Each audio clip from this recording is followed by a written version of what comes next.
The Sixth Demon, Book 3. Written by R.A. Stephan. Narrated by Gwendolyn Drewyor.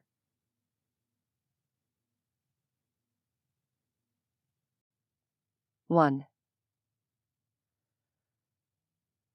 Nigellus stepped through Albigard of the Unseely's travel portal into a nightscape singing with magic. His strike force of 5 demon warriors followed close behind, with Edward, their fey ally, and the human Len Grayson bringing up the rear. The portal snapped shut behind them in a crackle of unearthly flames. They were here on the Isle of Skye for one purpose only: to ready an attack on the gateway separating Earth from the enchanted realm of Dhuinne, in hopes of aiding the escape of 2 pairs of powerful fey twins. It was vital that Nigellus extract the twins and their she-guardian before Queen Mab could use them to power a dangerous new supernatural weapon. Their cohort had emerged from Albigard's portal near Idrigal, located on the northwestern edge of the island. It was a remote place, largely untouched by the passage of time. The village itself was populated by crofters, each household maintaining small agricultural landholdings among the green hills. By design, Nigellus had chosen to arrive in the wilder lands west of Ulg Bay, which remained uncultivated. It was here that Edward had arranged for a group of magical human children rescued from the Fae to reside in safety as they learned to utilize their powers. This so-called Fairy Glen was the site of an ancient rockslide. The geological event had left deep scars in the stony landscape. Eons later, time had softened the calamity into an alien vista of crags and eyries, overgrown with plants and cut through with rushing waterways. A convergence of ley lines infused the place with exceptional levels of natural magic, making it one of the more striking areas within the human realm, for any being sensitive to such power. Above them, a gravid moon hung heavy in the late evening sky, illuminating the scene well enough for even human eyes to see their surroundings. 2 figures stood waiting nearby, one sketched in shadows, the other pale and red-haired in the silver light. Magic limned them both, amplified by the ethereal forces flowing through the atmosphere. Nigellus held up a hand, commanding the demons behind him to stay where they were. Albigard, Len Grayson, and Edward moved past him without hesitation to meet their hosts. Grayson and the scarlet-haired figure of Vonnie Morgan met halfway in a tight embrace. "Hey, Red," Grayson murmured against the top of her head. "Long time no see." "Heya, Blue," Ms. Morgan replied. "What on earth have you got yourself into this time?" "Nothing on earth," Albigard said sourly, joining them. "And I am sorry to bring such an unpleasant delegation to your doorstep, Adept." "Hello, Vonnie," Edward greeted, accepting his own embrace from her. "You're looking well. I'll be staying here to assist in maintaining the protective wards during and after the attack, assuming that's all right." "Edward," she said, holding on to him for a moment before moving back to arm's length. "Yes, of course. I expect we'll need all the help we can get. I'm also not thrilled about sticking around Idrigal for much longer if a new war is coming. We'll need to move everyone away from the island soon. This place is way too close to Dhuinne for comfort." Like the children sequestered here, a group whose number notably included her son, Vonnie Morgan was a human witch with natural magic. She and the vampire Guthrie Leonides had appointed themselves guardians of this refuge and its young inhabitants. Leonides stepped forward, briefly clasping Grayson's shoulder and giving Albigard and Edward a nod of acknowledgment as he passed them. He came to a stop 2 steps in front of Nigellus, his chin raised and his dark eyes kindling with an amethyst inner light. "Nigellus," he greeted, in a tone that was anything but welcoming. "Mr. Leonides," Nigellus replied evenly. "I trust your practitioners will have raised concealing wards around the area now that we have arrived." As Miss Morgan had said, this place was too close to County Meath and the gate to the Fey realm for comfort, which was also what made it such a desirable staging area for the coming assault on Mab's forces. "Of course they did," Leonides replied, still pinning Nigellus with an unblinking gaze. "The Seelie court hasn't been all that interested in our presence here. Not since they rooted out the unseelie traitors who kidnapped and brainwashed the children in the first place. But I expect things will change pretty quickly if they get wind that we're harboring a demon assault force." A wordless snort of agreement came from somewhere behind Nigellus. Melek, perhaps. Or maybe Phoenix. "Indeed," Nigellus agreed. "I can't help but notice that the children's magical signatures are absent from the area. I assume they are in a safe place?" "They're in a hidden place. Because I don't trust you, or any other demon as far as I could throw you," Leonides said. Vonnie Morgan broke the ensuing beat of awkward silence. No offense?" "Actually, the offense was 100% intentional," Leonides said. Nigellus raised an eyebrow and let the insult slide past without comment. "Indeed. You have both been briefed on the details of the ongoing situation, I assume?" "Len filled us in over the phone," Leonides said. "Which isn't to say I have a vast well of sympathy for any of Hell's denizens, given your history. The rest of us have been wide open to the crossfire from your spat with the Fae since basically forever. It must have been nice having your own little stronghold that no one else could breach." "There are also humans in Hell, Leo," Ms. Morgan said, gently chiding. "Not just demons." "Rans and Zora are there, too," Grayson put in. "Turning a new army of bloodsuckers as we speak, no doubt," Albigard muttered. Leonides' glowing gaze flew to the Fae in shock. "They're doing what now?" "War is coming, Mr. Leonides," Nigellus said, "as you yourself have noted. Is it really such a surprise that Hell desires to raise a larger fighting force?" Leonides opened his mouth, closed it, and shook his head angrily. The expression he turned on Nigellus was something very close to hatred. Nigellus knew it wasn't directed at him specifically, as much as it was directed at demons in general, and the current situation in particular. Moonlight illuminated the jump and flutter of a tendon beneath the vampire's dark skin as his jaw worked. "No," Leonides said through gritted teeth. "I suppose it's not a surprise.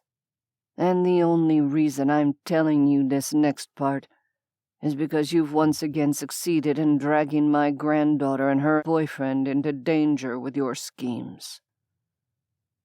If you have news of import, please relay it concisely," Nigellus said, fighting irritation of his own. "Time is of the essence, in case that has not been made clear." Leonides' face could have been carved from obsidian. The Fae acquired the heart of a demon, yes? And that's part of what they're planning to use to make this new superweapon. Albigard gave a single sharp nod. Yes, that is correct. Leonides let out a low snarl of frustration.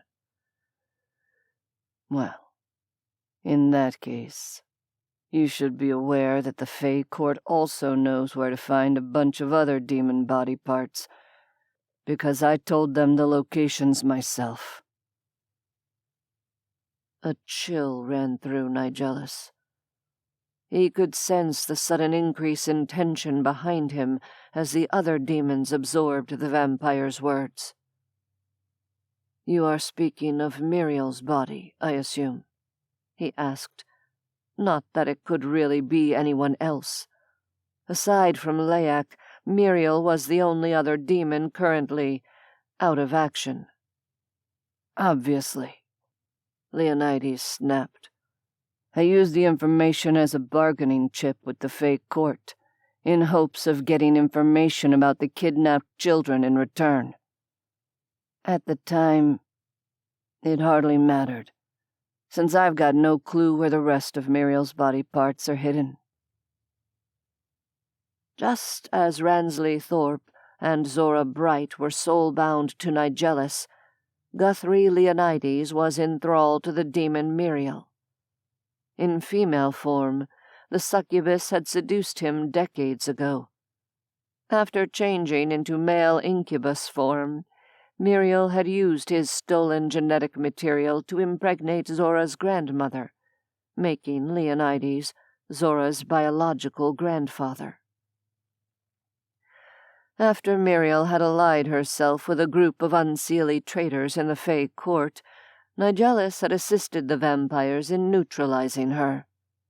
Leonides had dismembered her while she was weakened, and the vampire had later assisted Albigard in transporting half of her salt-packed remains to locations across the globe, while Nigellus had hidden the other half on the North American continent.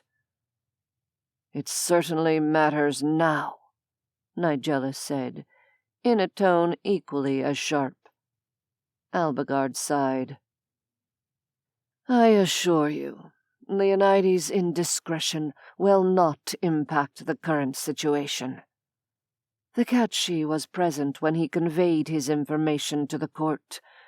The She was well aware of the potential danger to the peace treaty, even then. They made a point of ensuring the body parts were moved to new locations as a matter of security. Nigellus absorbed that. Then, it appears more important than ever that we assist our She allies escape from Dhuinne. Vonnie Morgan had come to stand next to Leonides. Does this plan of yours have a snowball's chance in Hades of actually working, Nigellus? Because I've done the whole wing and a prayer method of tactical planning, and from what I can see, this scheme is even more of a long shot than our assault on Stonehenge 2 years ago. A lot of people died there, you know. The plan's odds will be considerably improved if we arrive in time to be of any use in clearing the Fae forces outside the gate, Nigellus said, not bothering to keep the acid entirely out of his tone. His gaze shot to Albigard and his human necromancer. First, however, I need a brief word in private with Mr. Grayson. Albigard raised a sharp eyebrow. Oh, good, Grayson said, because I'm sure that bodes well. Nigellus turned to address his small force of warriors. Remain here. Prepare for our departure. With a curt gesture of one hand, he ushered Grayson far enough away to initiate a silencing spell, unsurprised when Albigard accompanied them without being asked. The unseelie crossed his arms and glared. Speak, demon.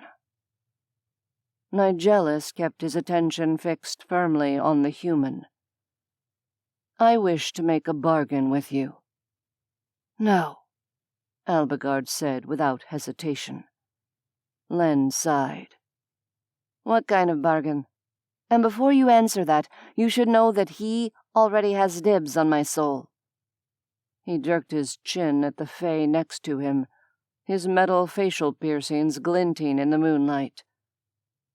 "You allowed your lover to initiate a Fae gift bond with you," Nigellus said, having already sensed the connection between them. "That is not the same thing as a soul bond with a demon. I may have need of your necromantic power during the coming battle, and it is painfully clear that you do not have sufficient control over your abilities to funnel it to me voluntarily." Albigard took an aggressive half-step forward, as though he would physically place himself between Nigellus and the human. Grayson grabbed the Fae by the forearm before he could complete the maneuver and pulled him to a stop, ignoring his low snarl of warning. "If it's supposed to be a bargain, that implies I'm getting something in return," Grayson said. "A Runschak," Albigard began, in a tone of heavy warning. "You gain a better chance of the people you care about surviving the night," Nigellus said simply. Grayson held his gaze for a long moment. Then he shrugged. "Fine. Done." "What?" The Fae whirled on him, looking as though he might succumb to an attack of apoplexy on the spot. Grayson turned to face him. "Albigard, we can't return to Dhuinne while Mab's in control. Earth is about to become a battlefield again, and the Fae are trying to blow up hell. Half the time my power makes you collapse and puke your guts out whenever you try to use it, but he can use it just fine." The Unseelie continued to stare at him, as though concerned that he'd been taken over by some sort of mind control. Which, to be fair, Nigellus might have considered as an option had the human not already seen sense on his own. "You do not expect us to survive this," Albigard murmured. "Well, I mean, the odds aren't exactly looking stellar at the moment," Grayson replied. "Why? You think I'm wrong?" Nigellus curbed his impatience as the pair continued to stare at each other for a long moment. Finally, the Fae broke eye contact and turned a burning green gaze on him instead. "Give me your word that you will attempt to preserve his life," he said, throwing the demand down at Nigellus's feet like a gauntlet. "If it is within my power to do so, you have my word that I will protect him," Nigellus agreed without argument. "Awesome," Grayson said, and added in a tone of heavy irony, "Gee, if only my ultra-religious mom and dad could see me now." He rubbed the bridge of his nose between his thumb and forefinger. "So, this is the thing with the crystal and the blood, right?" he asked Nigellus. "Like Rans did with Zora when he rescued her from Dhuinne?" "That is correct," Nigellus confirmed, reaching into his pocket and retrieving the binding crystal he'd acquired in Hell for precisely this purpose. He held it up, its facets glimmering in the silvery light. "You should know that I'm fresh out of death energy at the moment," Grayson said. "Since, amazingly enough, we managed to get out of Dhuinne without anyone involved actually dying." Nigellus drew breath, but Albigard beat him to the punch.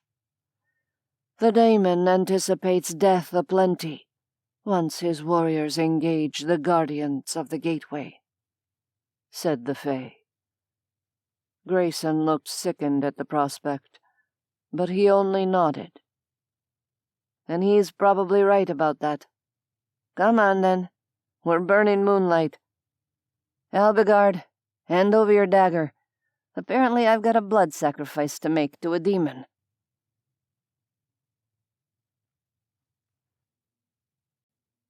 Two. Nigellus would have preferred to descend on the gate to Dhuinne openly, and, for preference, with an avenging angel fighting by his side. Ever since Shamasiel had stolen his sword and made a spirited effort to smite him, he'd found it irritatingly difficult to remove the fanciful image from his head. A demon of the first rank and one of the heavenly host, battling shoulder to shoulder against all comers. Could anyone in the three realms have stood against such an alliance? But that was not reality. In the real world, Shamasiel was now Neveah Lane, a fragile creature stripped of all but a shadow of her former powers. Rather than allying with her, Nigellus had tricked her, and trapped her inside hell to keep her away from the battle. It had been the logical thing to do, given her stubborn insistence on working at cross purposes to him. He told himself firmly that it had also been the right thing to do. It certainly wasn't a subject to which he should be devoting mental resources under the present circumstances. The time was upon them. Either the Catchi would be readying the twins to escape the Fey realm, or they wouldn't, and all of this would end up being for nothing. The coming attack would not be the sort of direct assault Nigellus might have preferred in the depths of his ancient soul. Far from it. He'd been Hell's spymaster for too long. Deception and subterfuge had become his weapons, even more so than the angelic sword, which was once more hidden within easy reach inside a pocket dimension. Shamasiel's blade was slowly recovering from its recent use as a battery. Neveah had drained it dry to power herself after being injured, leaving the once flaming weapon inert and dead. Only now had it begun to reignite, more slowly and incompletely than Nigellus might have wished. He approached the group of individuals waiting at the edge of Idrigal's protective wards. "You are prepared?" The new bond linking him to Len Grayson hummed like a live electrical wire. Through it, he could sense Albigard's deep misgivings. "Sure," Grayson said tiredly. "Why the hell not?" The human and the Fae would portal in first, arriving a short distance beyond the boundary of Dhuinne's external defenses. Albigard was wearing a metal collar and wrist cuffs that Edward and two of the other human adepts had fashioned magically out of tin. The metal was spelled to read like iron to any Fae close enough to sense its aura. Grayson drew an iron dagger, a very real one, from his belt and moved to stand behind Albigard. He wrapped an arm around his lover and pressed the blade to his neck, an inch above the metal collar. Vonnie Morgan, standing a short distance away, crossed her arms tightly. She eyed Nigellus, now in his true form, with a nervous gaze. "Len, you know you don't have to do this, right?" "A waste of words," Albigard grumbled with a sigh. "Actually, we kinda do have to do it, Red," Grayson said. "The Catchi is our friend. Nezri and Danon are also friends.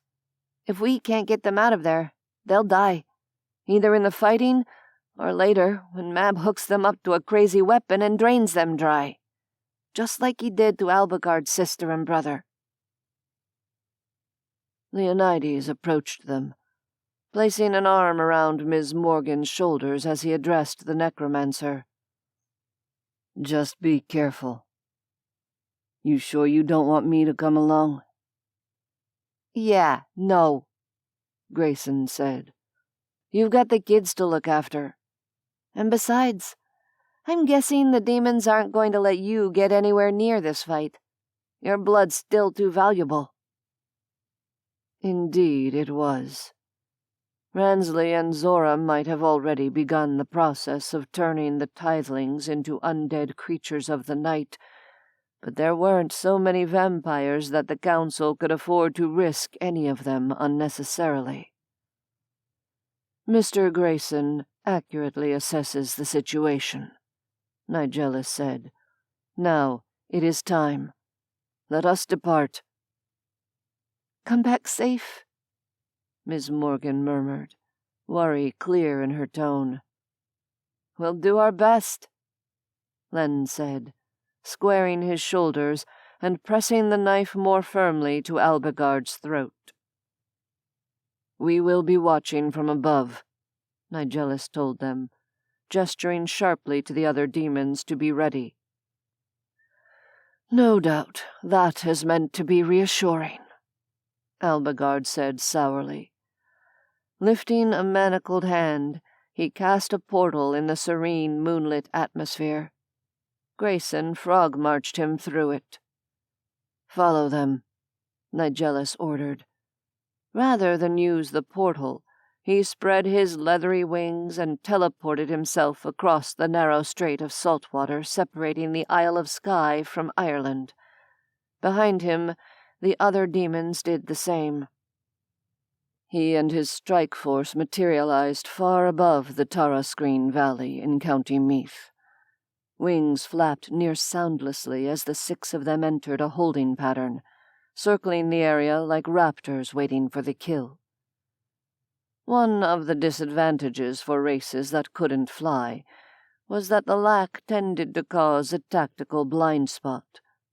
The Fae knew enough to layer their magical protections in the shape of a dome, but that dome only extended so high. Nigellus could feel the layers upon layers of warding below him.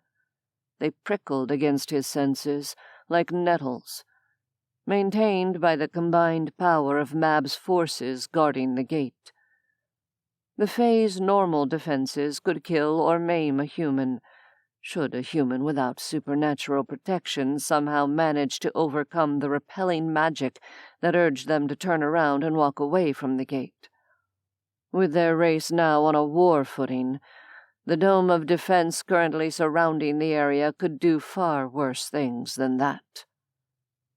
Far below, Albigard's portal crackled closed, safely outside of the zone of warding. Nigellus focused his senses on the unseelie and the necromancer, filtering out the rush of wind and the sweep of many wings slicing through the air. "Hey!" Grayson shouted. "I need to talk to Diana, or whoever's in charge here. I have a prisoner for Mab. I come under a flag of truce." Silence settled over the area, stifling. A minute passed. And another. "'D'you hear me?" Grayson demanded. "I want asylum, and I'll give the court this 2-timing rat bastard in exchange." Nigellus circled overhead, waiting. If they were forced to attack the warding while it was still at full strength, that would be suboptimal. But Diana, the warden of the gateway, was canny. She might well take one look at the pair standing on her proverbial doorstep and decide it was a trap.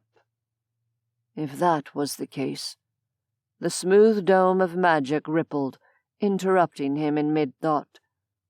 A figure slipped through it as though emerging from a lake of liquid mercury, flanked by a half-dozen guards. Necromancer. The warden's voice, attenuated by distance, gave nothing away. I didn't expect you to survive your escape, much less to return here.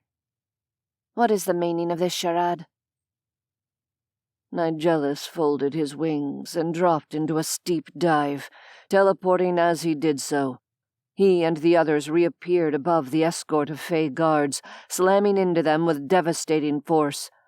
Dhuinne whirled with a snarl. Albigard snapped the flimsy chains binding his wrists and threw up a disc-shaped shield in front of the human before Dhuinne's magic could impact him. The quickly erected barrier fluoresced and wavered beneath the onslaught, but Dhuinne was already whirling away to focus on the battle behind her. Half a dozen Fey guards, even powerful ones, were a laughable matchup against an equal number of demon warriors. Phoenix ripped the head off his guard and threw the body at Dhuinne as she attempted to call up another offensive spell. Grayson grunted as he absorbed the necromantic energy released by the Fey's death. Nigellus slapped his hand against his target's forehead and reached inside with his mind, twisting. The unseelie warrior let out a high-pitched, wavering scream and staggered backward. Nigellus had Shamasiel's sword in his grip, the blade plunging through the Fey's heart before the plaintive cry faded. Grayson went down, catching himself on one hand and one knee. Albigard stood protectively in front of him, hands straining, palms out, as he held the defensive shield in place around them. Nigellus reached along the new connection to the human soul and opened it, allowing the fresh death energy to flow through before it could flatten Grayson completely. It crackled into him, burning along his nerves and sinews like primordial starfire. His lips pulled back in a battle grin, revealing sharp teeth. "Retreat behind the barrier!" Dhuinne bellowed, as though any of her escort would survive the attack long enough to do so. Melek's opponent gurgled, blood choking him as a blade sliced through his neck. Nigellus absorbed his death as well, followed closely by Habarim's opponent and then Nama's. Dhuinne let out a shriek of fury that resonated through the valley like ringing glass. Her hand whipped out, and salt exploded from the earth beneath Thammuz. The imp staggered back, losing his grip on the sixth and final guard. Dhuinne slammed a spell at them with enough force to send Nigellus staggering back a step, smoke curling from his leathery skin where it had impacted. The warden of the gateway grabbed her injured soldier and threw up a smokescreen around them. When it cleared, the pair had disappeared behind the layered wards. Grayson knelt on the grass, panting, a conduit for the deaths of 5 powerful Fey warriors in less than a minute. That energy now snapped and sparked within Nigellus, leashed and ready for use. Albigard hefted the human to his feet and steadied him. "Go," he said, conjuring a portal. "You stink of the grave, Arunshark. It's a distraction." "Oh my God. Fuck you," Grayson rasped, leaning heavily on him. "Do me a favor and try not to die." He grasped the Fey by the front of his tunic and kissed him, then stumbled through the portal to safety. "You may go as well if you wish it," Nigellus told Albigard. The unseelie snapped the portal closed with a sharp gesture and drew his sword. "I think not, demon. We've no time for debate. We must pierce the wards and cut a path to the gateway before the she arrives on the other side." In a normal battle, Nigellus could have waited for the Fey forces to make the next move. However, Albigard was correct. Their presence here was wasted unless they succeeded in drawing the Fey's focus outward, providing both a distraction and an escape path for the Catchi and the twins. "Very well," Nigellus said. "Shield yourselves." Elbegard raised another shimmering barrier, while around him the demons lifted heavy wings to protect their eyes. Nigellus gathered up the siphoned grave magic inside him. Blue electricity sparked and snapped, spiraling around his body and growing in intensity. The power behind the Fey wards was a mix of life magic and elemental magic. Nigellus ran mental fingers through the tangled strands, teasing out the life magic and visualizing its shape. He lifted a hand to the place where Dhuinne and her guards had emerged. Grayson's necromantic energy flowed down his arm like lightning. Nigellus slammed the raw power against a weak point in the Fey defensive web, necromancy and vivomancy shorting out as they interacted. The wards heaved and tore with a sickening, ripping noise, opening a hole that flamed blue at the edges. No sooner had it opened than a blast of offensive magic erupted through the gap. Nigellus growled and swiped it away with the remnants of his borrowed power. "Forward!"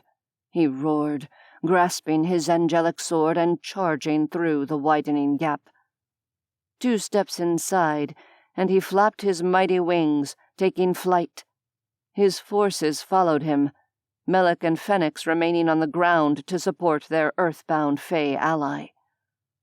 Even flaming weakly as it was, Shamasiel's blade sufficed to slice through the barrage of magical attacks coming from below. Melek's more prosaic blade was less useful for that purpose, but still highly effective at parting Fey heads from Fey bodies. The other demons were armed with an assortment of weapons of varying degrees of power. Meanwhile, Elbegard fought as much with magic as with his sword. Vines whipped up from the ground to entangle his opponent's limbs, wind buffeted them, blinding them with sand and fragments of stone. The atmosphere inside the dome of protection fought the demons' progress, trying to push them back and tear at their physical forms. It was not enough to overcome their advantage of strength and immortality, but it was enough to slow them, preventing a rout. Nigellus estimated perhaps 50 Fey warriors within the battle zone, with the possibility of further reinforcements from Dhuinne's side of the gateway, depending on how precise their timing ended up being. When those reinforcements failed to appear, he concluded that their timing had indeed been close. If more warriors couldn't be spared to defend against an open attack on the gateway by demons, it followed that something inside had prevented them from responding. A few moments later, actinic white light erupted from within the mound of the hostages, where the gate itself was housed. "Stand ready," Nigellus called, approaching the weak spot between realms with powerful flaps of his wings. In the next second, a portal opened at the entrance to the Neolithic mound. 2 adult Fey ran out, sheltering 2 children between them as bolts of scorching magic crisscrossed the battlefield.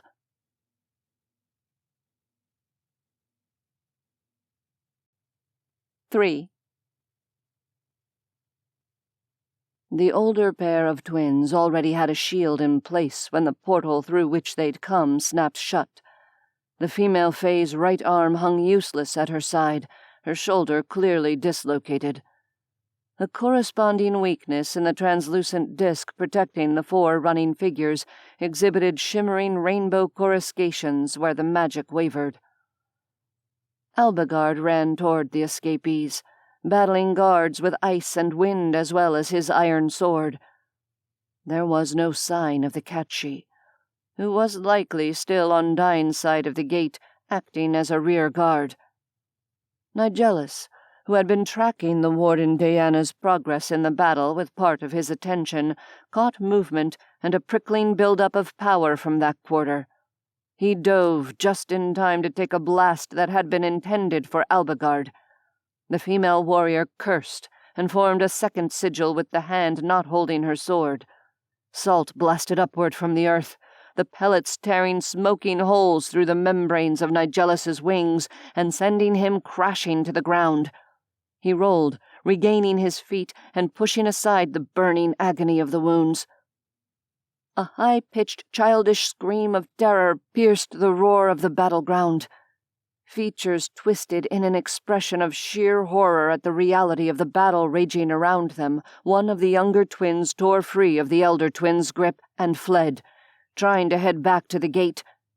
He fell less than a second later, victim of a stray blast from the Fey force's chaotic attacks. Albigard shouted something. Nigellus blocked Dhuinne's opening sword strike clumsily, his body smoking as the holes torn open by the salt crystals tried to close. He managed to twist out of the way of her blade while keeping the twins in his peripheral vision. The other three had already turned back, and they converged on the fallen child at the same time as Albigard. Scooping the unmoving figure from the ground with one arm, Albigard dropped his sword and cast a portal with the other. "Go! Go!" he shouted, waving the others through and following with his limp burden. The portal crackled shut as Dhuinne lunged again, her teeth bared in a snarl.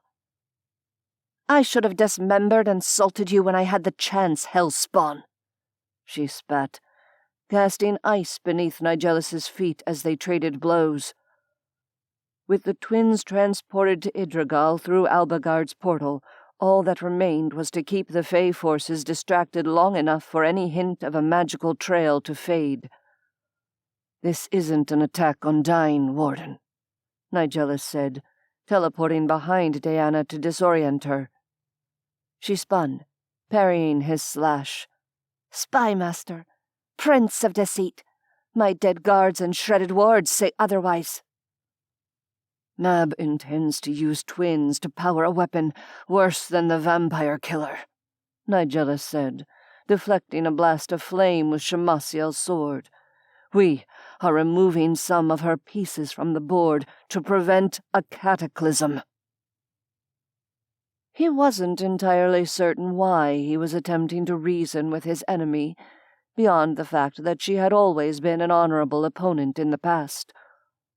She hesitated, for the barest of instants, at his words. Then her sword flashed at his head again, even as her magic flashed at his feet with enough power to send him stumbling. "No," she said. "You are the one who has precipitated war." Energy flooded unexpectedly along the bond stretching between Nigellus and the human necromancer who was currently hidden away on the Isle of Skye. The death of a powerful being distilled into pure magic. The injured twin. Nigellus channeled the burst into a single strike that took the warden of the gateway in the heart, felling her in an instant. He wavered over delivering a killing blow while she was incapacitated. Perhaps it was foolhardy of him, but her small hesitation when he had told her the truth stayed his hand. Instead, he sent an arc of fiery blue sparks into the air, the signal for his demons to retreat. The tear in the Fey's defenses was still open, allowing a pathway for teleportation through the dome of protective warding. Between one heartbeat and the next, 6 demons popped out of existence, leaving the Fey forces behind them in utter disarray. They reappeared at the edge of Fairy Glen, where the air was filled with the sound of a bereft child sobbing in grief. Grayson was kneeling next to the small, still figure of the dead twin, a metal flask clutched in his hand. The smell of vampire blood wafted on the faint breeze, Ransley's gift to him before the battle. The human must have attempted to use it to heal the injured child, but Fey magic and vampire magic tended to react badly. It had been a noble attempt that might have worked with milder injuries, but a doomed one under the circumstances. Grayson looked up at the demon's sudden appearance, his face the color of curdled milk in the waning moonlight. "Is this what you wanted?" he demanded, attempting to rise to his feet, only to collapse back in the thick grass. "No," Nigellus said truthfully. "It is not."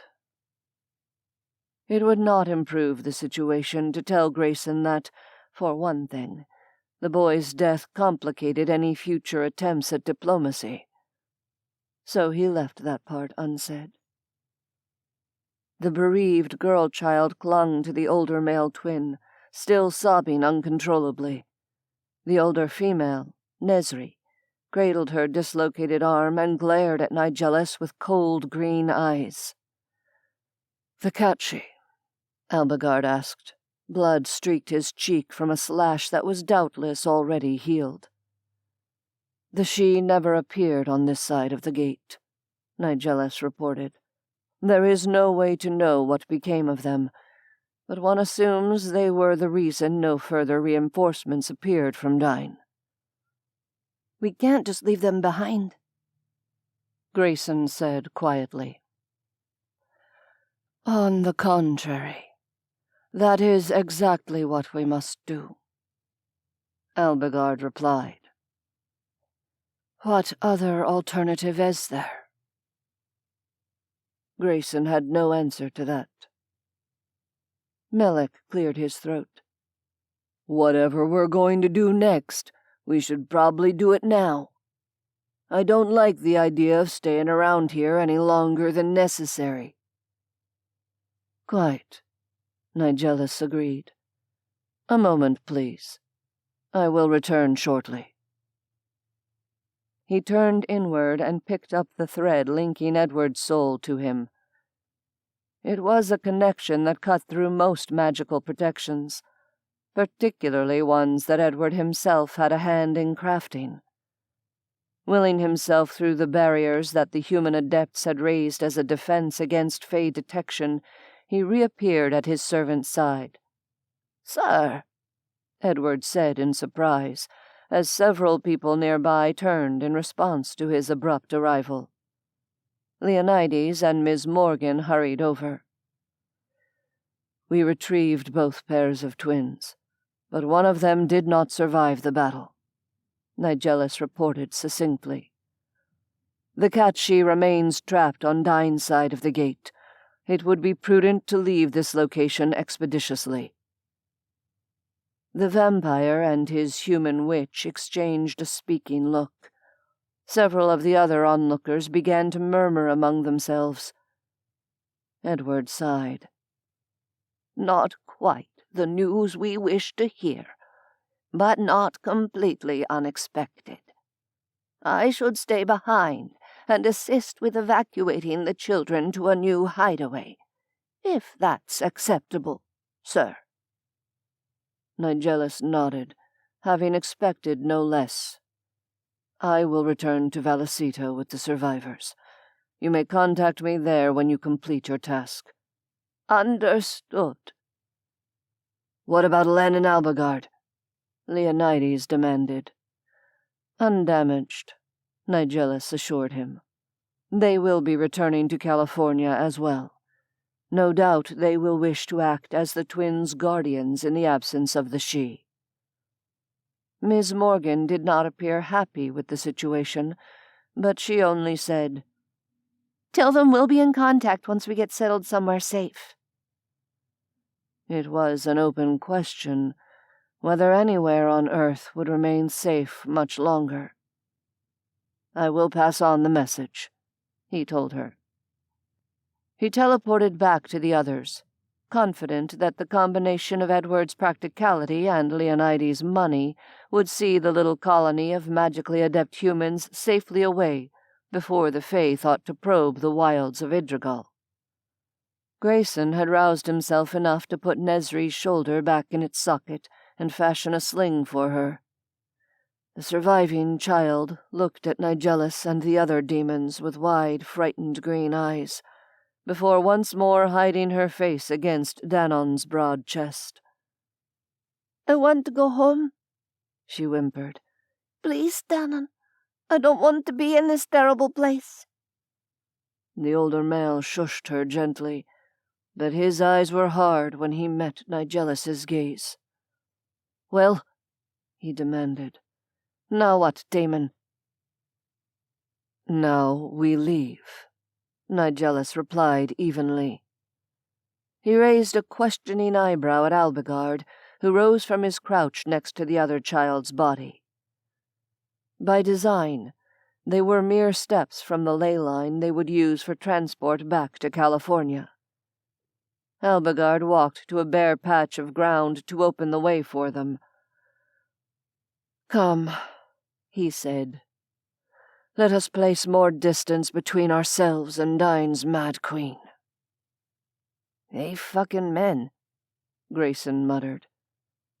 Danon gave the grieving girls back a final pat and handed her off to Nezri.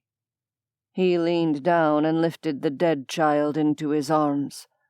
His flat gaze continued to pin Nigellus as he did so. His thinly veiled anger was irrational, since Nigellus had not been the one to conceive this plan, nor had he or his forces directed the killing blow that felled the young twin. Nigellus hoped the Fae would refrain from acting on his emotions, since doing so would further complicate an already complicated situation. At Albigard's direction, they rode the ley lines to Vallecito. From there, the Unseelie portaled them to the edge of the winery house's wards.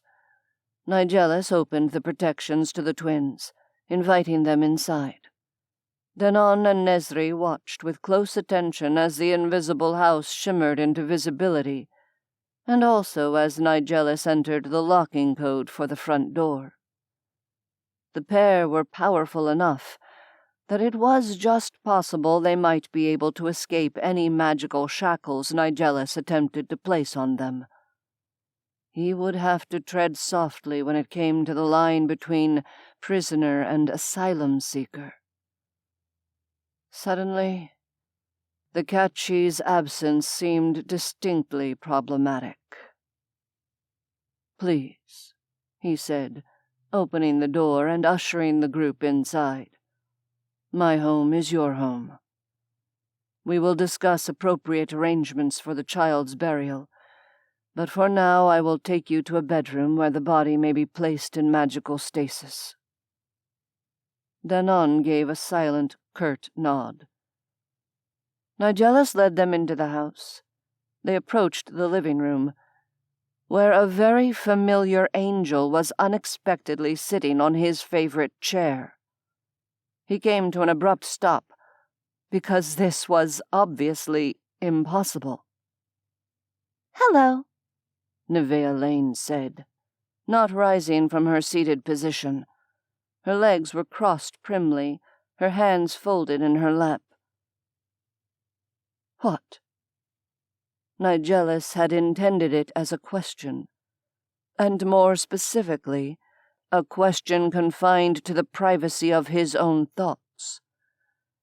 She raised a pale golden eyebrow at him, her gaze playing over the startled assemblage gathered behind him. "Well, well, you do seem to have been busy." His mental processes ground into gear with embarrassing slowness. In due course, the most probable explanation for her presence outside of hell presented itself. A deep, slow-burning rage that had nothing to do with rationality and everything to do with jealousy kindled inside his chest. "You bound yourself to another demon?" he demanded, momentarily dumbfounded. It was, after all, the only way she could have escaped the demon realm. She actually rolled her eyes at him. "Oh, please, do me a favor," she said dismissively. "What in heaven's name would make you think you could trap an angel with your silly little gate?" He blinked, attempting to reform his thoughts around this new piece of information. "Your people never attempted to enter Hell during the angelic wars," he said. "The demons always assumed this was because they didn't wish to become prisoners there." She frowned.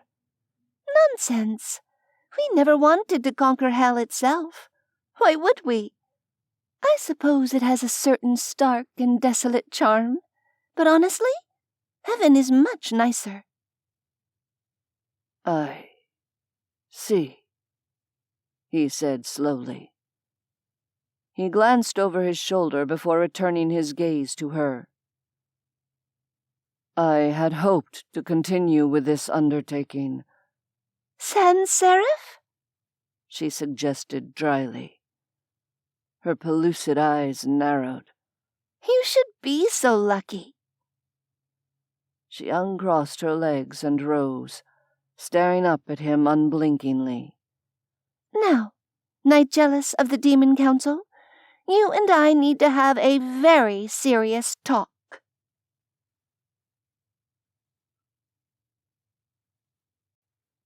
"4. Neveah glared at Nigellus's winged and horned form, taking more satisfaction than she probably should in finally having him on the back foot. But before she could come up with something else cutting to say, the human with the blue hair approached, ducking between them and interrupting their staring match. "You," he said, a hint of desperation behind the words. "You're an angel? An actual angel?" He looked horrible. The scent of death clung to him, and a manic light flickered in his gray eyes. Yes, she said. Not that it means much these days, I'm afraid. "The child," said the human. "Can you bring him back? Demons can resurrect the dead if they're soulbound. I've seen it happen. Can you save him?" A quick glance at the small body cradled in the arms of a broad-shouldered male fae was enough to determine what had happened, at least in a general sense. "I'm sorry," she said, with genuine regret. "The child's essence is gone. In the absence of an intact soul, there's nothing I can do. And there wouldn't be, even if I were stronger." The human's shoulders sagged. An expression that could have been anger, or despair, or grief flickered over his pleasant features. "Of course there isn't," he said. An unseelie, the same one who'd been present at the ill-fated confrontation with Mab in California, moved to place a hand on his shoulder. "Come," he said, more gently than Neveah might have expected. "Let us leave the immortals to their discussion, while we get the others settled." The human closed his eyes for a moment, as though keeping them open had suddenly become too difficult. When he opened them a moment later, the manic light had faded, but the anger hadn't. "Find a way to end this," he said. "because frankly, all you immortals have managed to do so far is fuck things up worse than they already were." "Exactly the conversation I'm planning to have," Neveah assured him. With a disgusted shake of the head, the human allowed himself to be herded away. With a few low words, he and the unseelie led the other fae deeper into the house, leaving Neveah alone with the demon who had tried to trap her in hell. "He's right, you know," she said. "This situation is barreling toward the kind of disaster that can never be undone. You must see that as clearly as I do." Nigellus's glowing red gaze said that he did. Another proxy war on Earth, but one that might not stay confined to the human realm this time. A fledgling vampire army flung into the Fae's crosshairs almost before they'd learned to drink blood. Magical weapons more horrific than even the worst seen during the last Great War. "Mab had 5 pairs of twins to power her mad plans," said the demon. We have retrieved 2 pairs. In doing so, we've reduced her chances of success. Neveah placed her hands on her hips, not backing down. And are you willing to risk the fate of your entire realm on that gamble? The Tideling village was abuzz with talk of a weapon that could raise Hell's Gate, allowing the Fae to send in the Wild Hunt and destroy all life inside. No, Nigellus replied, still watching her intently. you are correct. I am not willing to risk Hell's fate on such a gamble. Unfortunately, I also lack other viable options at the present time. She raised a slow eyebrow. Fine. What if I could give you one? His heavy brows creased in a frown. Then I would ask why you didn't deign to offer it earlier. That's easy, she said. I didn't know it was even a possibility until Zora mentioned something to me in passing. Show me my sword, please. His eyes narrowed. And should I be concerned about the possibility of losing another limb if I do? Not if you can avoid pissing me off for more than 5 minutes at a stretch. She made an impatient gimme gesture with one hand. After a long moment, Nigellus stepped back and called the blade into existence. It flamed weakly, sending glints of orange light reflecting against the shiny metal accents of the minimalist living room furniture. A spark of excitement kindled in Neveah's chest. She hadn't dared hope it was true, even after Zora had told her in passing that the sword wasn't dead. You channeled the blade's power into me to heal my body after Mab captured me, she said. You saw it afterward. It was cold, inert metal. Have you not stopped to wonder why it's alive again? Nigellus looked at the sword, then back at her. I don't understand your point, he said. Why should the flames not rekindle, given time? Why should the... she echoed in disbelief, before cutting herself off and shaking her head sharply. It's an angelic weapon. The flames are heavenly. His look of confusion didn't clear. Yes, which is why I assumed you would be able to use its power to strengthen yourself. But heaven is cut off from the other realms, she said, willing him to make the connection. Again his gaze flew to the blade, but this time it was with something like shock. In which case, how could it gain new power after being completely drained? He finished slowly. Exactly, she exclaimed. Unless the barrier between heaven and earth isn't as impervious as the archangels intended. Nigellus banished the sword to its pocket dimension, and Neveah tried not to mourn its sudden absence. I'm afraid I still don't understand what you're proposing, he said.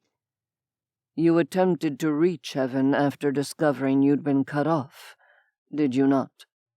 Attempted, and failed.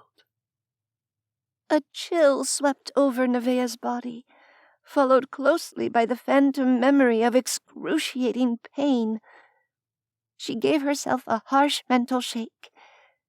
I did? You believe something has changed?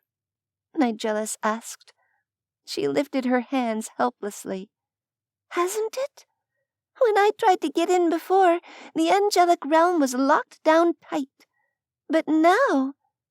She gestured at the empty space where the sword had been. Something is clearly getting through. Very well, Nigellus said. Perhaps a better question would be, What would you hope to accomplish, beyond escaping the cataclysm that may now be unavoidable for the rest of us?" She gave him a flat stare. "That's unworthy of you, and you know it," "Do not misunderstand me," he told her. "You've made your interest in this matter quite clear from the beginning. But how, in practical terms, would breaching the angelic realm help the situation?" She sighed. "The archangels are powerful. I don't think it's an exaggeration to say that they're the most powerful force in the multiverse." They have also historically held closer ties with the Fae than the demons, Nigellus pointed out. and that's putting it mildly. "Yes," Neveah agreed patiently. "However, you're not taking into account their historically low tolerance for bullshit. If the demons truly want continued peace, maybe the angels can use their influence with the Fae to de-escalate the conflict. And maybe they can do something about Mab hijacking an innocent human's body while they're at it," she didn't add. The demon was silent for a long moment. Eventually, he gave a curt nod. Very well. We should share this information with my Fae guests before taking further action. It's relevant to their situation, and they may have some additional insight to offer. "Agreed," Neveah said. "As much as I still believe you've been completely wrong throughout this entire mess, I concede that keeping secrets from each other hasn't accomplished anything except making it worse." Hellfire-red eyes pierced her. But that demonic intensity wasn't anything she hadn't seen across 1,000 different battlefields since time immemorial. Agreed. Nigellus echoed at last. I will summon the others.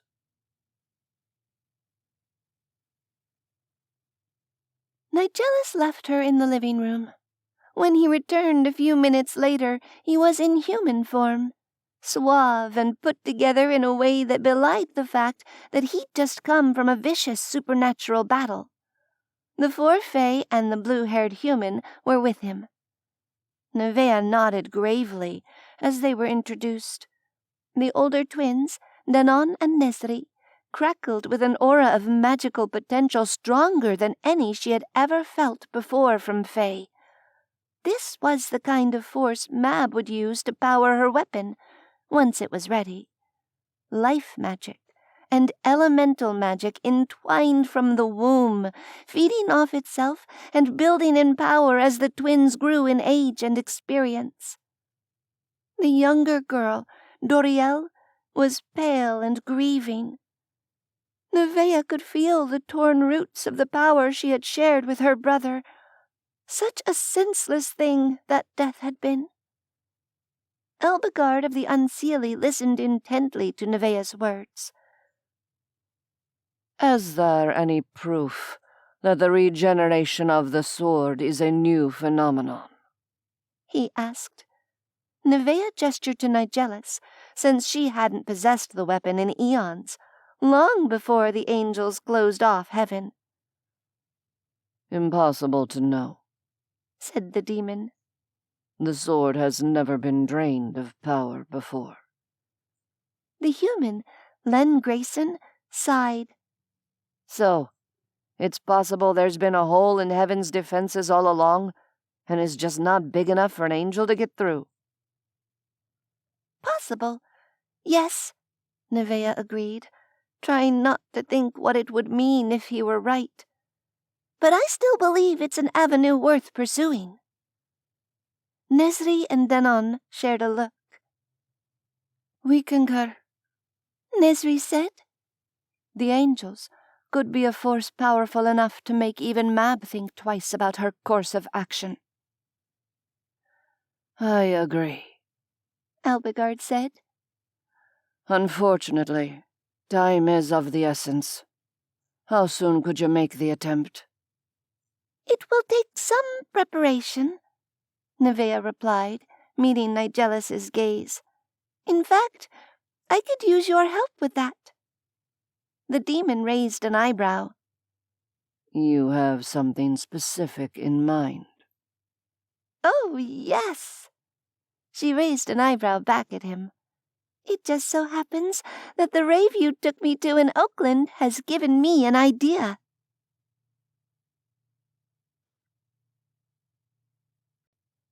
Five.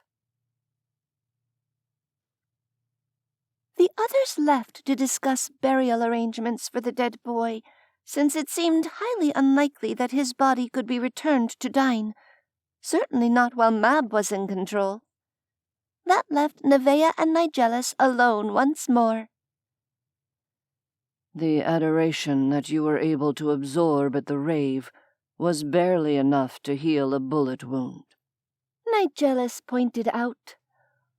I sense that you are now somewhat recovered from your earlier weakness.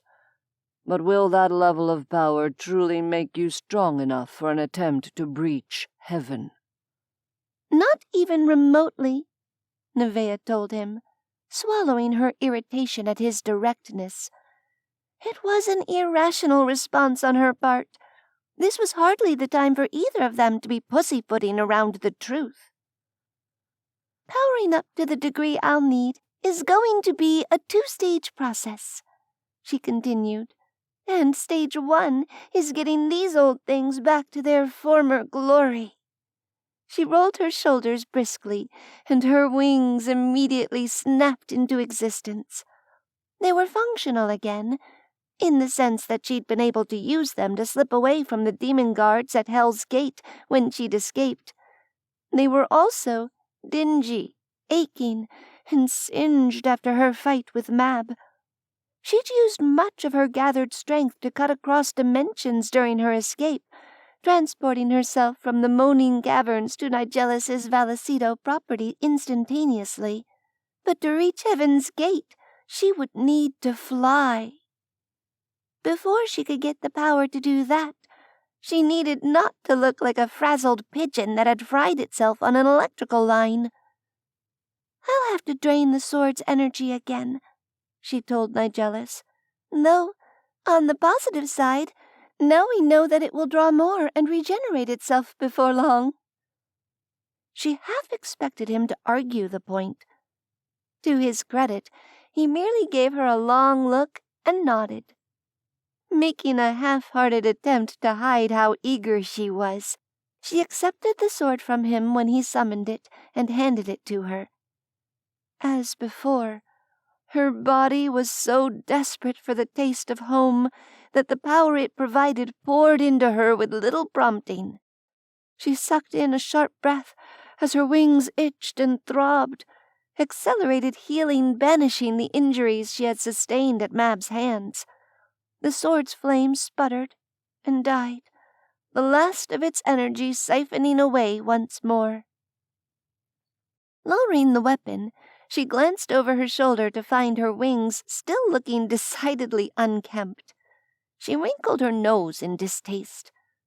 Oh, I suppose the feathers will need a good grooming, healed or not.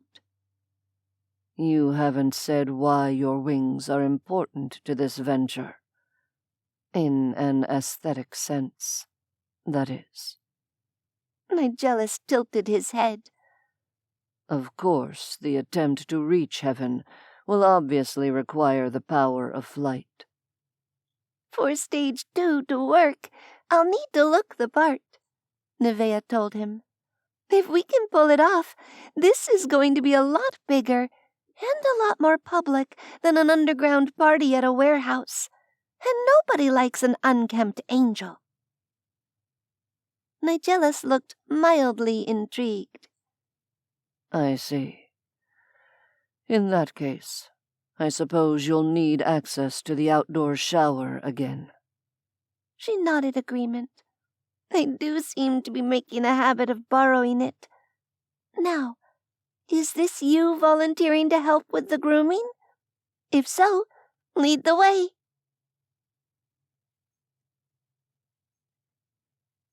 Having one's wings groomed by a demon was an odd experience on a number of different levels. Having one's wings groomed by this particular demon added an additional layer of misgivings, ones that Neveah didn't really have time for. It was far too intimate an act for a person who'd recently tried to trap her in hell, merely because he wanted to keep her out of his way. It was also far too reminiscent of the times the two of them had clashed in other, more pleasurable ways. Her nerves, all too human at the moment, thrummed with the desire for more, while her mind insisted that giving in to temptation would be completely idiotic under the circumstances. Fortunately, her conflicted and self-destructive desire was moot, because there was no time to waste. Cool, clinical fingers combed through her feathers, waking every nerve as Nigellus efficiently helped her straighten the quills and lay them flat as they dried. To distract herself, Neveah broached the details of the next phase of the plan, one which would also require his assistance. Like I said, taking me to the rave was an inspired idea, but it's not big enough, she began. So I got to thinking, what other places involve lots and lots of humans getting together and spilling love all over the place? Nigellus frowned, pausing in his ministrations. If you're about to suggest manifesting your wings during a Sunday service at a megachurch, I fear you'll be enacting this plan without me. She snorted. Yes, even in human form, you do have a vibe that's less Bible study and more would burst into flame. But you're still thinking too small. Now, I don't suppose you have any contacts inside the music industry? He eyed her curiously. Not close ones. Also, what sort of contacts? Managers, record labels, that sort of thing. She returned her focus to her left wing, smoothing out the last few coverts. But maybe I'm approaching this from the wrong way round. Here, stand back. She waited until he'd retreated out of accidental smacking range and fluttered her wings briskly, settling everything into place. It felt divine to have them back to normal after so long spent in constant discomfort. Nigellus was still pondering her somewhat cryptic statement. Neveah could practically see the gears turning in his head. Ah, He said after a moment. I believe I see where you're going with this. And if you're planning what I think you're planning, then perhaps it would be more efficient to start with an internet search of suitable venues in the area. See, I knew there was a reason I kept you around, Neveah told him. Confident that she'd be able to manifest her wings again when she needed them, she folded them into the convenient liminal space adjacent to reality. Now, let's go inside and find out which band will be playing to a sold-out stadium within the next few days.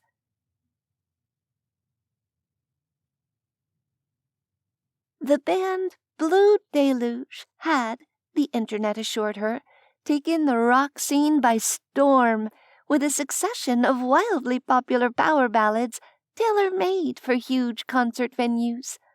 That, combined with the band's feel-good social messaging and high-profile charity support, ensured their fan base was rabid in exactly the way Neveah was counting on. No doubt the band's manager, a slightly harried Korean woman with a no-nonsense, take-no-shit attitude, had better things to do 2 days before a packed concert at Bank of California Stadium than talk to a pair of random weirdos who'd come in off the street. Fortunately for her, between an angel and a demon of fate, she didn't stand a chance. This is the new performer the label spoke with you about, Nigellus said, his resonant tone slipping inside the human's brain and turning her gaze vacant.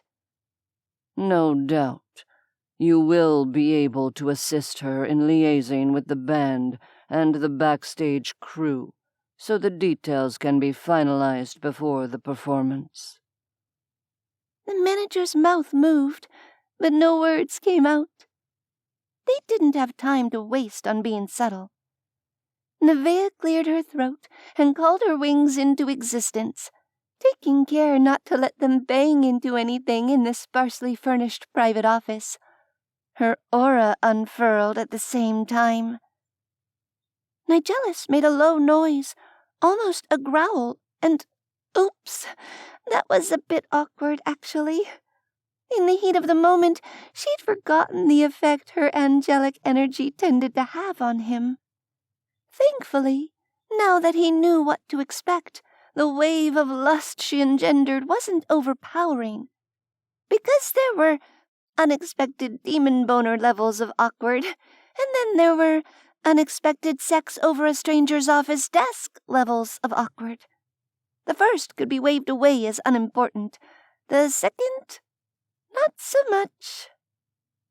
By contrast, Blue Deluge's manager responded the way all humans responded to an angel flexing her power. Worshipfully. Of course, the woman stammered, her words tripping over themselves in a rush. I'll arrange a meeting with Mick to hammer out the details. This is going to be the best concert ever.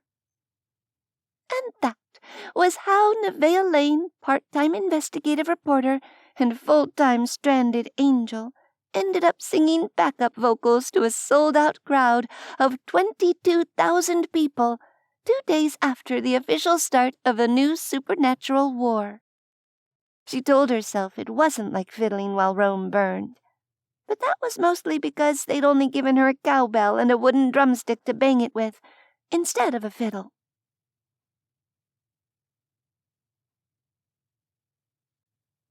Six.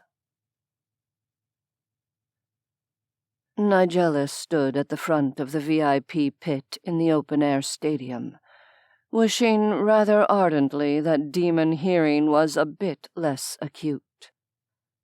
With difficulty, he buried his misgivings, aware that he lacked any better options than to follow Neveah's hunch regarding heaven. Above him, a waning moon traveled slowly across the Los Angeles sky, made hazy by the city lights and the film of pollution hanging above the great metropolis.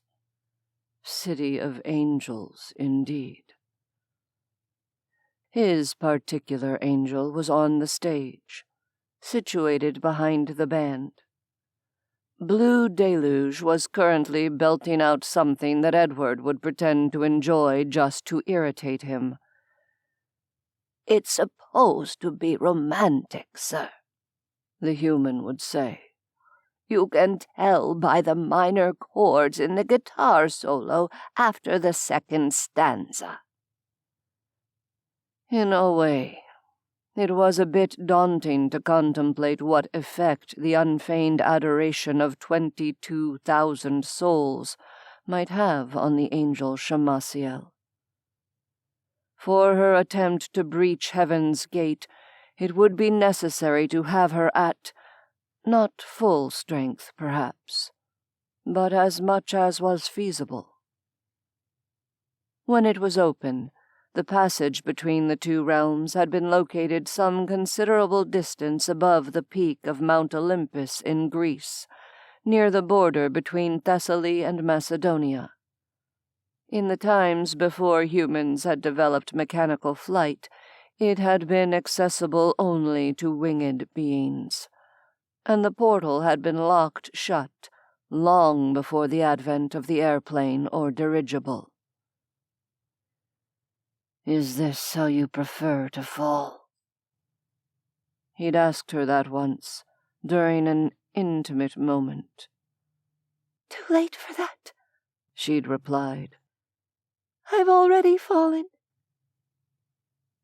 If she'd tried and failed before to pierce the barrier separating her from her home, who knew how literal her words had been? And if she succeeded now, who knew whether involving the angels would make the situation better or infinitely worse? No demon had emerged completely unscathed from the angelic wars that had occurred during human prehistory. The race memory of those dark times ran deep. It was for this precise reason that Nigellus had not returned to Hell to report Neveah's plans to the Council.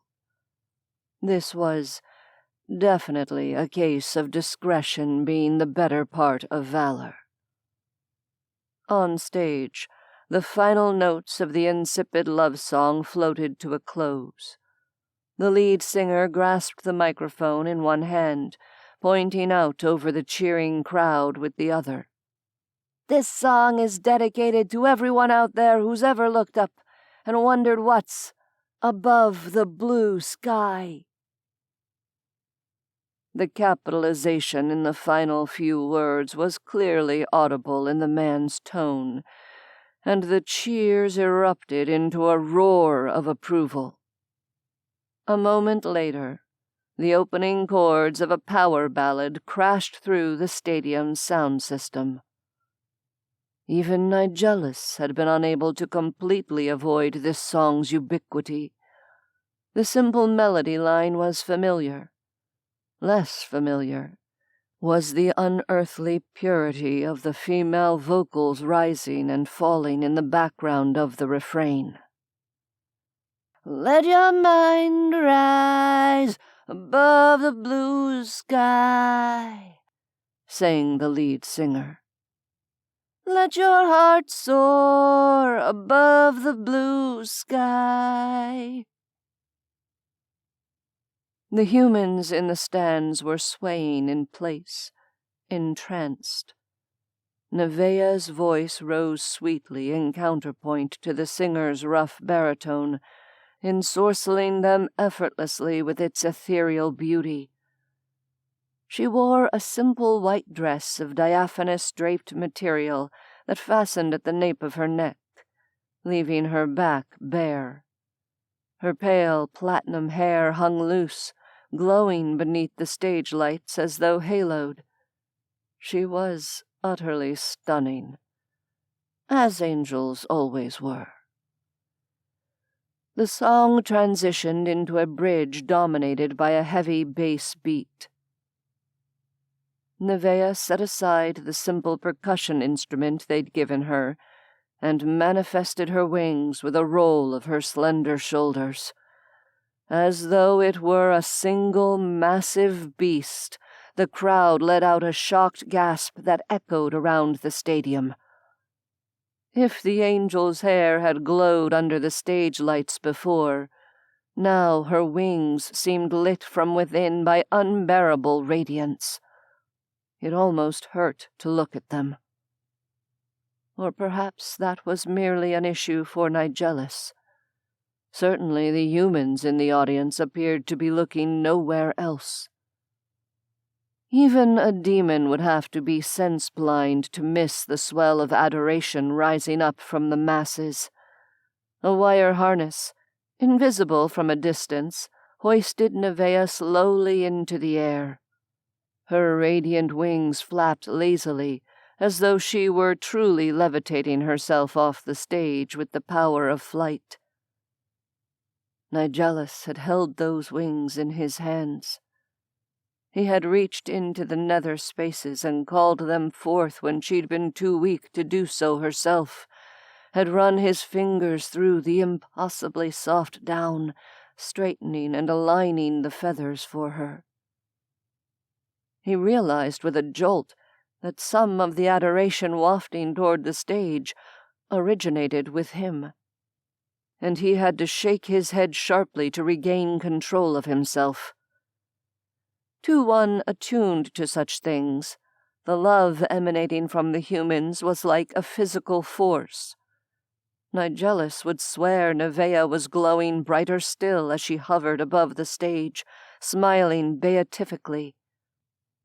It occurred to him, with no small amount of worry, that he had little choice at this point but to ally himself with her. She had stymied him at every turn when she was weak to the point of discorporation. After tonight, if the two of them were ever at odds, the conflict would, to put it mildly, not go well for him. The music rose to a crescendo, as did the wave of human emotion pouring into the winged immortal above the stage. As the last note faded, leaving echoing silence for the space of a handful of heartbeats, the stage lights extinguished, plunging the band and its unearthly backup singer into blackness. Nigellus half expected Neveah's wings to shine like a beacon through the murk, but all was dark on the raised platform. The moment of awed silence broke as a few humans began to cheer and shout, their number growing exponentially until the entire structure reverberated with noise. He silently made his way out of the VIP pit and headed backstage. Behind him, the lead singer was attempting to quiet the crowd enough to get through a standard thank you and have a good night speech. In the confusion behind the scenes, the female band manager looked as though she might take flight herself. "That was amazing," she chirped, her hands fluttering with excitement. "This was the best concert ever." Nigellus quieted her with a look and brushed past her, following the invisible trill of energy humming in the air. It was as good as any compass when it came to finding the only angel on earth, now that she was gorged with this much power. Neveah was in the back, her wings once more hidden, surrounded by a little half-moon of humans who looked like worshipful prostration was a real and imminent possibility. "Leave," he told them, his eyes flashing hellfire for the briefest of instants. For a worrying moment, it seemed that their desire to exult at the feet of an angel might outweigh his demonic influence over their minds. But then they began to slink away, one by one. A few seconds later, he was alone with Neveah, surrounded by a bubble of empty space. The controlled chaos of the concert felt distant and unimportant. Her eyes met his, and something stuttered inside his immortal heart. She was buzzing with fresh power, drunk on it. Her aura enveloped him, and desire for her swamped him. He burned with the need for her, a craving that would not be denied. 3 steps, and he had her caged against the cold solidity of a metal gantry, one arm stretched out to grasp the steel next to her head. "I felt you in the crowd," she said, her luminous blue eyes holding his. His lips crashed over hers, and it was like kissing a live electrical wire. She grasped his suit lapels, fisting the material to hold him in place. After far too short a time, he tore his lips free and rested his forehead against hers, cursing himself for a fool of the first order. "We need to leave," she told him, regret clear in her tone. "I know," he replied hoarsely. She shifted her grip to his shoulders and unfurled her wings with a snap. An instant later, she was dragging him through the ether, halfway across the globe above expanses of salt water so vast he would have struggled to cross them alone. It was different than using ley lines. The oceans still sapped his strength, even though he was not the one powering their travel. When they reappeared on a rocky escarpment, he staggered, barely able to stay upright. A small, strong hand steadied him. "Sorry," she said. "I wasn't sure if crossing that much salt water at once would bother you or not, but we really don't have time to waste." "It's all right," Nigellus assured her, locking his knees and reaching outward for the sense of time's turning. The magnitude of what she was about to attempt ensured this would be a place rich with the sort of power a demon of fate could use. He would recover before long. If nothing else, the sudden bout of weakness went some way toward dampening his surge of inappropriate lust. Neveah looked up at the sky. Given the amount of adoration she'd just ingested at the concert, her face appeared decidedly pale. She shivered, rubbing her bare arms. At this altitude, the temperature was cool and the stiff breeze was cutting, but Nigellus wasn't convinced the chilly air was to blame. "The last time I tried this, it, didn't end very well," she said with clear reluctance. That declaration might mean any one of a number of different things. However, it was evident that whatever had happened to her still weighed heavily on her mind, even millennia later. "Do you wish to talk about it?" he asked cautiously. "No." The word was barely more than a whisper, swallowed by the wind whistling through the rocks. A moment later, she seemed to come back to herself. Her distant gaze tore free of the expanse of blue above them and returned to Nigellus. "I'm reclaiming my sword now," she said. "Hand it over, demon." He hesitated. The blade has not yet recovered from being drained. She shrugged. "It is what it is. If the sword is somehow pulling energy through the barrier, maybe that means it's the key. Maybe I can find the gap and use it to—" "Cut your way through," he finished, trying to keep the skepticism out of his tone. Another shrug. "I'm open to other suggestions." Nigellus had none. So he stretched out a hand and called the sword into reality.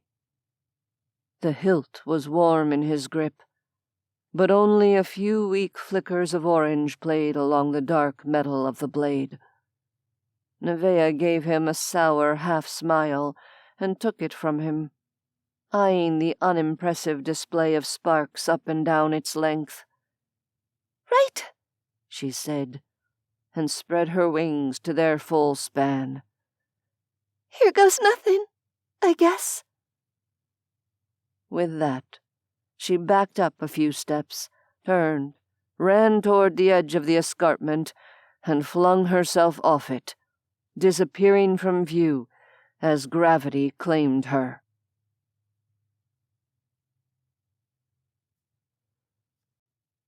Seven. Wind whipped at Neveah's hair and the light dress she'd worn for the rock concert. Maybe the experience would have been exhilarating if she were flying for any reason other than this one. As things stood, or rather, as things plummeted, it was terrifying.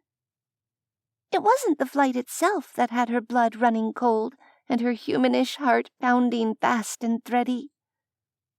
As many centuries as it had been since she became flightless, she'd spent countless more flying with less effort than she expended while walking.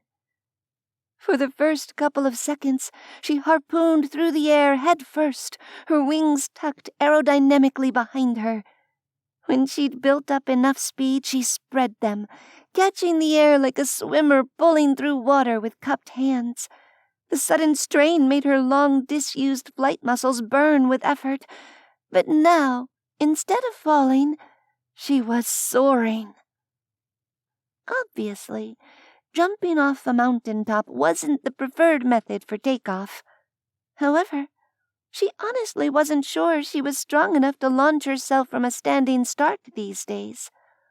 And even if she had been, there was no point in squandering unnecessary energy when she would have far more need of it later. It was becoming more and more difficult not to think of the last time she'd tried to reach heaven. She mustn't think of last time, though. If she'd thought of last time, she'd flap her way back up to the rocky peak where she'd left Nigellus, grab him, and drag him straight to California without looking back. The phantom smell of burning flesh and feathers tickled her nose. Illusion! It was only a trick of her mind.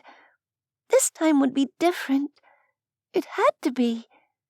Heaven wasn't truly shut away from the human realm, not completely. The sword proved that.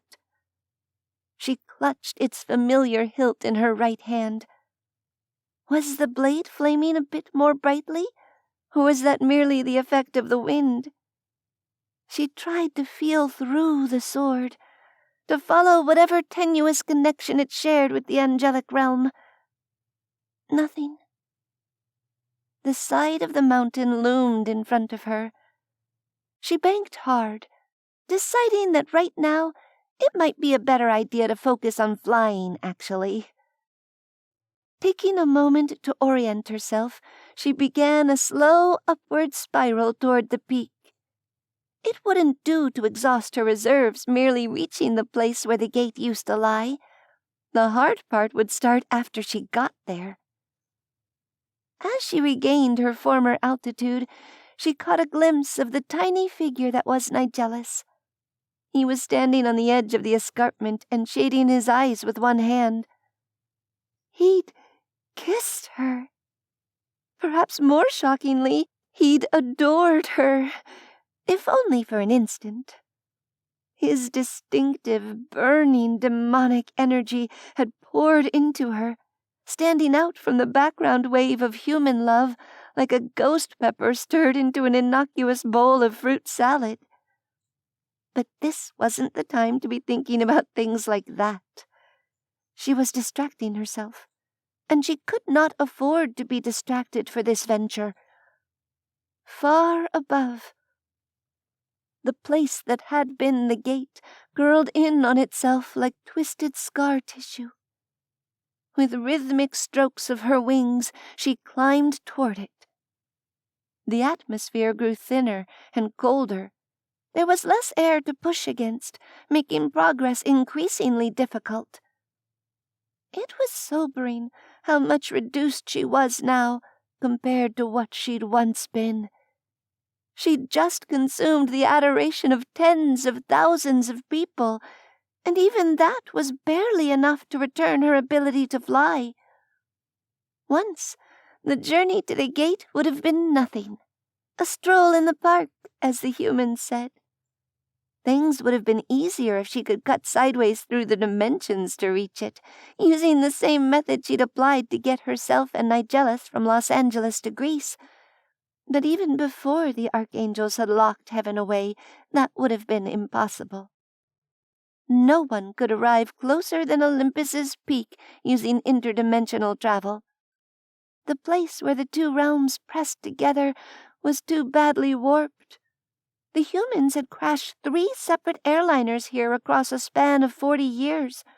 Eventually, they declared the area an electromagnetic anomaly and closed off the surrounding airspace. That almost certainly made them smarter than Neveah, given what she was about to attempt. Though, honestly, had it not been enough of a hint that something was wrong after the second plane crashed? She was distracting herself again. The former gate was close enough now that its proximity prickled at her nerves. Wrong. Wrong. Wrong. It was all wrong.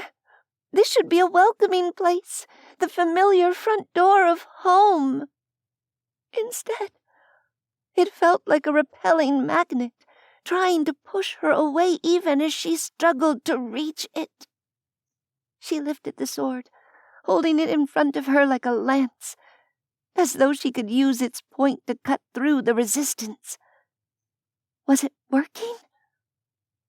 It was impossible to tell, but at least the suffocating pressure wasn't growing any worse. And then she was there. Barely enough strength remained in her wings to hover in place, flapping madly against the thin atmospheric pressure and the thick resistance as she came face to face with the scar in reality. Lightheadedness threatened to overcome her, half terror and half physical exertion. It will be different this time. She could hear the hysteria in her internal voice. I'll use the sword, and I'll get through, and then I'll be home. The archangels will help stop the war. I know they will. Drawing back her sword arm, she plunged the blade into the twisted place that had been the gate. The world erupted into flames. Neveah screamed, her body plunging toward the mountains far below, her wings seized, convulsing as they burned. The flames poured into her open mouth, her shrieks of torment choking off as her vocal cords sizzled and bubbled like seared meat. It was agony on a level that made Map's torture seem like a gentle caress. She would go mad from it before she discorporated, and then she would spend the rest of eternity as a raving banshee, wailing endlessly into the void. How close were the rocks? How long had she been falling? If the humans looked up, would they see a shooting star arcing above the mountain of the gods? She was on fire. On fire! And how much of her was even left? Oh, holy heaven, it hurt. How could anything hurt this much? Something slammed into her. With the sputtering remnants of her awareness, she thought at first it must be the mountain. But she was still falling. Strong arms tightened around her. I won't let you fall, said a gravelly voice. The words echoed inside her mind. She could never have heard them over the roaring wind and the crackle of flames. The wind buffeted her in rhythmic jerks as another set of wings attempted to right them and slow their descent. But it was useless. They were both on fire now, and both of them were falling. The shadowy presence inside her mind was screaming silently, just as she was. And soon the unforgiving earth would rise up to meet them. In reality, it took slightly longer than forever. The form clutching her body rolled at the last moment, taking the brunt of the impact in a useless attempt to shield her. It still felt like hitting concrete, and it was only when the air around her began to bubble and boil that she realized it wasn't air at all. It was water. A second, gentler impact rocked her as they hit the bottom. The arms around her never loosened their grip. The water continued to boil and steam around them, choking their surroundings with silt. It was a different kind of pain, like being sandblasted on top of open wounds, but physics was physics.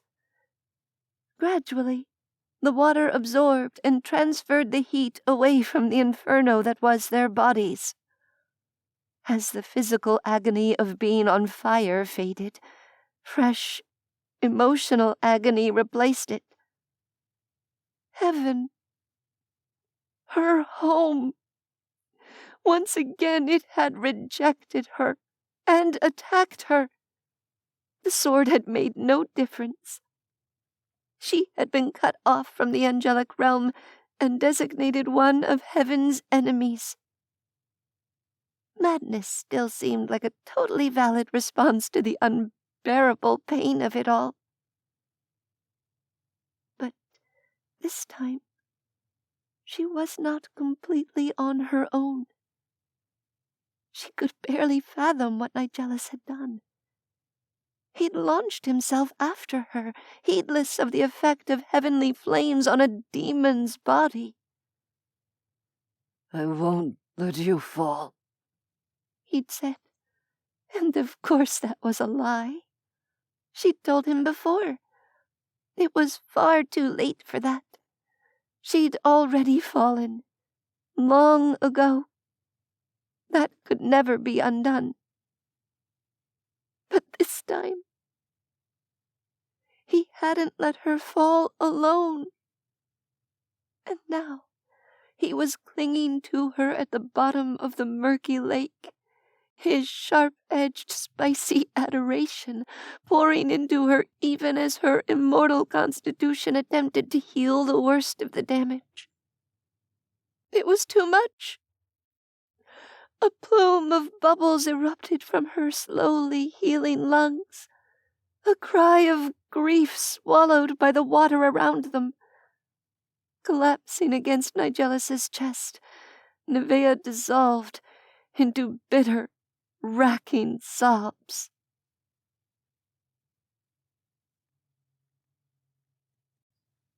"8. Stark denial over what he'd almost lost pounded through Nigellus's awareness, more immediate than the crippling pain of a burned and shattered body. The angel hadn't told him that something like this might happen to her if her plan to enter heaven failed. Why hadn't she told him? He cradled her broken corporeal form against his, a fear unlike anything he'd ever felt before battering at his rational mind. For an awful few moments after they came to rest against the bottom of the mountain lake, he wasn't certain how much of her remained. His arms tightened around her, as though they might be the only things holding the remnants of her physical and mental existence to this plane of reality. It was only when she convulsed against him, her entire body shuddering with grief, the likes of which he couldn't begin to comprehend, that he was certain he hadn't lost her to heaven's infernal defenses. His body shrank and settled into its human form without his conscious direction. Less surface area to repair, less mass to rebuild. Around them, the maelstrom of displaced sand and silt began to settle. The water no longer boiled and steamed. He lacked the strength to drag them to the shore, and he was surprised Neveah even possessed enough strength to weep. He could only huddle here with her, neither of them constrained by the inconvenient mortal need to breathe.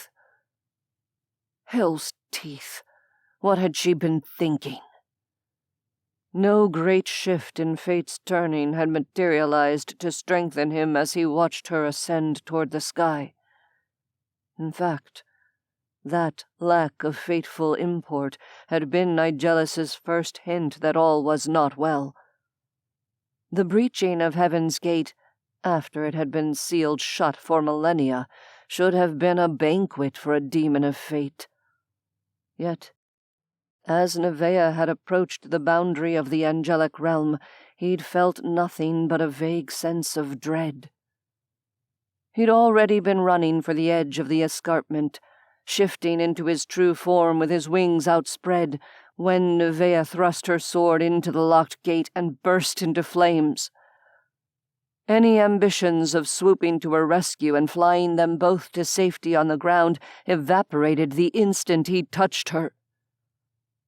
All he'd been able to do was direct their plummeting forms toward the small lake a mile or so southwest of the mountain, and hope its thermal mass outweighed their thermal energy.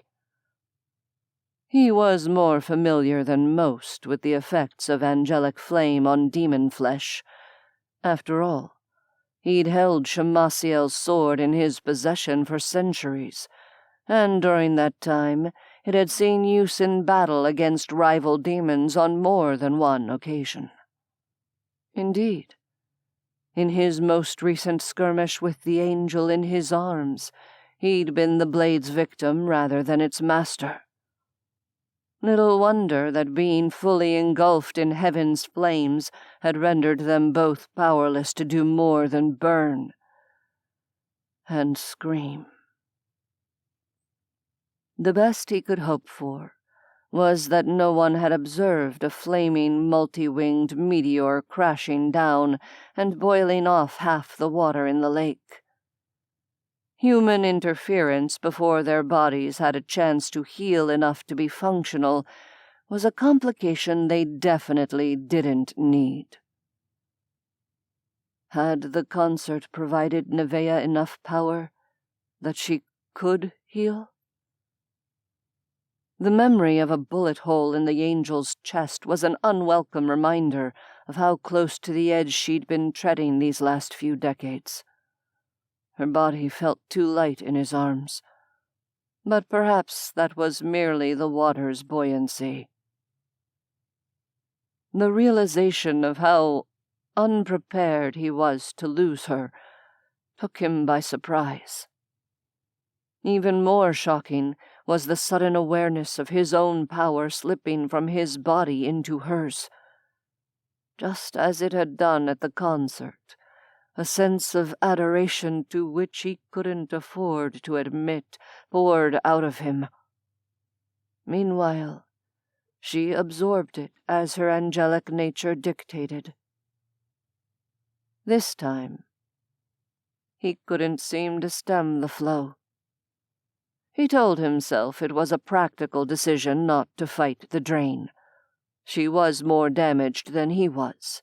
She'd been engulfed in the flames longer. It only made sense to share his strength, since he could get more, and she couldn't.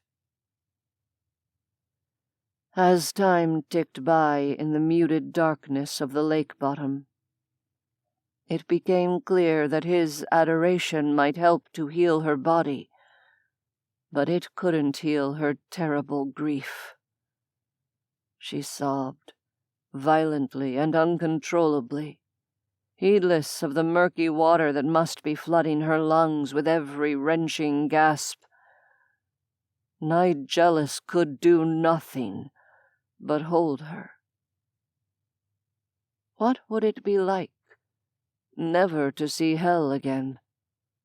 Would he mourn the loss of his home's stark landscape and spare beauty if he knew he could never again set foot in it?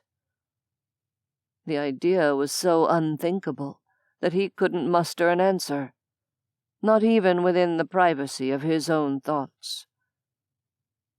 Hours passed. Elsewhere, events would be proceeding without them, as events were wont to do. Right now, he and the angel were powerless to affect them. They had gambled on a miracle, and lost. Neveah still wept weakly in his arms, though her ravaged body had slowly gained heft and solidity as time crept by. When he finally felt able to do so, Nigellus struck out weakly for the shore, dragging her with him as he crawled along the bottom like some primeval creature that had barely developed legs. Out of the water, the weight of gravity was an unwelcome shock. They were both naked, their clothing burned away to nothing. Nigellus's human skin had regrown. Most of his major bones had knitted, though the state of his wings in their unseen side dimension was better left unexamined for now. Neveah's body had used the energy he'd given her to repair muscle and sinew with a translucent covering of new skin. The stumps of her wings protruded horrifically from her shoulder blades. Her long hair was gone, a fuzzy, pale blonde stubble only just beginning to grow from her scalp as he watched. Her red-rimmed gaze was alarmingly vacant. It stayed vacant as her body convulsed, expelling the water she'd breathed and swallowed. Nigellus steadied her until she stilled again, limp as a wrung-out rag in his grip.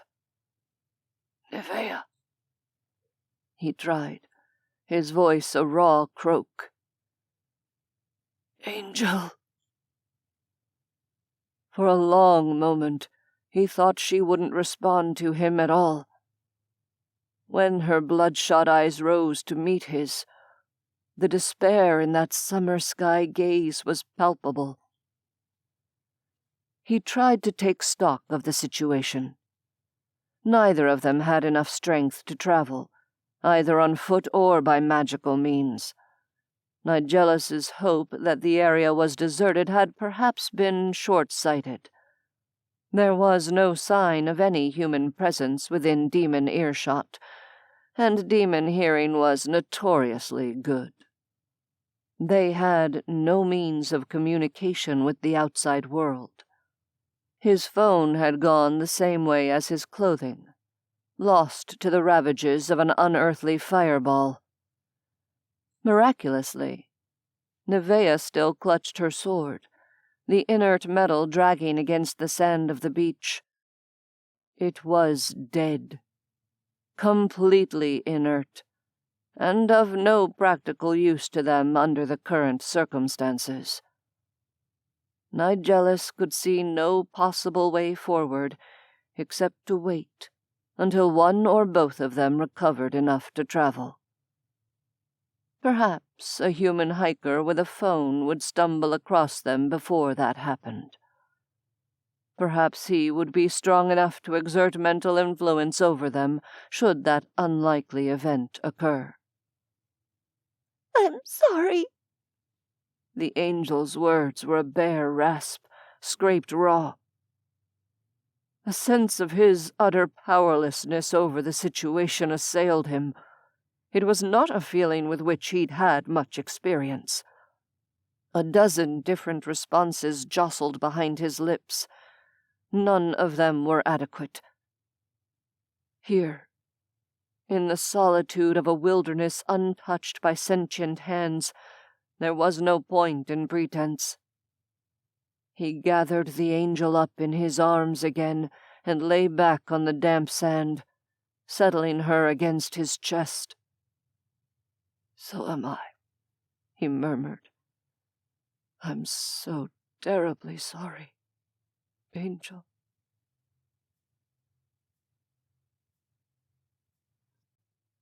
"9.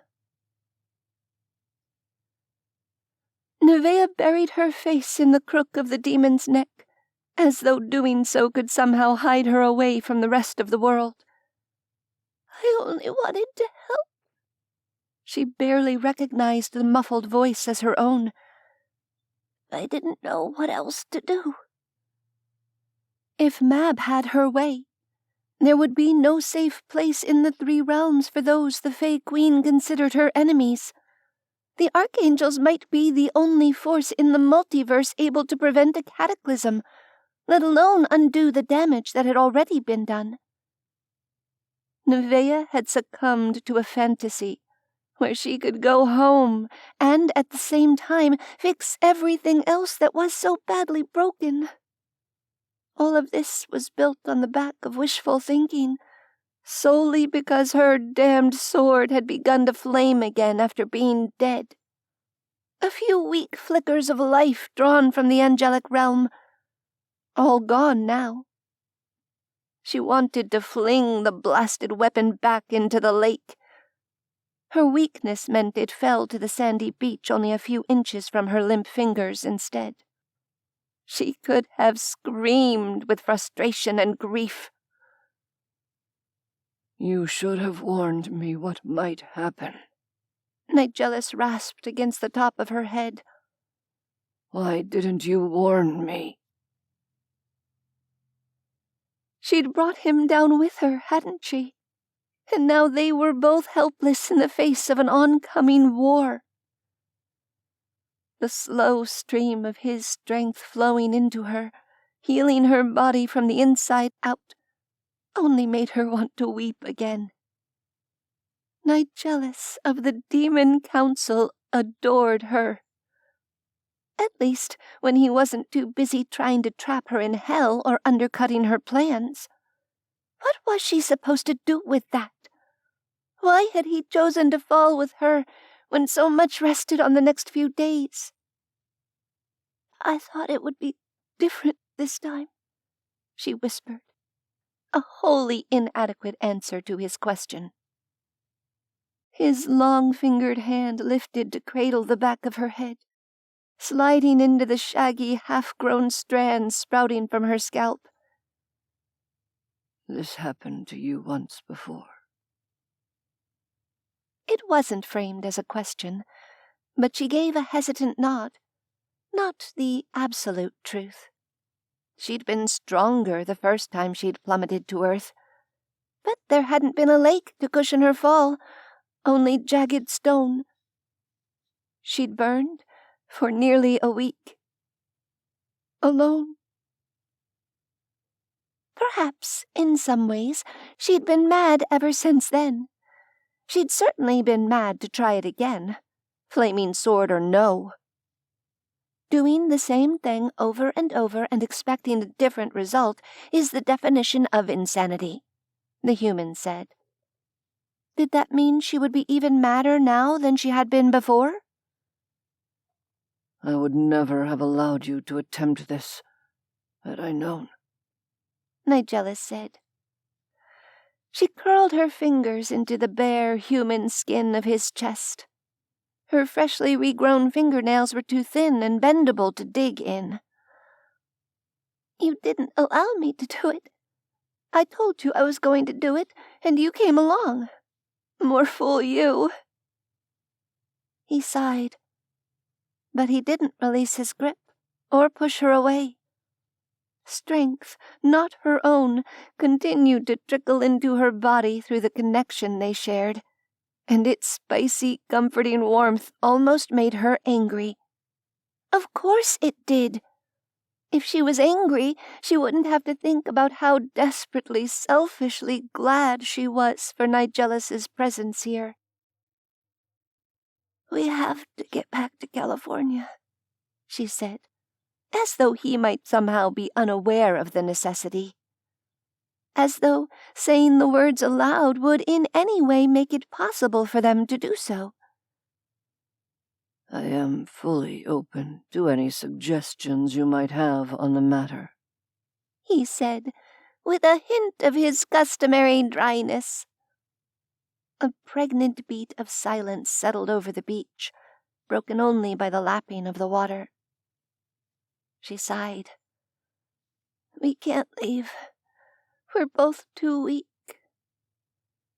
It does seem impractical at the present moment. Neveah screwed her eyes shut.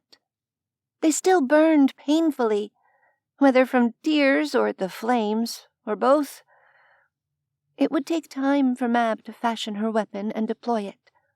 Such things could not be designed and implemented overnight.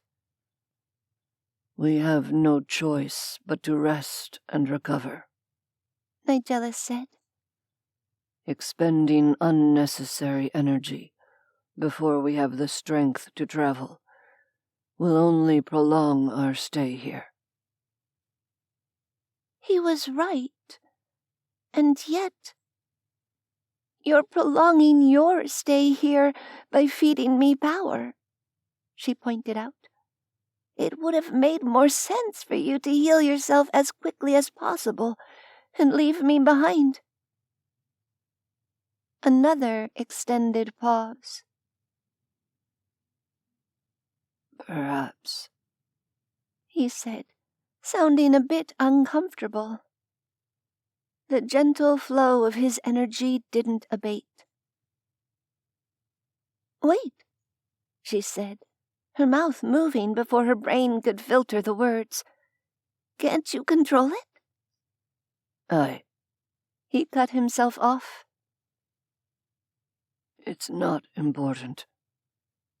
Logically, there would be a great shift in the flow of fate if Mab is able to create her weapon successfully.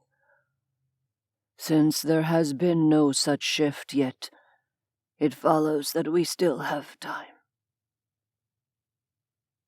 It was the thinnest of thin excuses, and Neveah embraced it with the relief of someone desperate for a reason to give up and stop fighting for a few hours. She went limp against the larger body cradling hers. "Okay," she said, hating how tiny and weak her voice sounded. The ambient temperature of Thessaly's Mediterranean climate was honestly the least of their worries at this point, but the warm air felt pleasantly neutral against her naked skin. A faint breeze had already dried the lake water from her back, though the places where her body pressed against Nigellus still felt hot and damp. The demon must have changed into his human-like form for reasons related to healing, or at least she presumed so. It felt odd to acknowledge that she'd spent more time engaged in physical intimacy with his true form than with this one. "You're a terrible angel," said a little internal voice. "Maybe that's why heaven rejects you." The voice sounded an awful lot like Sandalphon, and she wanted to dismiss it out of hand. The powerful archangels had been happy enough for her skill with a sword whenever they were embroiled in one of their endless, pointless power struggles with the demons. But when times were quiet, Neveah might as well not have existed. "Do you feel like you fit in with the rest of your kind?" she asked, apropos of nothing. "With the other demons?" Nigellus appeared to ponder the question in more depth than it probably deserved. "Yes," he said eventually. "And no." She let the answer hang, and after a few moments he elaborated. "I am a member of the Council of Six, though one might argue my position there is tenuous compared to the other rulers." He shifted beneath her, a small movement. "My people had need of a spy master during the last war. That need did not disappear with the advent of the peace treaty. However, a spy master is by nature untrustworthy. Perhaps my aptitude for the work makes me unusual for a demon. Most of my fellows prefer open battle to skulking in the shadows." "Yes, I remember," she said, borrowing something of his trademark dry delivery. He let out a noise that might have been a low chuckle. "I'm sure you do." She licked her lips. The skin covering them was mere minutes old, but they already felt dry and chapped. "When the last great war between the demons and the Fae started up, I tried to help people. Humans, I mean," she clarified. "It never seemed fair that their realm was caught in the middle of all the others. They were, and still are, stuck at the crossroads of a hostile reality. The poor fools." "And the archangels didn't approve of your actions?" Nigellus asked. She shrugged a shoulder, trying not to think too closely about the pathetic remnants of her burned wings as they shifted position. "They wanted nothing to do with the conflict between Hell and Dhuinne. It wasn't our war either. But the difference was, we had the option of sitting it out. The humans didn't." She scoffed. The angels thought your people were punching down by taking on a mortal race like the Fae. Little did they know. In the beginning, the Council considered it distinctly possible that the angels would ally with Dhuinne against us. Nigellus mused. It was the main argument raised against responding to the Fae's acts of provocation on Earth. We were never allies with the Fae, Neveah told him. Some of the archangels just enjoyed having sex with them, making pretty little mortal creatures in our own image. Personally, I never saw the appeal. The Fae had only gained their magic by interbreeding with angels, in the murky time before anyone had thought to start writing down history. These days, Neveah had plenty of reasons to wish the archangels had kept their trousers buttoned. Not that archangels wore trousers, or used buttons. Nigellus's chest rose and fell. Such interference with the lives of mortals is always complicated. Neveah recalled that Zora Bright, now the mother of a new vampire race, was a part-bred succubus. Hard on the heels of that realization came the memory of adding her own angelic blood to the human blood donated by the Tithelings to help Sherilyn through her turning. Complicated is a good word for it, she murmured, feeling abruptly like a hypocrite of the First Order. She cleared her throat softly. You should know. The first Tithling vampire drank some of my blood after Zora turned her. Nigellus went so still beneath her that he might as well have been turned to stone. Excuse me? He asked slowly, as though he thought he might have misheard her. I wanted to help protect her if I could, Neveah said grimly. Her name was Sherilyn, and she was nice. I liked her. There was no way of knowing exactly how my blood would affect her, or if it would even affect her at all. Maybe it won't make any difference in the end. And were there any effects? Nigellus asked carefully. Neveah shrugged again. She wasn't feral the next time she woke up to feed. A bit disoriented, maybe, but she was able to drink from Ransley Thorpe's wrist without savaging him, and she spoke to us rationally. She was preparing to turn more of the Tithelings when I decided it was time for me to leave. Nigellus's hands closed around her shoulders, lifting her away from him until he could meet her eyes.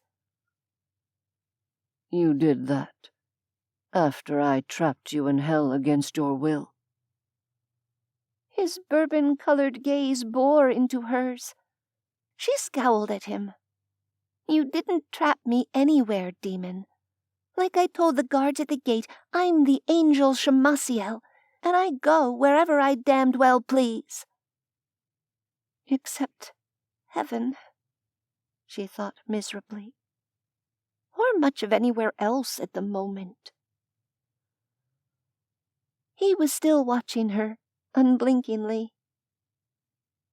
If the new vampires rise from the dead without suffering the blood craze, they'll be able to turn other Tithelings far more quickly. It will make evacuating the villagers from hell vastly more efficient, while also ensuring that more of them are ready to fight if the Fae attack on Earth's side.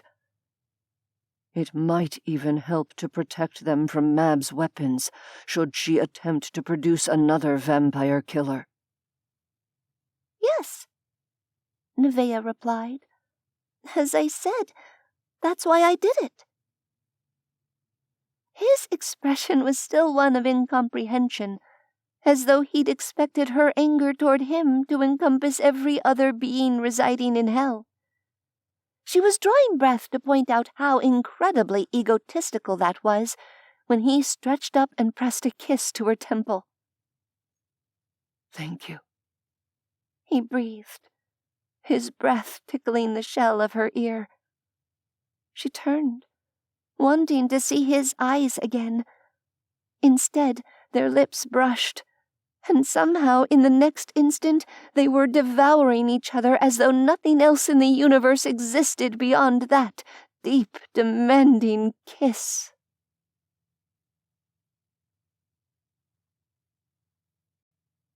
Ten.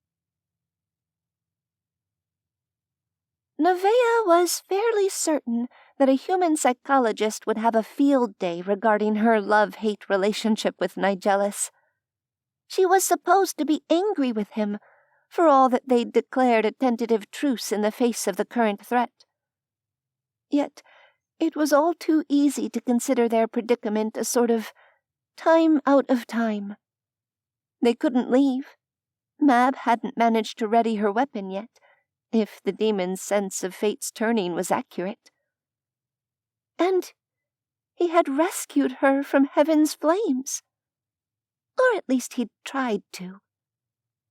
Certainly things would have been far worse without him being here to catch her. Additionally, there was the matter of the strength he was pouring into her. That slow stream of energy had surged when she told him about giving her blood to Sherilyn. It hadn't abated as their lips slid together in a kiss that turned from desperate to sensual by slow degrees. Eventually, he broke away, his cheek brushing hers intimately. By rights, he said, you should want nothing to do with me. The words tickled the shell of her ear, the skin there still tender and new. I know, she said resignedly. It's really quite maddening. Have you ever pondered what it would be like to form a soul bond between an angel and a demon? Nigellus asked. And maybe she'd given it a tiny amount of thought in the days since Mab had turned the world on its head. It sounds like an eternal battle, she replied, a bit breathlessly. Demons consume the souls of mortals. Angels are immortal. You could pull and pull and pull, and the angel would always fight back. There would never be any end to it. Or maybe there would be, if it were Neveah on the receiving end of such a connection. There was so little of her left compared to what she'd once been. A vague, ambiguous noise rumbled through his chest, neither agreement nor disagreement. Perhaps you're right, he said. I hope you realize I'm far too weak to engender demonic lust right now, she pointed out. Which means this is all down to you. She shifted her hips minutely by way of demonstration. You must have corrupted me permanently. As you said before, you really aren't a very good angel. Maybe I'm secretly a spy master as well, she managed. Maybe it was my plan all along to entrap you. With my wiles, she added helpfully. He stilled beneath her, seeming to ponder that for a long moment. Highly doubtful, he said eventually. Don't discount my wiles, she insisted. They worked well enough on you, didn't they? I have only ever discounted you at my peril, he told her, with suitable gravity. Mollified, she let herself go limp against his body again, too weak to do more than soak up the pleasure he was giving her, right along with the power he was feeding into her. Under any other circumstances, it would have been a heady combination indeed. As it was, it felt more like the baseline requirement for her continued survival than anything else. How many times would she slide to the brink of annihilation before it became impossible to step back from the ledge? She feared discorporation because it was an unknown. To her knowledge, no angel had ever been weakened to the point of having their physical body lose cohesion, splintering into nothingness within the void. Yet this was the third time in recent days that she'd approached that abyss, saved from her fate only by the demon currently caged between her thighs. "Grasp the physical while you still have a chance," counseled a quiet voice inside her mind. So she turned her attention inward, feeling the slow tightening of her nerves in response to their lazy joining. They barely moved at all, yet the pleasure still rose, as unstoppable as the tide coming in. When it broke for the first time, it washed away the worries of the present for a precious few moments.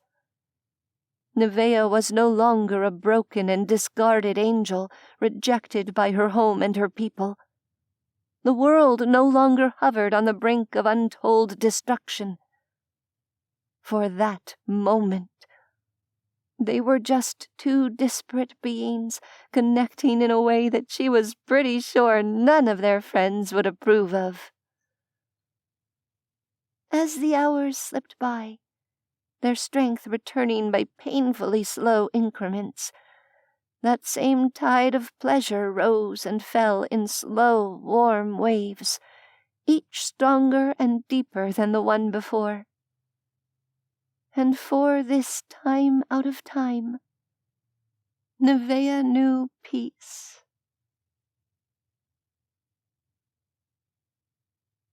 Neither angels nor demons slept, but the two of them did rest together in a sort of fugue state. Let him have the connection to her.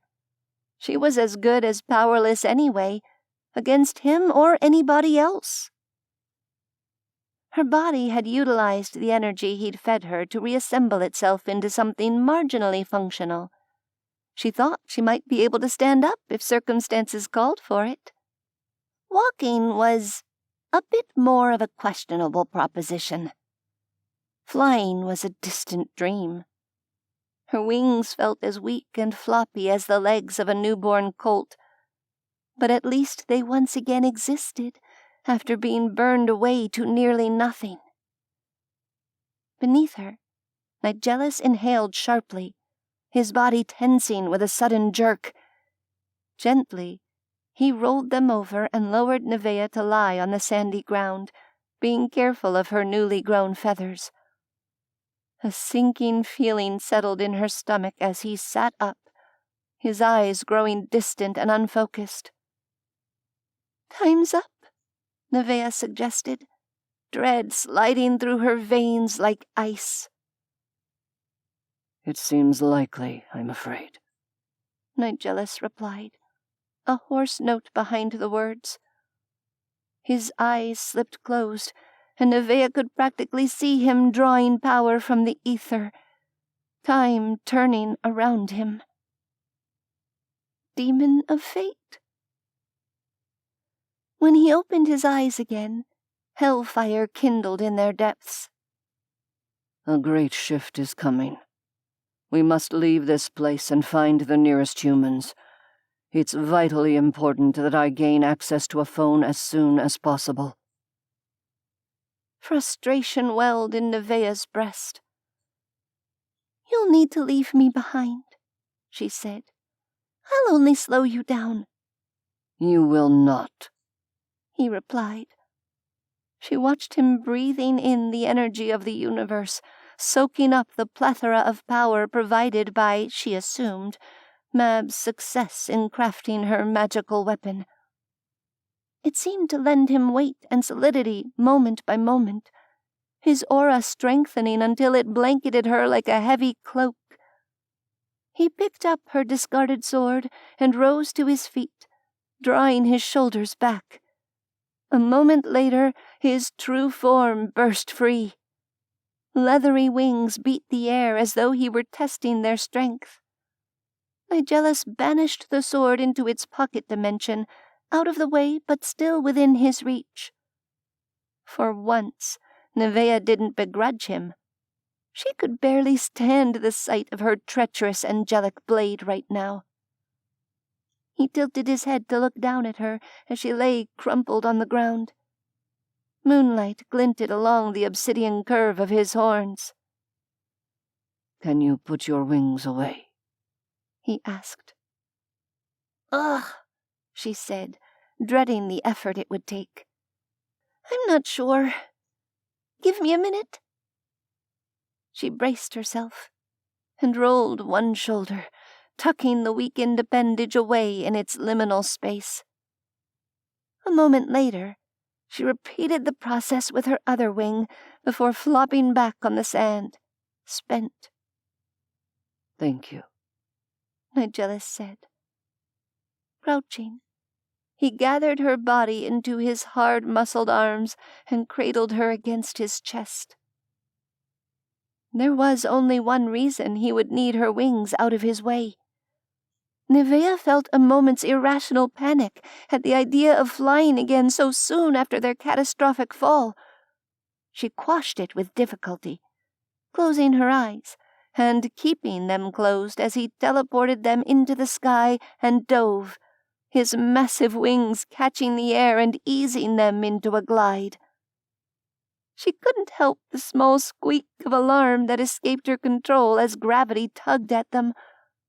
No doubt this was the only way to get them both airborne with the addition of her extra weight, but it was still momentarily terrifying. Eventually, she pried open her eyes and took stock of their surroundings. Nigellus was executing a spiral search pattern. It was what she would have done if she were able to, flying in ever-increasing circles until she found the nearest road with vehicular traffic. Finally, the distinctive double-cone pattern of headlights appeared below them. They seemed to belong to the only car on a lonely stretch of road, but at least it was something. Powerful wing beats propelled them far ahead of the little human vehicle. Nigellus swooped down and landed them near the edge of the road, where they would be hidden from view by a line of trees. "Can you stand?" he asked. "I think so," she told him, and locked her knees as he lowered her onto her feet. A moment later, he was in human form once more. A moment after that, he waved a hand and magically conjured clothing covered both their bodies. "I wasn't certain whether you knew that trick or not," she said, having noticed that he preferred the real thing, even though real clothing had the unfortunate tendency to tear when its wearer abruptly changed form and sprouted massive wings. "It lacks the comfort of a well-tailored human suit," he replied. "But needs must." In the distance, the rumble of the car's engine approached. Nigellus stepped through the trees separating them from the roadway. Neveah drew in a fortifying breath and tested her wobbly legs, following at a slower pace. When she reached the road, it was to find the demon standing on the pavement in the glare of the car's headlights as it screeched to a stop. A pudgy man with dark hair and a prominent nose stepped out of the vehicle, gesturing at him wildly. "What do you think you're doing?" he cried in Greek. "I almost hit you." Nigellus pinned the driver with burning eyes, and the unfortunate man's hands fell to his sides, hanging limp. His slack jaw worked as though he might try to say something else, but no sound emerged. "Your phone," Nigellus said in the same language. "Give it to me." Wordlessly, the driver returned to the car and reached inside, retrieving his mobile phone and passing it to the demon. His expression remained completely blank as he did so. Nigellus glanced down at it and immediately handed it back. Unlock the screen and remove the lock in your security settings. The man's eyes fell to the screen. He tapped at the phone awkwardly for a few moments and once again proffered it to Nigellus, who took it without comment. "Is there even phone coverage out here?" Neveah asked, taking in their remote surroundings. Enough to get a signal, Nigellus replied in a distracted tone. 2 bars, which is sufficient for our needs. He tapped in a number and lifted the device to his ear, pacing a few steps away. The phone's owner continued to stare into the night with unseeing eyes, haloed by the headlight's sodium glow. The car engine idled behind him, filling the air with the scent of unburned hydrocarbons. Nigellus stilled. All his focus centered on his phone call. "Mr. Grayson," he said. "It appears we have a problem. Please listen carefully."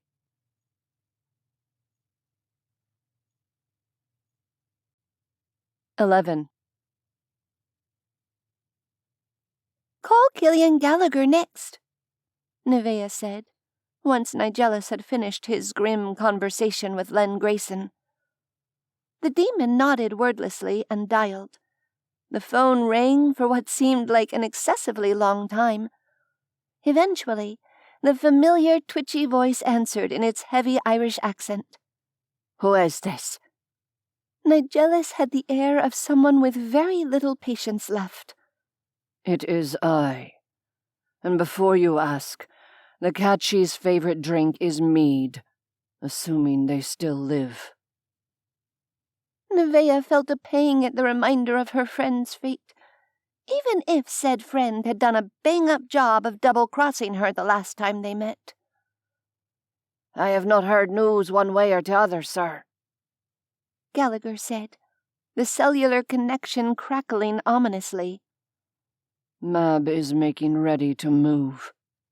Nigellus passed the phone to his other hand, glancing up at the night sky as though it might provide some insight.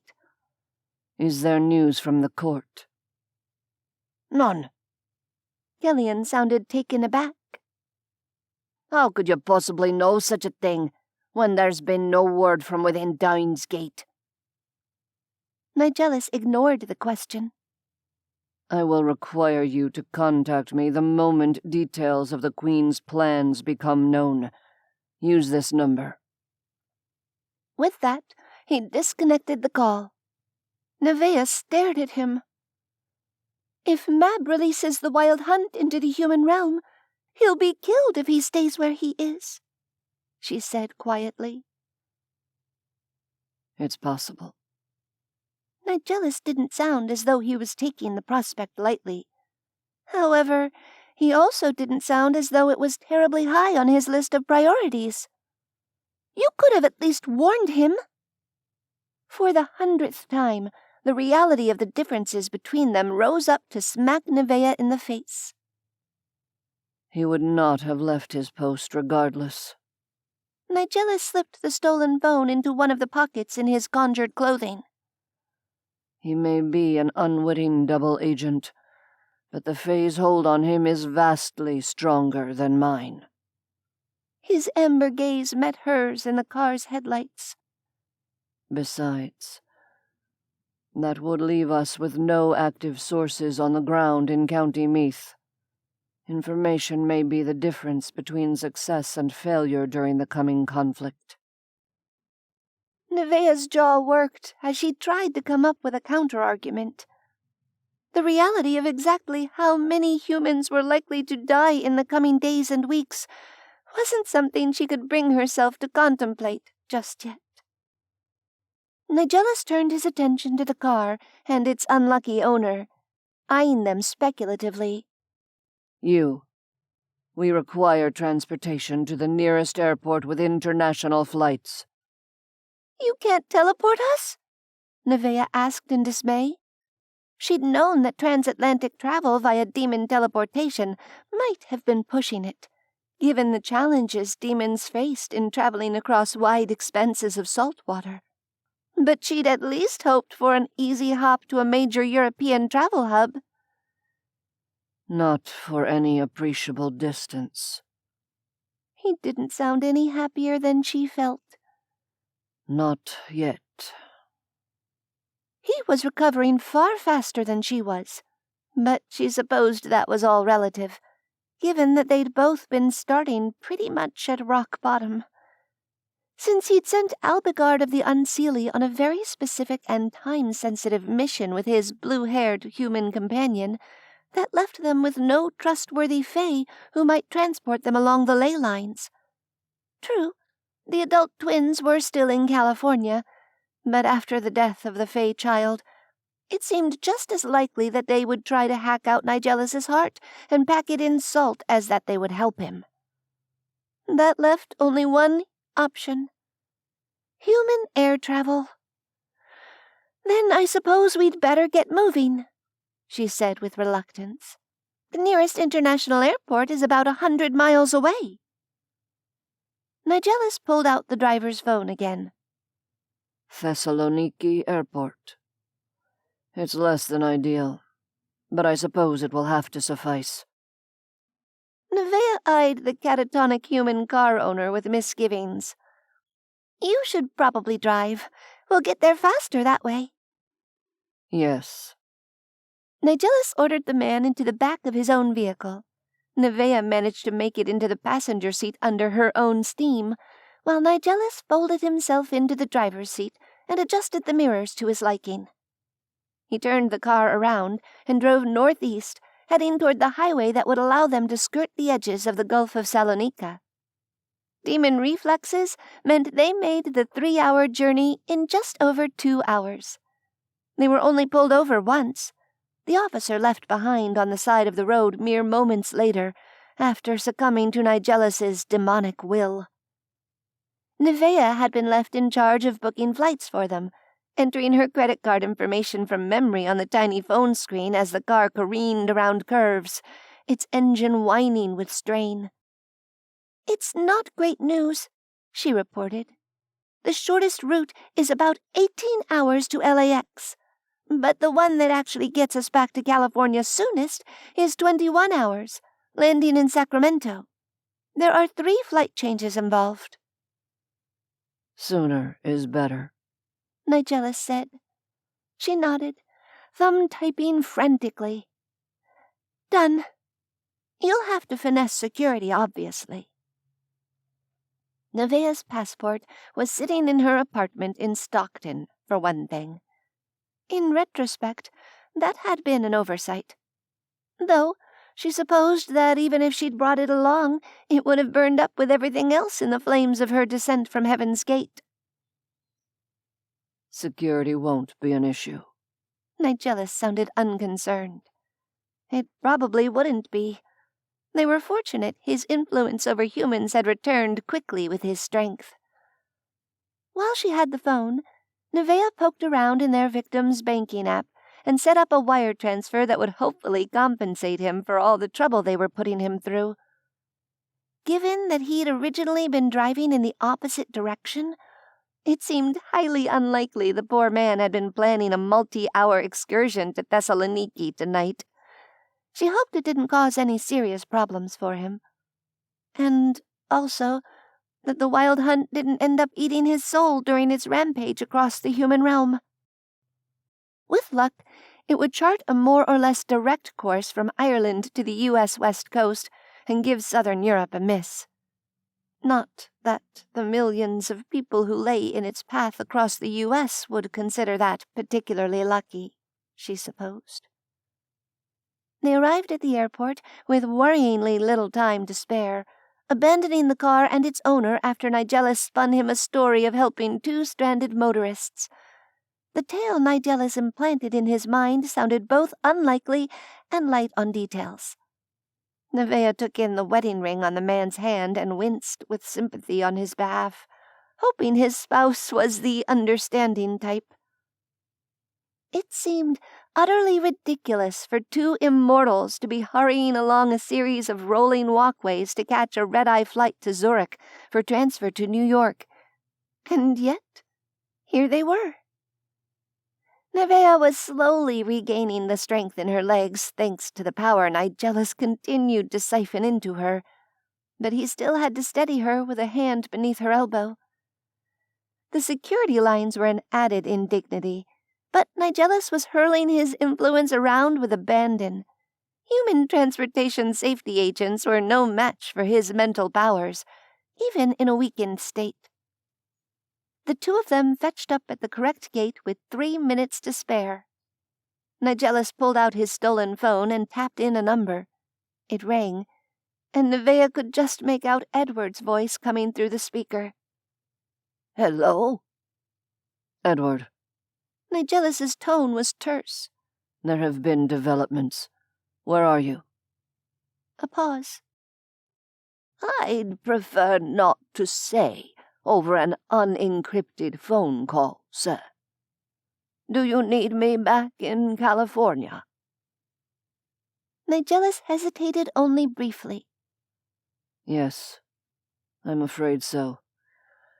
But be aware that California will not remain a safe place for much longer. The twins are currently staying at the winery. They will need to be moved. I've already sent Albigard and Mr. Grayson elsewhere." "Understood," Edward replied grimly. "Do you need me to deliver a message to the council?" "Yes.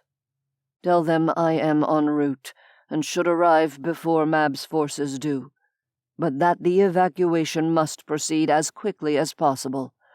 It may be feasible to hold the gate against the hunt for a period of time, but Hell's ultimate defense is in serious question." A long pause. Then, "I'll make sure they're informed. Is there anything else, sir?" "Not at the moment." Nigellus glanced at his boarding pass. "We should arrive in Sacramento shortly after 5 p.m. tomorrow, local time." "Good heavens," Edward said, more accurately than he probably realized. "Where on earth are you coming from?" "Mount Olympus," Nigellus replied. "Our quest here was unsuccessful, I hasten to add." "I see." Edward cleared his throat, evidently reading between the lines when it came to the probable reason for their visit. "Well, hopefully we can muddle through this mess without the Archangel's brand of help. Safe journey, sir." The demon ended the call just as the gate opened for boarding. It was a relief for Neveah to collapse into her cramped window seat in coach. She firmly closed the sliding window cover, not in any hurry to gaze down at the ground far below once they took off. Can an angel get acrophobia? She wondered aloud. Because that would be really embarrassing. Perhaps it is not so much acrophobia, a fear of heights, as it is bassophobia, the fear of falling. Nigellus offered in a somewhat distracted tone. Neveah couldn't help the little shudder that rippled through her. I'm not sure that's any better. She was silent as the plane finished boarding. A few minutes later, they commenced the seemingly interminable process of taxiing to the runway and awaiting their turn for takeoff. When the main engines finally powered up, propelling the jet along the tarmac like some barely leashed beast, her stomach turned over queasily. It was an all-too-human sensation as the plane rose into the air, wavering from side to side a bit as they encountered a layer of turbulence. Nigellus shot her a sidelong glance, a small furrow forming between his brows. "All right?" he asked. She sighed. "No, but it hardly matters under the circumstances." Lowering her voice so as not to catch the attention of the nearest passengers, she continued, "Will there be time to get everyone evacuated from hell and safely away?" The furrow in his forehead deepened. There are too many variables. It will depend on Edward's ability to adequately convey the urgency of the situation, as well as on Mab's timetable. Worry pricked at her. Edward won't go to the council in person, will he? If he were to be trapped inside hell. He will not, Nigellus assured her.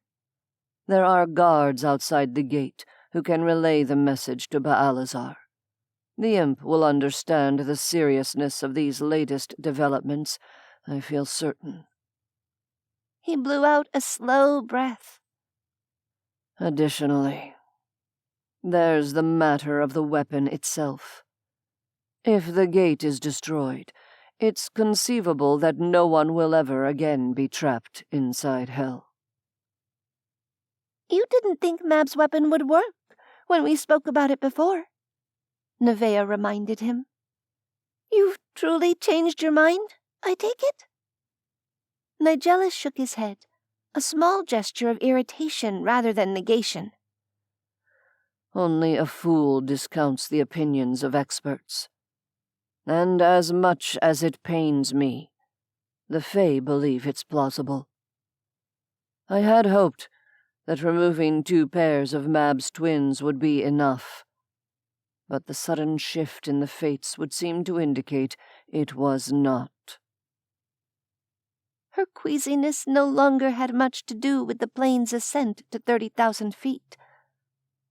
Given what happened to Ransley's people at the end of the last war? Yes. Nigellus's voice grew distant. Quite. Where will they go?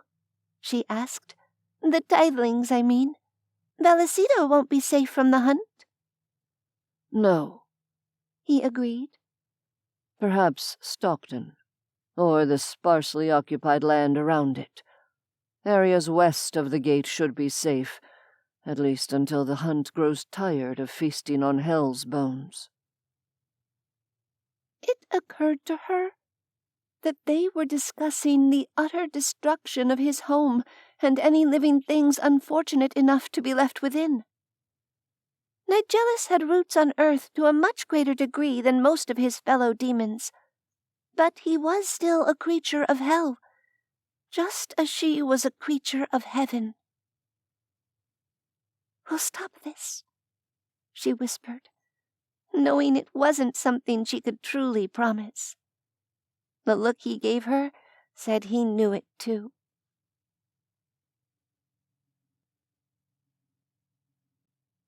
12. The flight from Thessaloniki to Zurich lasted 2.5 hours, arriving on time and leaving them with a 3-hour layover before the scheduled leg to New York. Neveah bit her tongue as Nigellus mesmerized an airport shop attendant into giving him a charger for their stolen phone. Intellectually, she understood that the coming devastation vastly outweighed the harm caused by petty theft. Of course it did. Maybe she was subconsciously looking for something to use as a distraction. Or maybe it was simply the habit of millennia to disapprove of demons being calculatedly amoral. Whatever the case, she managed to keep her words of censure from passing her lips.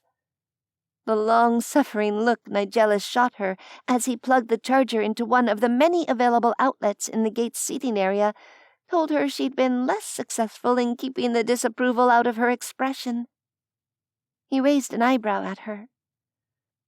It would be counterproductive to have left Killian in harm's way, and not be able to receive his call afterward.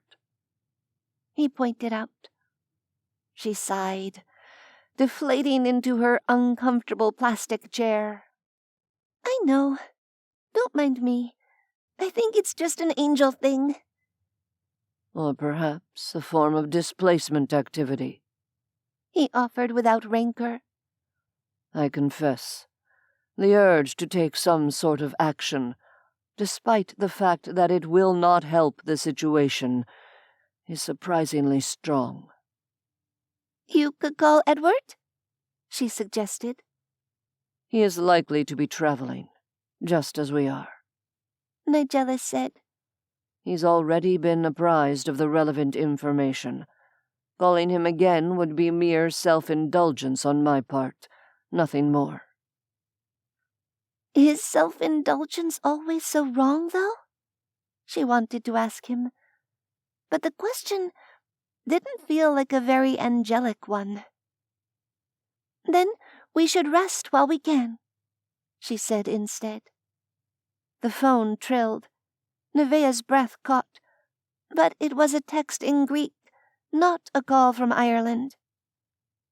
I guess our unwilling benefactor hasn't managed to make it home yet, she said, picturing worried family members trying to reach him. I hope he won't be in too much trouble. I suspect the world news will overshadow any domestic squabbles before long, Nigellus replied. You are correct. We should rest. You are still weak. And you're still feeding me power, she said. It sounded like an accusation, though she hadn't meant it to. At first, she thought he wouldn't reply. After a pause, he cleared his throat and settled back in his chair. Soon, power will no longer be an issue. Not if the human necromancer and his fae uphold their part of our agreement. She didn't really want to think about that. But at least Nigellus had sent the pair out of the hunt's path, if nothing else. Since resting had been her idea, and since she was, in fact, still a wreck after what had happened at Mount Olympus, she tucked her legs beneath her on the seat of the uncomfortable chair, letting her upper body sway sideways until her head rested neatly against Nigellus's shoulder.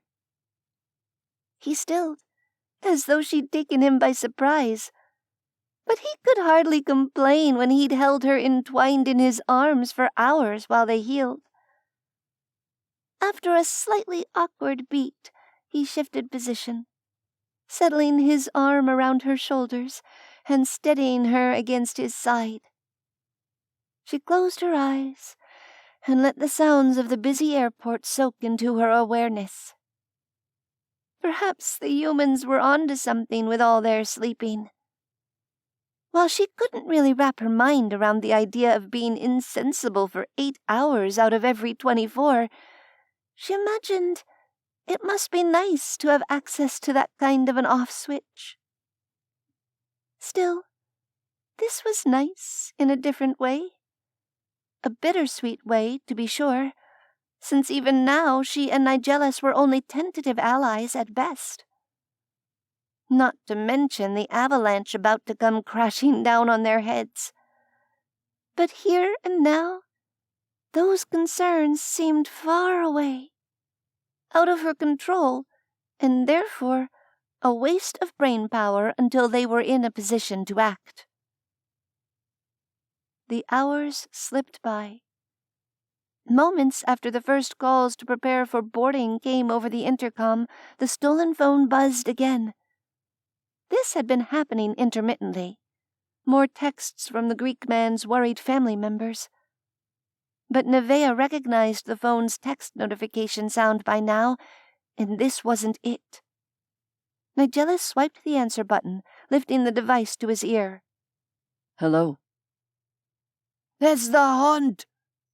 Kellyanne Gallagher's heavy Irish brogue was rife with panic. It's loose on Earth, and it's killing everything. Neveah bit her lip and straightened, her eyes meeting Nigellus's hard gaze. From the sound of it, Gallagher was in a vehicle. The sound of a revving engine crackled through the speakers, and she could faintly make out wailing sirens in the background. Drive east, Nigellus said. Toward Balrath. Get out of its path, Kellyanne. Aye! The double agent's voice was high-pitched with terror. Eds! There was a screech and a crash through the phone, followed by a scream. The call cut off. Nigellus closed his eyes. Neveah realized that she was gripping his arm hard enough to bruise him had he been human. She made herself let go, feeling sick with dread. "Now boarding, rows 17 to 25, said a cheerful voice over the intercom. Nigellus swallowed silently and opened his eyes. "We must go," he said, no trace of emotion in his tone. She nodded and rose with him, joining the line forming at the gate. Across the English Channel, a ravenous cloud of anti-life would be sweeping over Western Ireland, killing everything it touched down to the microbial level.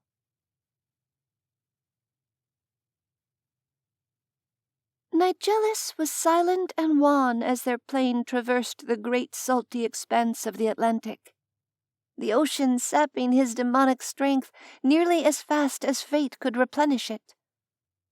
The area of Ireland that lay west of the hill of Tara in County Meath was mostly rural, but it was not such a large country that people wouldn't notice a supernatural blight moving across it, growing larger and stronger as it fed. Neveah expected that the first reports would be flying fast and thick by the time they touched down in New York, and she was not disappointed. No one had yet connected the phenomenon to the Hunt's smaller attacks in St. Louis and Chicago more than a year previously, but it hardly mattered. Knowing that it had happened before wouldn't save the living things trapped in its path. "It disappeared off the coast south of Donegal," Nigellus said, quickly perusing news articles on his phone. "There's a lot of life in the ocean for it to eat," Neveah said grimly. "Donegal. Is that on a direct path to Vallecito, or a more random one?" Humans were unaccountably fond of their flat world maps, and they tended to forget that travel around a sphere didn't lend itself easily to depiction in 2 dimensions. Most people outside of the airline and shipping industries would have assumed that the shortest route between Ireland and California would be through New England and the American Midwest. In fact, it would cut through central Canada and the northwestern U.S. Nigellus called up a mapping website that calculated routes based on the Great Circle method. "It appears to be following the most direct path, at least for now.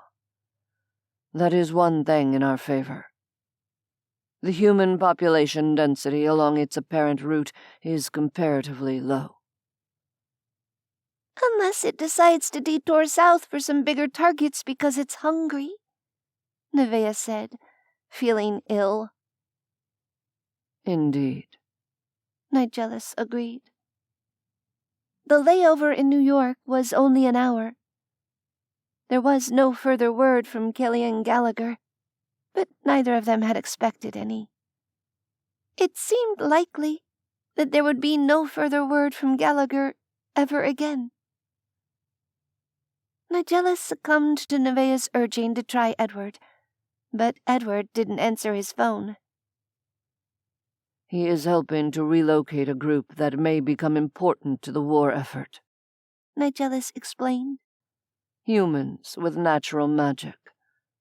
He didn't wish to give details of their itinerary over the phone, but it's quite possible he had nearly as long a journey to return to California as we do."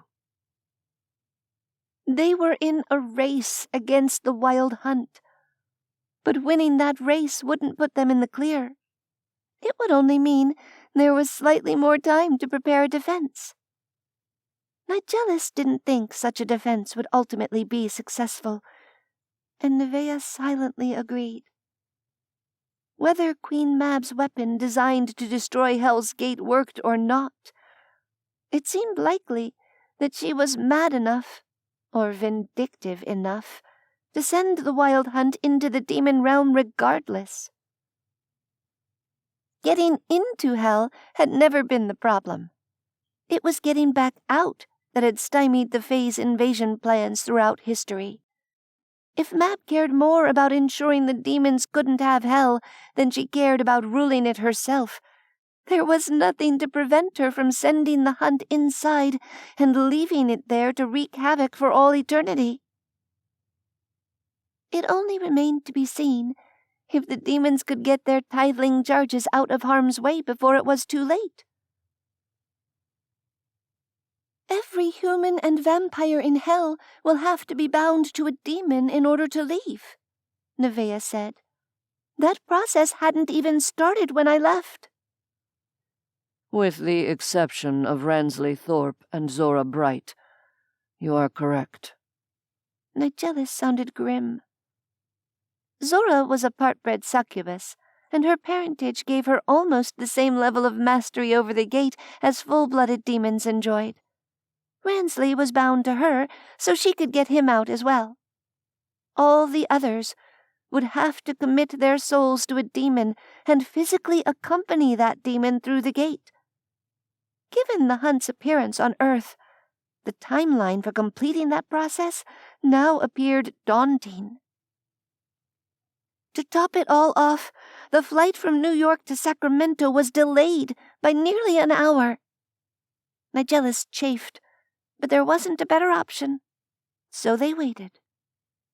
Eventually, they were airborne. In another 6 hours or so, they would be in Sacramento, and from there they would finally be in a position to act. Neveah sat, tense and impatient, in the window seat, her newfound nervousness with flying buried somewhere beneath the rest of her worries.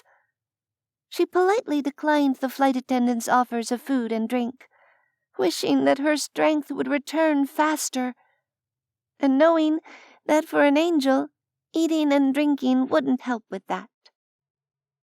They were flying over a nondescript rectangular patchwork of farmland when Nigellus inhaled sharply next to her. His aura crackled, and she frowned at him, startled. "What is it?" she asked in a low voice. Power, he replied. It appears Mr. Grayson has wasted no time in offering us his assistance. Neveah's nostrils flared, the scent of necromantic energy tickling her senses.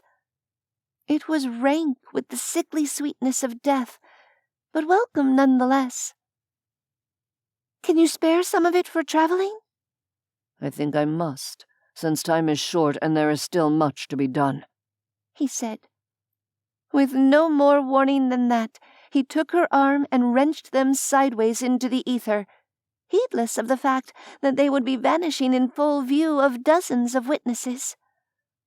Neveah embraced the sudden nothingness of interdimensional travel, steeling herself for what would come next as the wild hunt bore down on them.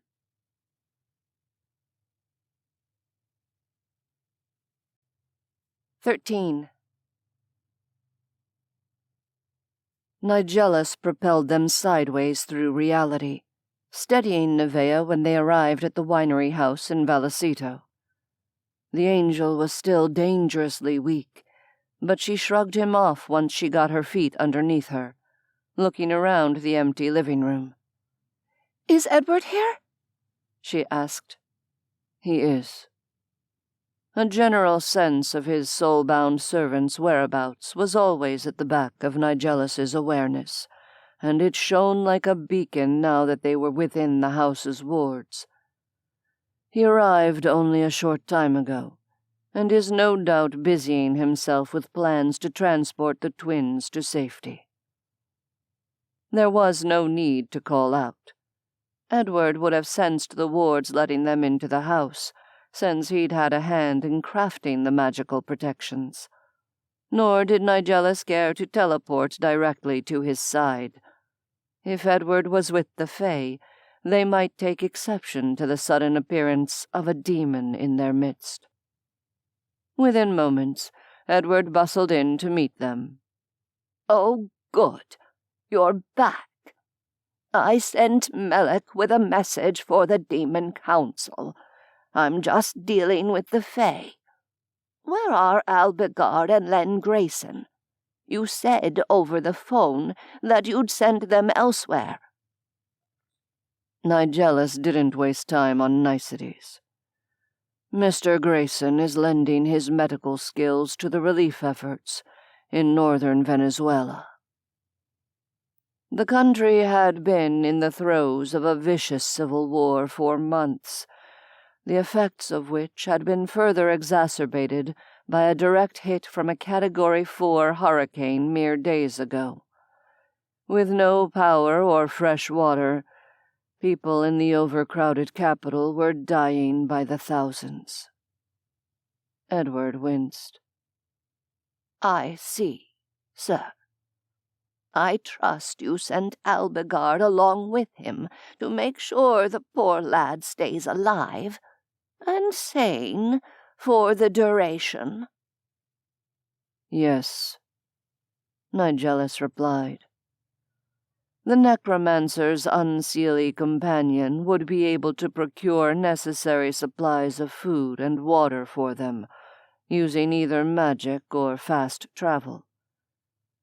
And he would hopefully be able to keep the barely trained necromancer from cracking beneath the strain. They arrived, and began work only a short time ago, but the power is already flowing. He turned his attention to the next matter. Where did you relocate the human adepts and their children? I've moved them to the resort in Carajas, Brazil, Edward said. The same one where we sheltered after retrieving Vonnie Morgan's son from the Fae. It's far enough south that it should be well out of the Wild Hunt's path.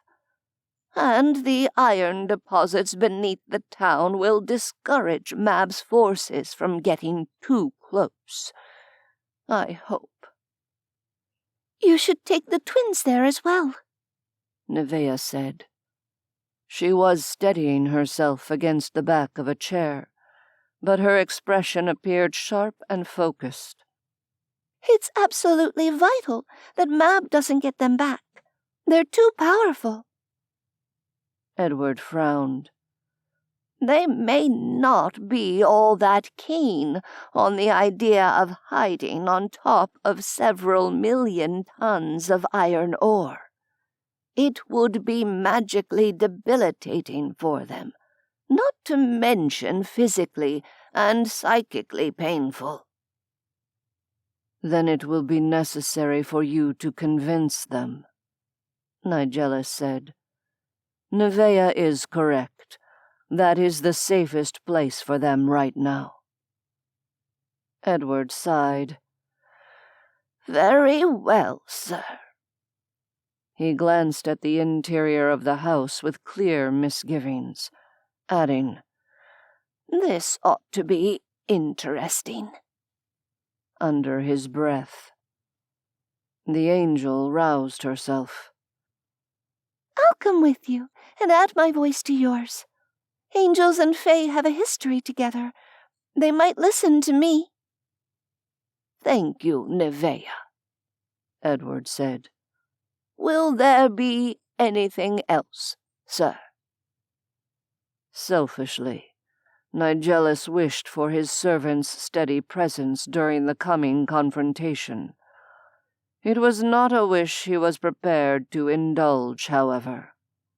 South America would, objectively, be the best place for Edward in the coming days. No. I must go to Hell and help with the evacuation. I will text you Mr. Grayson's contact information. Liaise with him as best you can, given the infrastructure damage in Venezuela. If it's possible to get him and his Fae companion to your location once the battle here is over, please attempt to do so. I understand, sir. Edward didn't sound happy, but Nigellus was confident he would do what had been asked of him. That, as ever, was the important thing. Please tell Ransley and Miss Bright that I'll attempt to keep their friends safely out of the war zone, if it's at all possible. Of course that would be foremost on Edward's mind. Not for the first time, Nigellus reflected on the turn of fate that had delivered him such a servant. Thank you, old friend. Perhaps the uncharacteristic expression of sentimentality had been ill-advised, because Edward gave him a look that was 1 part surprise and 2 parts worry. I'm merely doing my duty, sir, he said. I'd tell you to be careful, but perhaps a better admonition would be to choose your battles wisely. Neveah, would you join me upstairs with the Fae? Neveah glanced between them, her eyes knowing. I'm right behind you, Edward. Nigellus drew breath to tell her she'd be better off in South America as well, but her vivid blue eyes pinned his with a knowing look behind them. Don't bother trying, she told him. I'm afraid I won't be joining Edward in Brazil, but thanks for thinking of my safety. Go, do what you need to do, Nigellus. I'll be along to help with things in hell as soon as we're done here. She hesitated. Though, if you could maybe convince the council and the guards at the gate that I'm not some kind of escaped prisoner in need of recapturing, that would be helpful. I suspect your sudden departure from the demon realm has fallen rather far down on the council's list of things to worry about, he told her. I will plead your case with them, however. Edward gave Nigellus a final long look, followed by a short dip of the chin. Not a formal bow, exactly, but an acknowledgment nonetheless.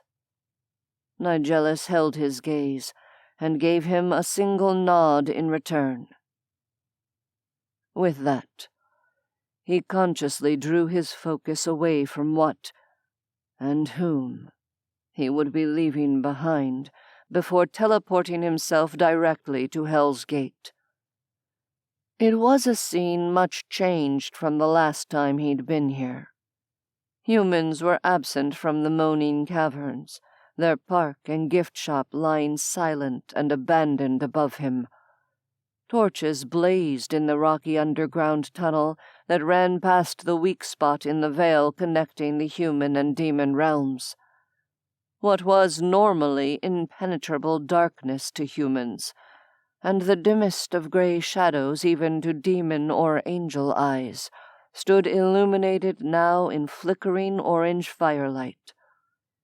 Presumably the torches were for the tithelings' benefit, and hopefully that was a sign the council was taking his evacuation order seriously. The logistics of clearing Hell were daunting even so. Over 1,000 tithelings would require individual escort through the gate by a demon to whom they'd been soulbound, and Nigellus didn't even know if Hell's practitioners had managed to produce that many binding crystals yet. "Sir!"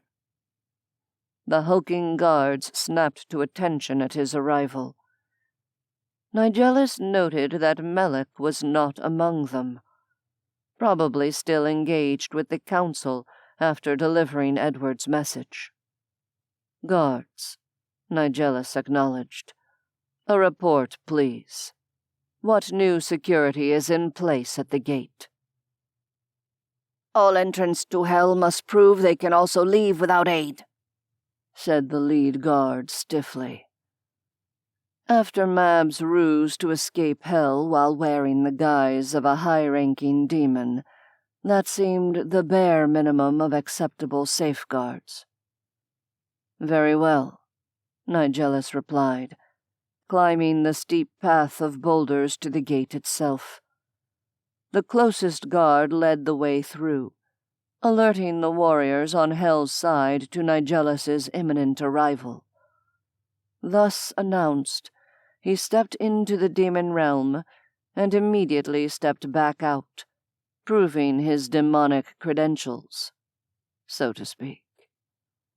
When he entered again, the guards bowed to him. "The council awaits your report, sir," said the one who'd escorted him. "They are expecting you in the meeting chamber." Nigellus gave a sharp nod in return and teleported directly to the council chambers. The others were, as promised, already arrayed around the grand table. Typhon rose at his entrance, his impressive bulk dwarfing Nigellus's human form. "Report, spy master." The demon warrior's voice reverberated around the echoing space, and his eyes flamed red with bloodlust. The wild hunt is traversing the human realm. It is currently crossing the North Atlantic, Nigellus said evenly. We do not have enough data on its course and speed yet to predict its arrival here with accuracy, but it may be as soon as 2 days hence. "And the Fey Queen's weapon?" Baalazar asked. We were able to successfully remove 2 of Mab's sets of twins from Dhuinne, but she retains 3 more pairs. Nigellus met the eyes of each demon in the room. I believe we must assume that the weapon could still be viable. Mammon, another demon of fate, cleared his throat. "We have also felt the shift in time's turning.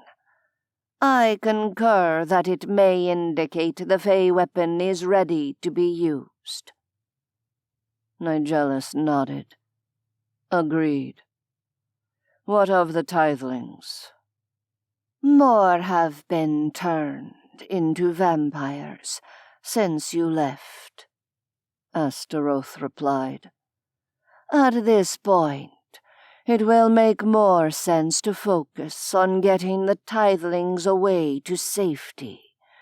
They can be turned just as easily on Earth, and the human blood needed to feed them is far more plentiful there."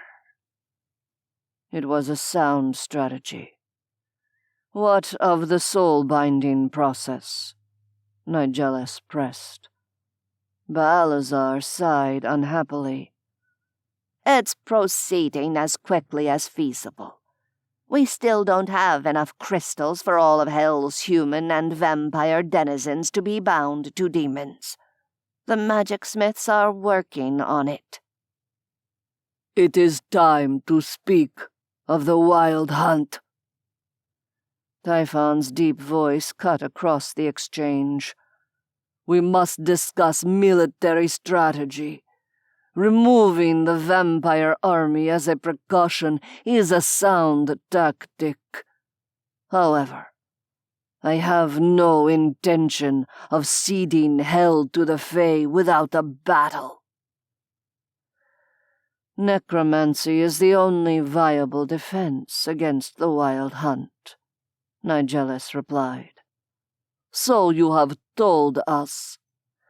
Typhon leaned forward, his hands pressed flat on the massive table. Now explain what such a defense will entail. In detail. Baalazar looked between the demon leader and Nigellus. "Necromancers are vanishingly rare," said the imp. "One can't just run down to the corner shop and find one, as the humans say."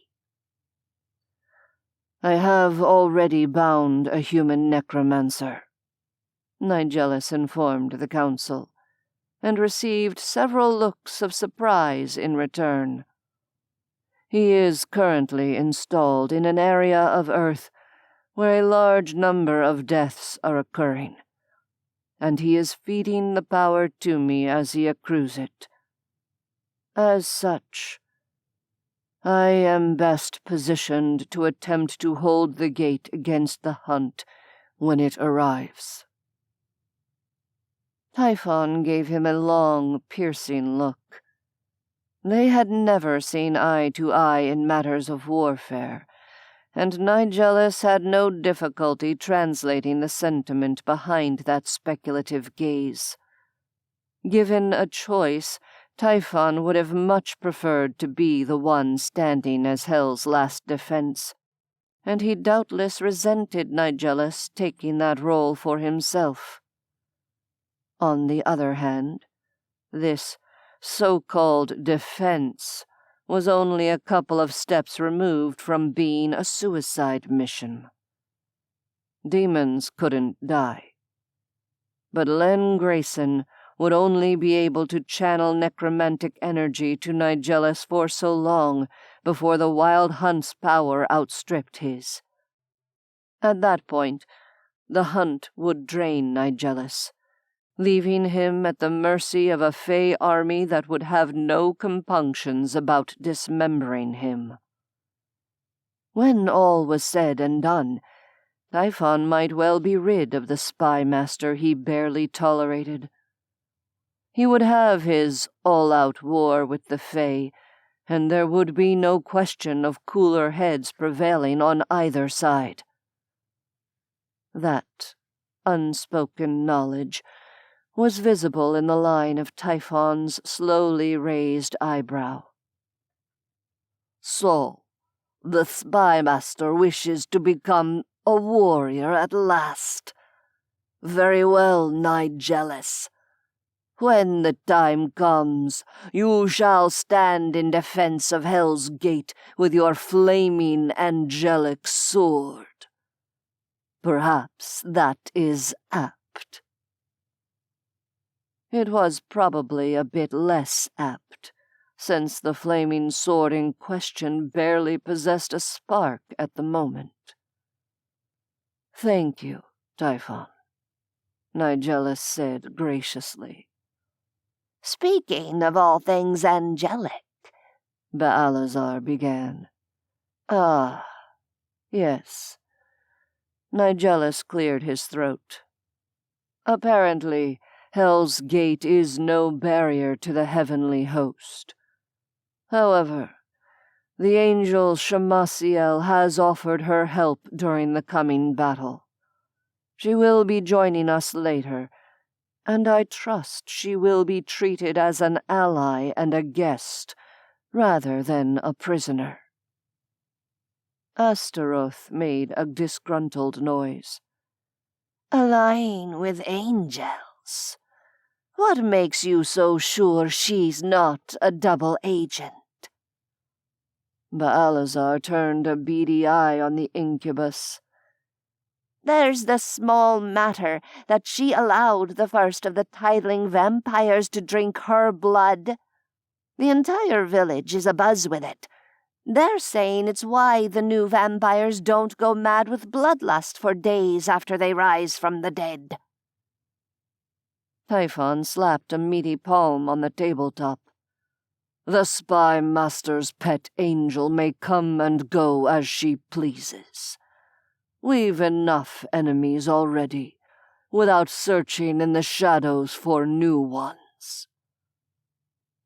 Nigellus offered the demon warrior a cautious nod of acknowledgement. "Thank you. If there is nothing further, I would like to assess the situation in the tithling village for myself."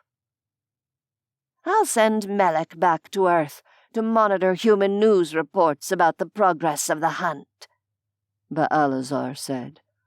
"I assume the humans are aware of its presence by now."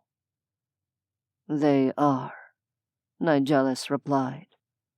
"I will be with the tithling elders in their meeting hall, should my presence be required." Very well, spy master, Typhon said. Let us hope that your necromancer is a powerful one. Nigellus thought of the young human who crackled with empathy and tarnished optimism as much as he crackled with magic.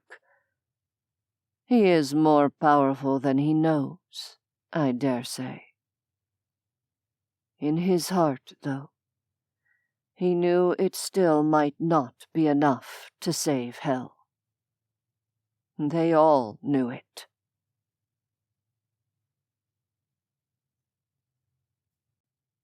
"14. Convincing a group of fugitive fae that they wanted to run away and hide on top of an iron mine that would strip them of power, while also leaving them physically miserable, was about as much fun as Neveah had expected it to be. Which was to say, none at all. In the end, it was Edward who drove home the most salient point. If they didn't want to be in Karajas, neither would Queen Mab, and neither would Mab's forces. With this irrefutable point made, the elder twins disappeared into the back to speak with the surviving younger twin in private, leaving Neveah alone with Edward. The old servant turned his faded hazel eyes on her. "You're certain you won't join us, Neveah?" he asked. The worry in his gaze was clear, but her answer had to remain the same. "No, Edward. I need to stay where I might be of some use." She hesitated. "You're worried about him. I can tell." The line of the old man's shoulders sagged. "He's immortal."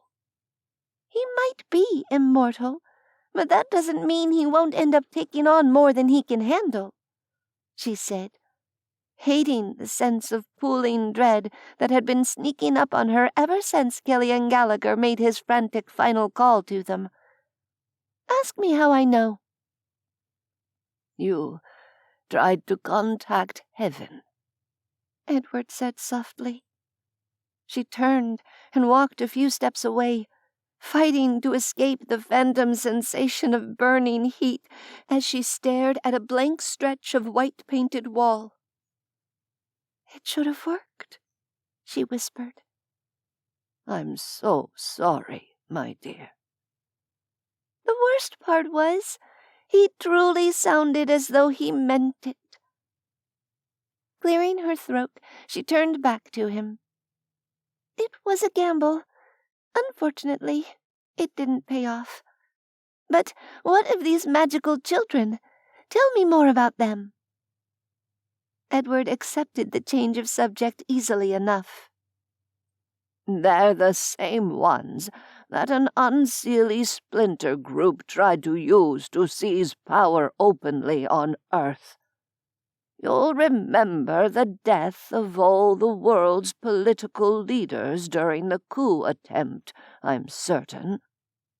"Ah, yes, that would have been a bit hard for anyone to miss. Neveah had been stuck in D.C. covering the aftermath of political chaos as a freelance reporter. By the time she'd untangled what was truly happening, international travel had already been locked down tight. And before she could make her way to the real center of the action, it was over." "You were involved in that mess?" she asked, feeling fairly confident of the answer. "Up to my foolish neck," Edward replied. "Afterward, we were left with a gaggle of brainwashed and traumatized children, sporting varying degrees of supernatural talent, along with a bunch of harried parents, some of whom are also magically adept." "So you went off to help teach them how to use their gifts," she surmised. "With Nigellus's blessing, one assumes." "He'd deny that accusation, obviously," Edward said, deadpan. As I'm certain you're well aware, demons are forbidden from interfering in the human realm. Demons were forbidden from interfering in the human realm, she corrected. Past tense. I'm not sure the Fey Treaty is worth the vellum it's written on at this point. Yes, quite so. Edward seemed to steel himself before continuing. I do have a request to make, Neveah. Since you won't take the offer of a safe haven, temporary though it may be. I'll try to keep him safe, she said quickly, knowing, even as the words passed her lips, that they were probably empty ones. But he shook his head. No, that wasn't the request I had in mind, actually. His gaze pinned her, with a hint of the battle experience that she'd seen peeking through his kindly facade on a handful of occasions before. I would ask you to keep yourself safe. Because I have a horrible feeling that I'm going to need your help to mop up the mess after Mab makes her move against Hell. Edward truly didn't think Nigellus would be left standing after this battle. Somehow, that frightened her more than anything else had done so far. The demons have their fledgling vampire army, she said, piecing it together as she spoke. And you have an army of magical children hidden away from Mab. That isn't coincidence, is it, Edward? His steely expression was more reminiscent of a military general than a butler. It most certainly isn't. The fate of 3 realms hangs in the balance. Sweet heaven, but Neveah was sick of hearing about fate. She swallowed hard, nodded. I know it does. Tell you what. While we're waiting for our Fey friends to come to a decision, maybe you'd better show me exactly where this hideaway of yours is located in Brazil.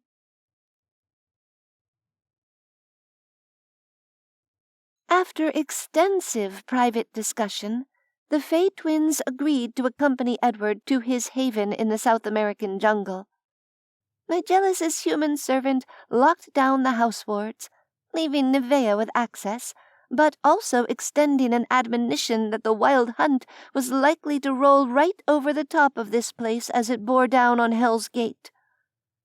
Don't underestimate it, Neveah, Edward said earnestly, taking her hands in his dry and wrinkled ones.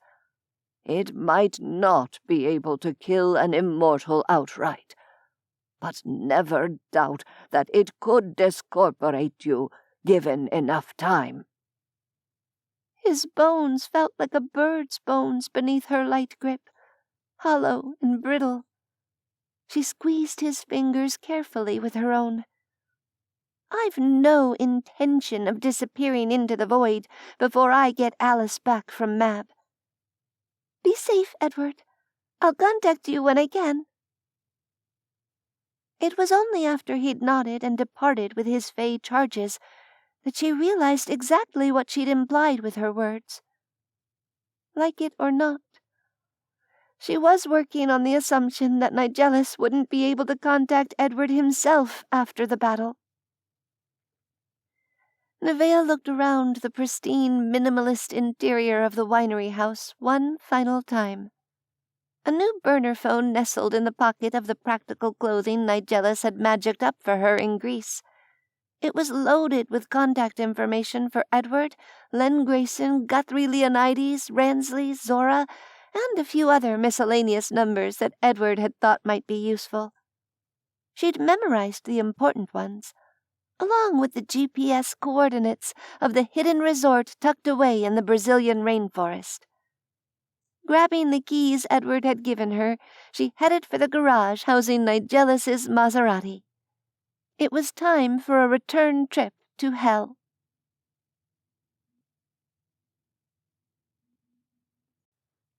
"15.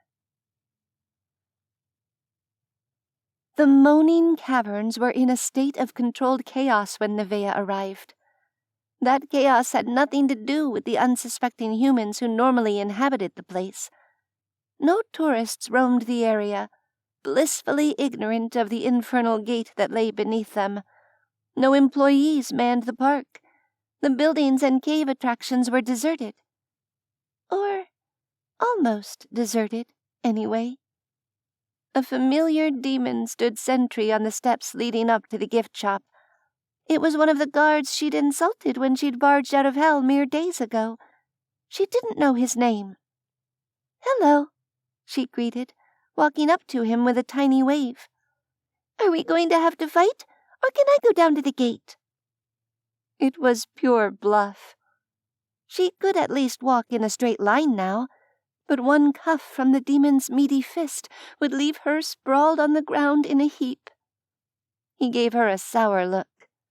"You can go down." She relaxed. "Oh, good. I suppose that means Nigellus has already made his report to the council." The guard shrugged, his furled wings lifting and lowering with the movement. "S'pose so. 'Bove my pay grade, really." "I can sympathize," she told him. "I'm sorry about earlier, by the way. I had important places to be, but that's no excuse for rudeness." His sour expression hadn't eased, but apparently making trouble for her was also above his pay grade. "As long as we're not going to have angels trying to smite us on top of everything else." The pain of heaven's rejection, still too fresh, stabbed at her heart. "No danger of that," she said. Leaving him, she entered the main building. It was the same place where she'd interviewed clueless human witnesses about the disappearance of an innocent college girl in the aftermath of a mysterious and brutal murder. It felt like years ago, though it had been only weeks. She spared a thought for Alice, wondering if there would be any possible way to right the wrong Mab had done when she'd stolen the poor girl's body. Metal stairs led down into the caverns. The eerie, moaning sound that gave the place its name grew in pitch and volume as she trekked deeper. It was an exhausting journey on foot. Or, at least it was exhausting when you'd barely recovered from nearly discorporating. The bowels of the cavern system teemed with far more activity than the surface did. Layers of magical protection slid over her angelic form, failing to stick. Some of them felt like they'd be pretty brutal to anything mortal. What a pity that they'd be utterly useless against the wild hunt. Torches marked the area around the gate. Swords and pikes bristled at her as she approached the guards stationed there. But once again, Nigellus had come through, and she was allowed to pass. After proving that she was able to travel through the gate unassisted in both directions, and was therefore not a fae in magical disguise, she turned to the nearest guard. "Do you know where I might find Nigellus?" she asked. "Check the tithing village," the guard replied gruffly. "If he's not there, try the council chambers." "Thank you," she said, and began the dusty hike down to the valley where the humans made their home. By the time she arrived at the central square, she was wishing she'd begged one of the guards to teleport her.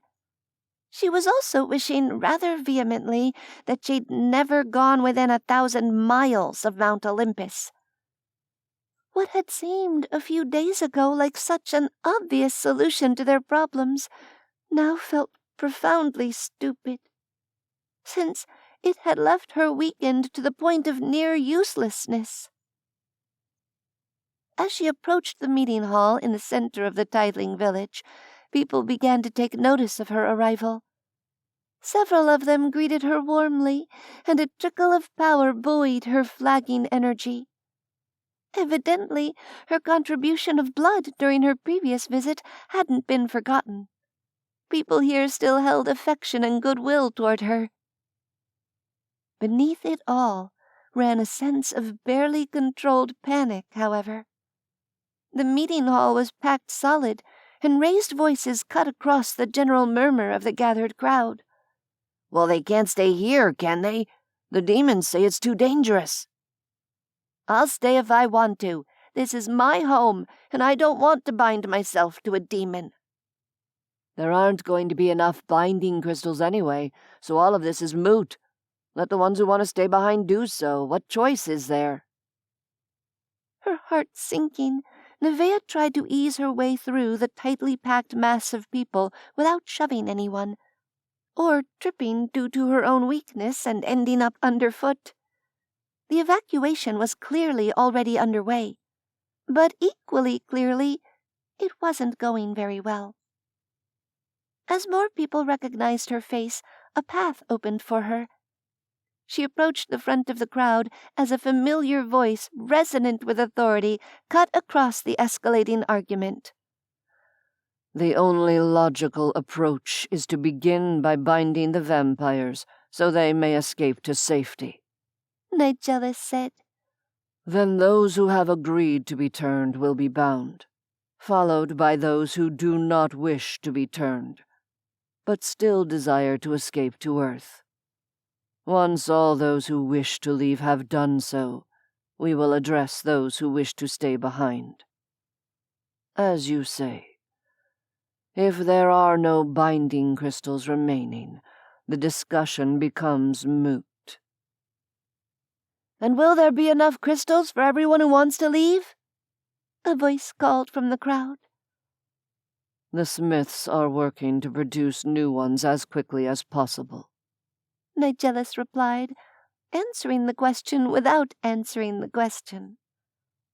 Neveah slipped past the final row of watching people with a murmured apology, catching Nigellus's eye as she emerged into the bubble of space surrounding the demon and the Tideling elders. Rensley Thorpe and Zora Bright were there as well, hanging back and wearing matching expressions deep with misgivings on their faces.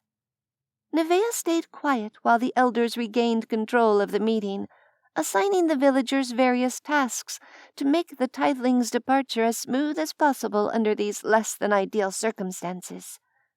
Eventually, the crowd in the meeting hall dispersed, leaving only the elders, Nigellus, the vampires, and Neveah.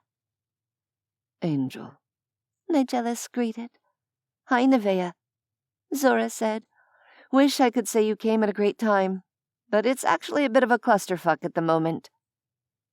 "I'd gathered," Neveah replied sympathetically. "What of the twins?" Nigellus asked. "I trust you were able to convince them to leave with Edward." "Yes, they're gone." She tilted her head, considering the elders who'd remained behind. "You should know that based on the human scientists' best estimation of the Wild Hunt's course and speed, it will probably arrive at Hell's Gate around midday, 2 days from now. Do the people who want to stay behind truly understand what they'll be facing when it gets here?" Fatima, the motherly, middle-aged elder Neveah had met during her previous stay in Hell, dragged a chair out from the long table and dropped into it. "They've been informed that staying will mean death if the Hunt is able to breach the gate. Whether they truly believe that or not is an open question." Humans do have a nearly inexhaustible ability to delude themselves, especially when it comes to their own mortality, Nigellus said. "A tendency that's almost certainly been exacerbated among the Tidelings, since they live in a place where no one ever dies," Rensley Thorpe put in.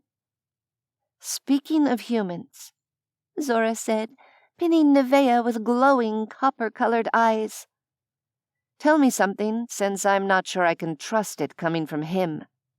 She jerked her chin toward Nigellus. Did Len know what he was getting into when you two sent him into a disaster zone? Zora was a vampire, and yet she was still so painfully human in many ways. Neveah gave her the courtesy of an honest answer. As far as I was able to determine from overhearing the phone conversation, yes, he did. He understands that large amounts of necromantic power will be the only possible defense against the hunt, and he was the one to suggest Venezuela specifically. She paused. Albigard protested, of course. That sounds about right. Ransley's tone was tired. When Zora turned flashing eyes on him, he gave her a small, one-shouldered shrug. Heart too big for his chest. Bad at saying no to things. Sound familiar? Would you rather have him here, standing in front of the gate when Mab's forces arrive? Nigellus asked pointedly. Of course I don't want him here, Zora snapped. I don't want anyone I care about within 1,000 miles of this damned war. Neveah was still too weak to project angelic calm.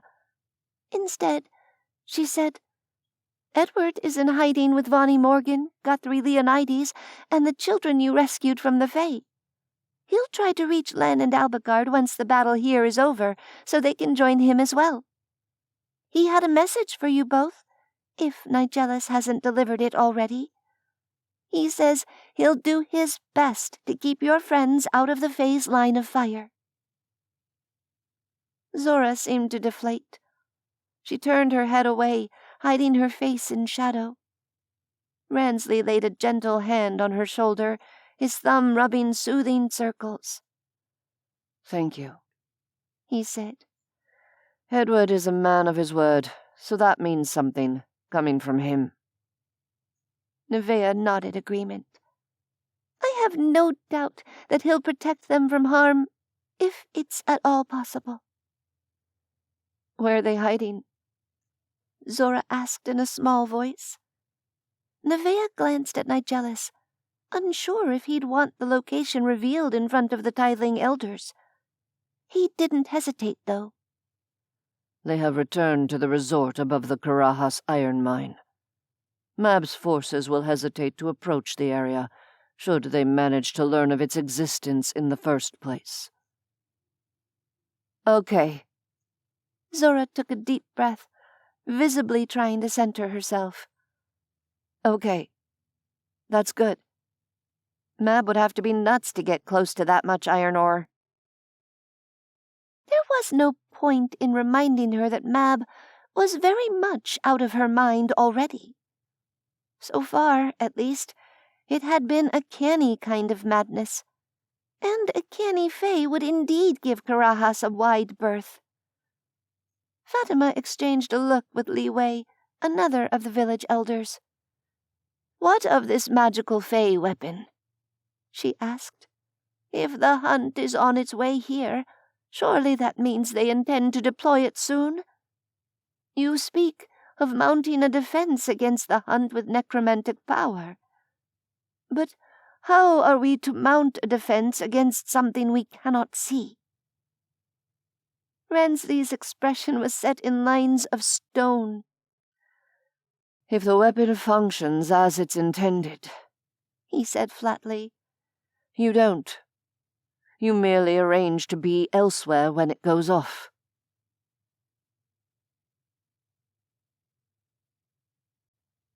"16. Do we have any idea what Mab's weapon is likely to do? In purely practical terms?" Zora asked. She sounded resigned, as though she already knew it was pointless to ask. "No," Nigellus said. "We can only speculate." He regarded those gathered around him, knowing that they were reliant on his ability to hold off the Fae long enough for as many people as possible to escape to safety in Earth's wilderness. You didn't answer the question earlier, when someone in the crowd asked about the number of binding crystals available, Ransley said. Would you care to enlighten us now? There are not currently enough crystals for all of the humans and vampires in Hell, as you have no doubt surmised, Nigellus replied evenly. Fatima, do you know precisely how many of the villagers will resist leaving? Fatima shook her head. Not really. Folks are changing their minds left and right. Emotions are ruling their decisions rather than intellect. It's to be expected, Neveah said. As the threat becomes more imminent, more people will probably decide to leave. Assuming there are enough crystals available by then, said Ransley. They were going around in circles. Indeed. But for now, I must consult with Baalazar about the best method for utilizing Mr. Grayson's power, Nigellus told them. Angel, I would appreciate your input as well. Ransley, Zora, perhaps you could assist with arranging access to enough blood for the new vampires on Earth. Liaise with Melik. He is monitoring the progress of the hunt as it approaches.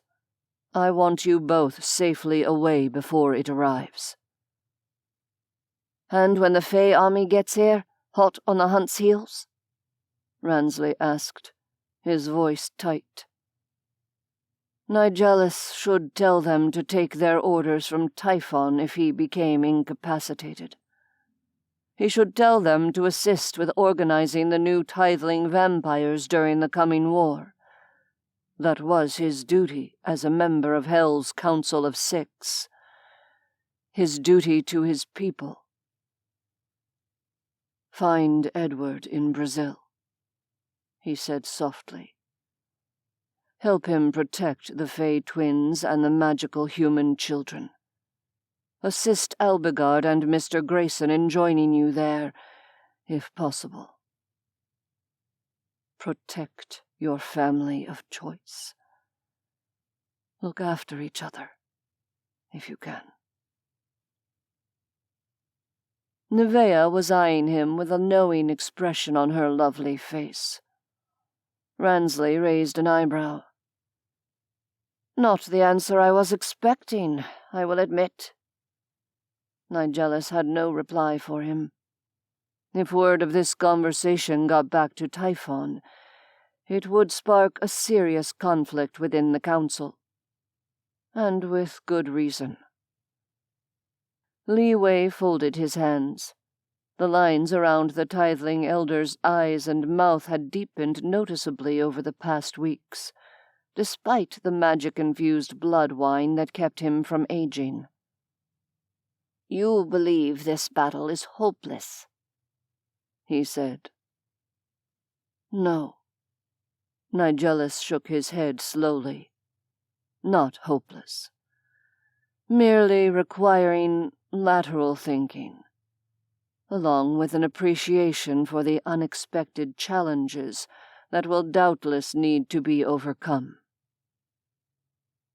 Fatima and Li Wei did not look convinced.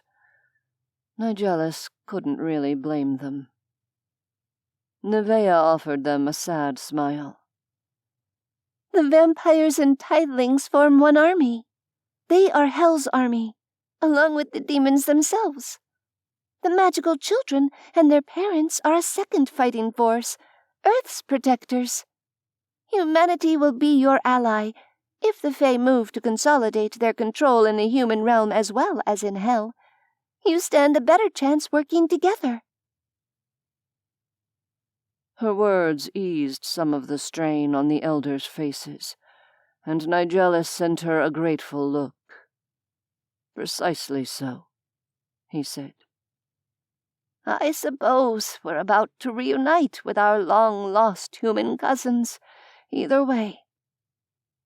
Fatima still didn't sound happy. Seems like it, Zora said. Now we just need to make sure they won't be coming after you with pitchforks and torches. Humanity's a bit out of practice with vampires. We will be careful, Li Wei assured her. The new vampires are growing quite skilled at influencing human minds. They will be able to cover their tracks. Nigellus hoped for everyone's sake that the elder was right. Time is short, he said. Let us turn to our appointed tasks.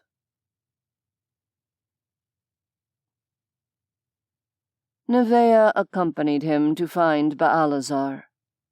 The imp was busy haranguing the crystal smiths, as though shouting at them might somehow speed up the process of manufacturing new binding crystals.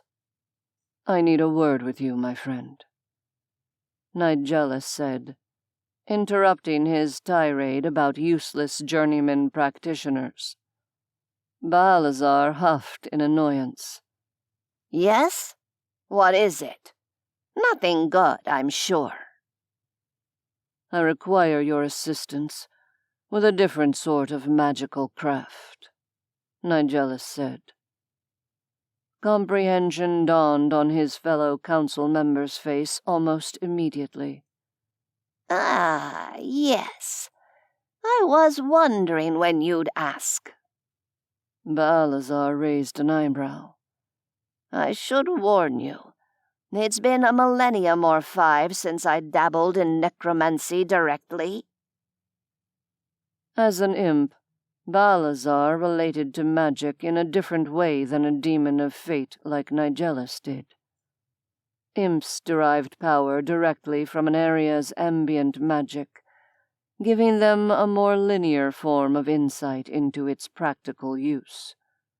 Baalazar was the most powerful imp in hell, meaning his rusty knowledge of necromantic craft would be worth more than most other demons. I understand, Nigellus said. Nevertheless, your wisdom would be greatly appreciated. Baalazar's stony gray gaze fell on Neveah, assessing her. Very well. If an imp, an angel, and a demon of fate can't come up with a workable strategy, then I don't know who else could do it. Shall we travel to the gate and see what seems like the best approach for crafting our defense? Please, Nigellus replied. Neveah lifted her hand to him. He took it, suddenly and viscerally aware of the cool smoothness of her recently regrown skin against his own. Len Grayson's steady supply of new power hummed in his veins, and it took almost no effort to teleport them to the gate. Baalazar popped into existence nearby, just outside the boundary of Hell's internal line of defense. The guards snapped to attention. "Counselors," said a warrior named Basketh. He hesitated before adding, "And honored guest," in a grudging tone. Apparently, Neveah hadn't made many friends among the guards during her previous visit. "Basketh," Nigellus replied. "Has there been any word from Melek on the status of the wild hunt?" "Yes, sir," said the guard. "He reports that the humans sent an aircraft and several ocean-going ships to search for it after it disappeared into the sea off Ireland." Basketh spoke the name with the kind of stilted intonation that said he'd never troubled himself to become familiar with earthen geography.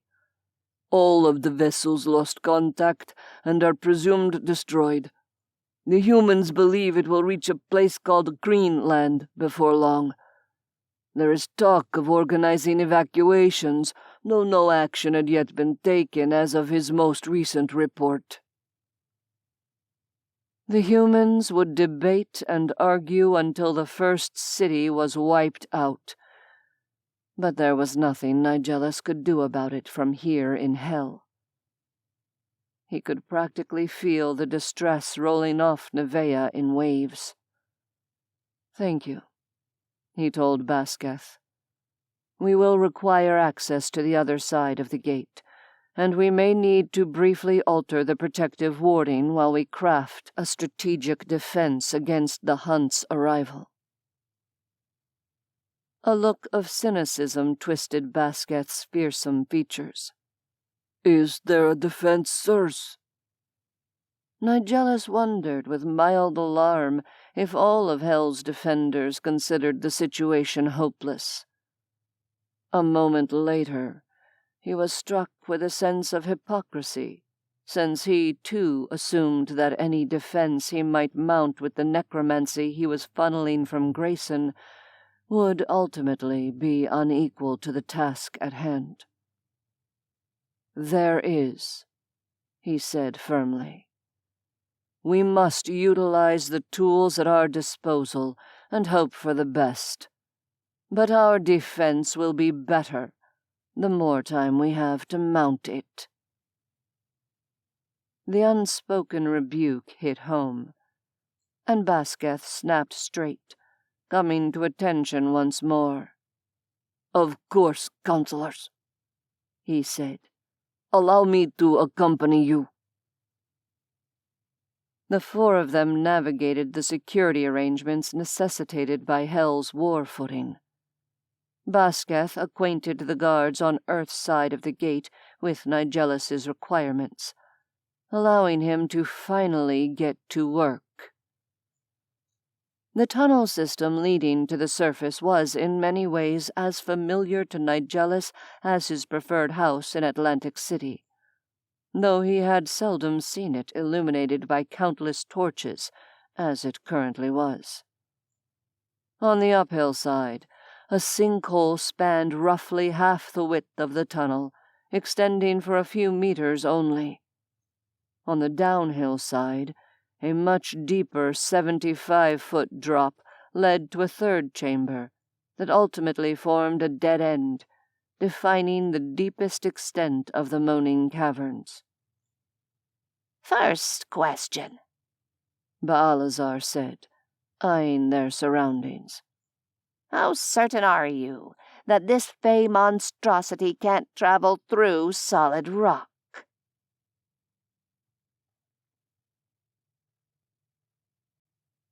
17. Fortunately, Nigellus had received detailed briefings from Albigard and Len Grayson regarding the wild hunt and its capabilities. This, in addition to his personal experience with the creature. "The hunt has been successfully trapped before," he said. "While it's able to traverse very small gaps, it cannot move its bulk through them with any sort of speed. My necromancer was able to contain it by collapsing dirt and stone across the entrance to an underground cavern in Dhuinne." Baalazar nodded, staring at the tunnel winding toward the distant surface. "I see. Well, that's promising, at least. So, it sounds like what we need is to form a web of necromantic power just beyond the far edge of the sinkhole. There, perhaps." He indicated the narrowest area bounded on all sides by unforgiving stone. "Strategically, this is actually a better situation than I'd pictured," Neveah said.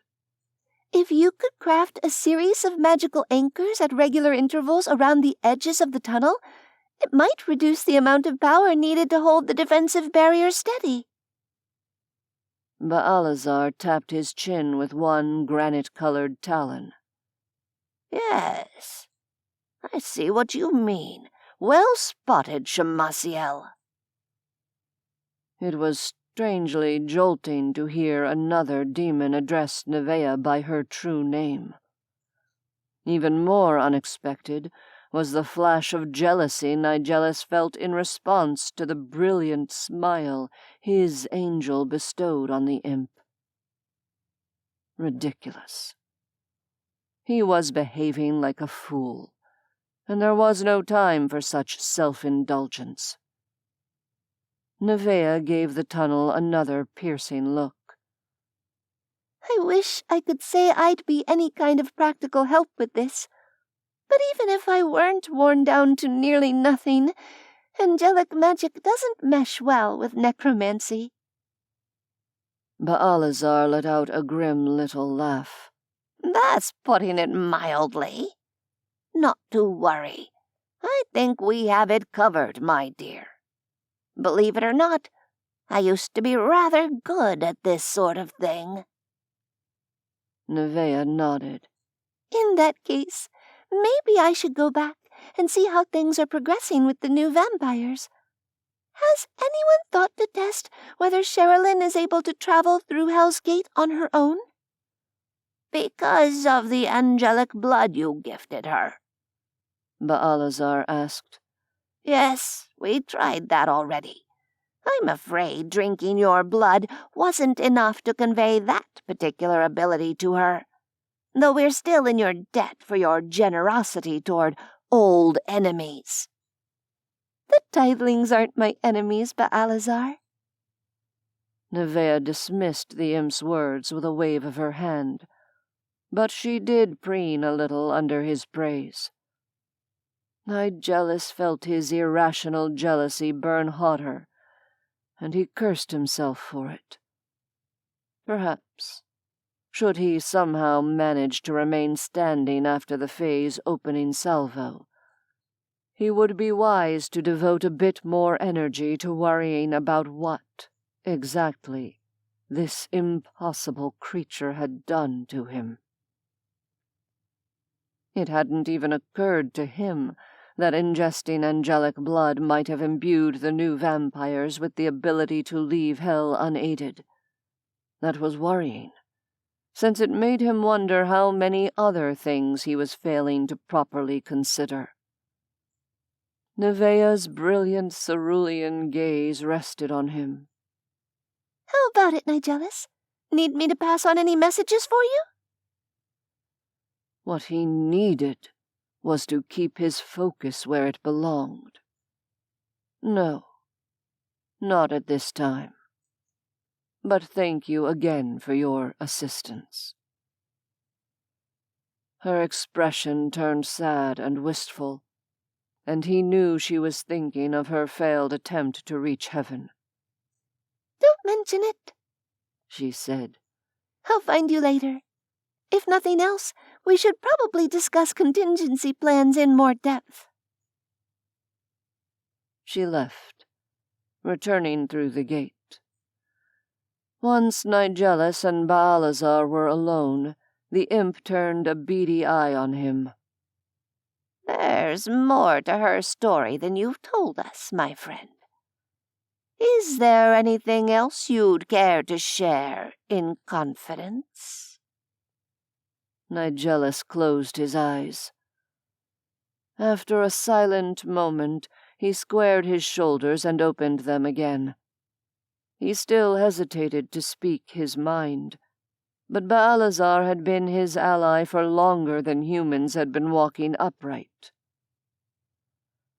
It's important to me that she escape the coming conflict unscathed, if such a thing is possible, he said.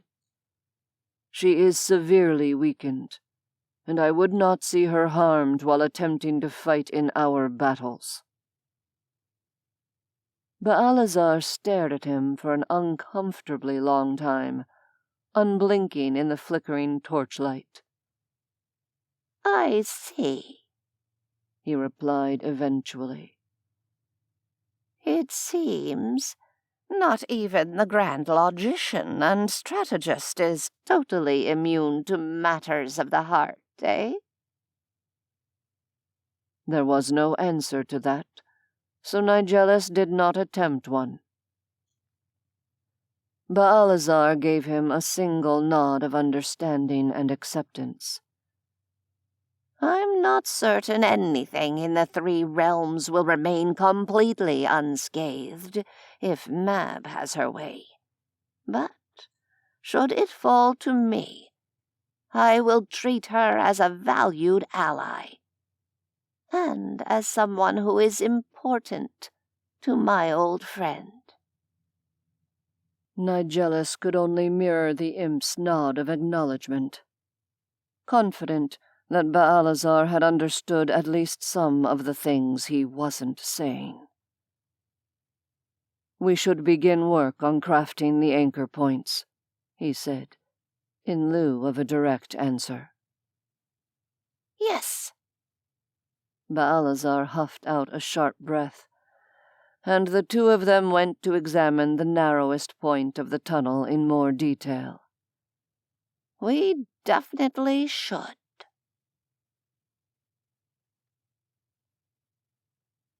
Neveah returned to the tithing village to find a shouting match going on in the middle of the street. It appeared to be between two men, a continuation of the tensions that had boiled over in the meeting hall. As Neveah approached, she saw more and more of the villagers joining the growing knot of people drawn by the commotion. "I won't let you stay behind, you stubborn, selfish fool!" "You heard the way the demon dodged the question about the crystals. Some of us won't be able to leave." "If you'd just agree to be turned into a vampire—" "I don't want to be turned into a vampire." The onlookers were muttering, the sound growing louder and angrier until someone called, "Why should the vampires get to go first anyway?" And someone else said, "Because they're going to fight the enemy. It's the Fae that did this to us. They're the ones we should be angry at." At which point the muttering grew into shouting, the argument lost beneath a general outcry of discontent aimed in several different directions. Neveah was considering whether she had enough power to attempt to calm the growing crowd, and leaning toward the answer being no, when a swirl of mist materialized on top of a wooden barrel sitting on the side of the dirt road. Sherilyn straightened, towering over the gathered villagers from the added height of her rickety perch. "Quiet!" she yelled, cutting through the noise. Her eyes were glowing bronze, and as people jerked around to look, they were caught up in her vampiric gaze. Neveah hung back, impressed, as the rowdy gathering fell silent. Sherilyn was still a new vampire. One might have expected her to be able to control the will of a single human at close range, but this exercise of power was impressive, to put it mildly. If Neveah were a more selfish being, she might feel pride at the accomplishments of her first-ever vampire offspring. "That's better," Sherilyn said severely, once the crowd quieted. "What are we doing? Wasting time when there's none to spare. We always knew this day would come, when we would have to fight for the demons and for our home. Nothing has changed, except that it's come sooner than we'd hoped."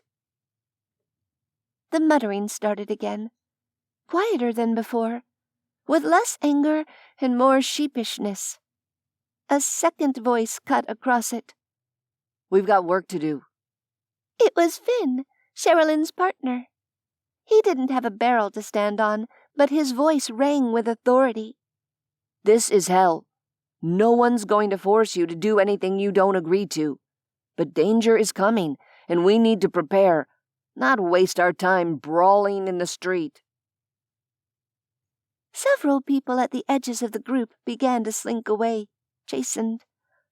Neveah waited until the crowd had dwindled to the original combatants, plus Finn, Sherilyn, and a couple of others who appeared to be close acquaintances of the two who'd been arguing. "Come on," said one of the acquaintances. "Let's go inside and talk about this calmly. He's just worried about you, Yosef. You can understand that, can't you?" Yosef, The man who didn't want to be turned into a vampire muttered something and allowed himself to be led away.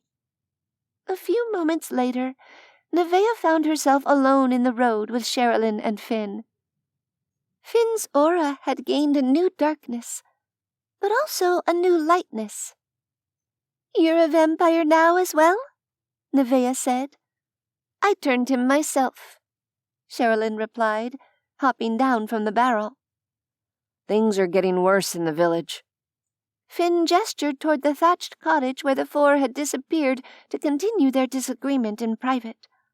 People are starting to turn on each other. Sherilyn's expression grew tortured. "I have to keep fighting myself not to influence them all to leave hell, even if they don't want to. But that wouldn't be right." Neveah's heart went out to her. "You know, the humans on Earth believe that it's morally justifiable to save someone's life even if they don't want to be saved. If a person is trapped in a collapsed building and the only way to save them is to amputate a limb that's being crushed by fallen rubble, rescuers are allowed to do it, even if the victim begs them not to." Sherilyn gave a little shudder. "That's actually kind of horrible." "In some ways, maybe," Neveah allowed. "I think the rationale is that someone in that situation isn't able to make a logical decision about what's best for them." I'm not sure that's the case here, Finn said, wrapping an arm around Sherilyn's shoulders. "Isn't it?" Neveah asked. "What's the logic in committing suicide by staying behind when the Wild Hunt's arrival is a near certainty?" There aren't enough binding crystals for everyone to leave, Finn said. "Yes," Neveah admitted, "though I've had a thought about that. If there were a way for everyone to get out, would that change your feelings about forcing people to leave even if they don't want to go?" The pair locked eyes, communicating silently. "Maybe," Sherilyn said. "It breaks my heart to think of anyone dying here when they don't have to." Neveah nodded. "Have a good think about it, and you might talk to the elders and the other vampires. See what they say. Meanwhile, I'll speak with the demons, since what I have in mind would require their help, too." Sherilyn chewed her lower lip, a habit that was considerably more hazardous for a vampire than a human, thanks to the complication of having fangs. She glanced at Finn again. "All right," she said. "We'll talk to them about it." "Good." Neveah dredged up a smile for them. "I won't insult you by saying everything will be fine. But I hope we can at least make it better than the worst-case scenario."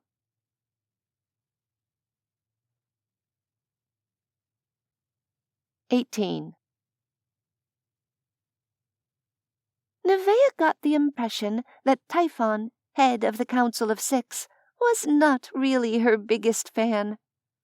In the absence of Nigellus and Baalazar, the council consisted of 2 demons of fate, Typhon and Mammon, and 2 incubi called Sabazius and Astaroth.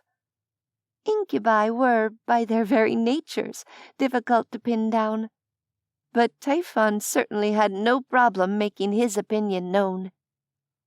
You expect me to devote demons to babysitting a craven retreat while the Fey bitch sends her forces against us? He demanded, towering over Neveah like a vengeful god of war. Idly, Neveah wished she still had access to her true form, if only to put her on more equal physical footing with him. She got the impression she'd have to give him a hand up to get them on equal mental footing, which was worrying, since this demon was apparently the one in charge of the war effort. She glowered at him, for all the good it did. "Mab has millions of Fae in her realm. You have a small village full of humans to turn into vampires, along with 666 demons." 664. Astaroth murmured, and Neveah remembered that 2 of Hell's minions were currently out of commission due to an unfortunate state of dismemberment. 664, then, she echoed. Are you really prepared to sacrifice human troops you can't afford to lose on the eve of battle? It's not that simple, said Mammon, the other demon of fate. Not all of the tithelings have consented to join in the fighting. Some of them would reportedly prefer to stay behind despite the risk to their lives. Demons operate by contract. We have already agreed not to force the villagers to fight for us. Neveah narrowed her eyes at him. Oh, yes! Please, tell me all about how you never manipulate less powerful beings into doing what you want them to do. A choked sound that might have been amusement came from the other side of the table. From Sebastius, based on the glares Typhon and Mammon turned on the incubus. Astaroth cleared his throat. It's true that at the current rate of production, there will not be enough binding crystals even for those who wish to leave. Sebastius nodded. We do have a duty of care for the humans. At the very least, to evacuate all those who want to flee to safety. What safety? Mammon demanded. Earth will fall to the Fae with barely a struggle. They already have too much of a foothold in the human realm. Sebastius hissed in irritation. Don't be obtuse. If Nigellus' defense of the gate fails and the Wild Hunt gains access to Hell, it will destroy all life down to the cellular level. But while it is in Hell, it is not on Earth. That makes Earth the safer option by default. Neveah felt the crackle of Nigellus' borrowed necromantic power several seconds before he appeared at the towering double doors of the council chamber. The others must have sensed his approach as well, because they all turned to look as he and Baalazar entered. Ah, Spy Master, Typhon said, not even bothering to acknowledge the imp's presence at his side. Your angel has a proposal that will require a vote. Oh. Nigellus cocked an eyebrow, his whiskey-colored gaze flicking to her. It suddenly struck Neveah that he'd maintained his human guise, even here in the seat of the demon's power. She wondered if it was a mere oversight on his part, or some sort of subtle power play, implying that he didn't need the physical intimidation of his natural form to hold his position among the 6. It occurred to me that Mab intends to destroy Hell's Gate before unleashing the hunt, she told him. If she succeeds, that implies those inside would no longer be imprisoned here. She wants her forces to be able to come and go freely once the hunt has done its work. The same would be true for the tithelings, if we can get all of them out before the hunt gets in. Baalazar frowned. And assuming the gate isn't destroyed physically as well as magically. Yes, Neveah admitted, also assuming that. Nigellus gave her a slow nod. You propose using demons to teleport them out of the Moaning Caverns after Mab deploys the weapon to destroy the gate, and while I hold the shield across the tunnel, keeping the hunt trapped on the other side. Baalazar sighed. We, Nigellus, while we hold the shield and keep the hunt on the other side, You'll need someone to power the anchor points so you can concentrate on weaving the necromantic magic between them." He shot Neveah an approving glance. "It's a solid idea, though. Not a sure bet, mind you, but probably our best chance to get everyone out safely." Neveah's lips thinned. "Your leader is unwilling to spare any demons from the job of attacking Mab's army as it approaches." Hence the need for a vote. Nigellus said. I am in favor of the Angel's plan. "As am I," the Alizar added. Opposed. Mammon said. Opposed. Typhon said. Astaroth hesitated. In favor. All eyes fell on Sabazius. The incubus wore a stony expression that would have done the gargoyle-like Baalazar proud. Give us your decision, Sabazius, Typhon demanded impatiently. I am in favor, Sabazius said. To leave any of the tithelings to death unnecessarily would be not only unethical, but strategically short-sighted. Typhon's eyes narrowed. Very well. The vote is 4-2 in favor. You and Astaroth may coordinate this contingency plan.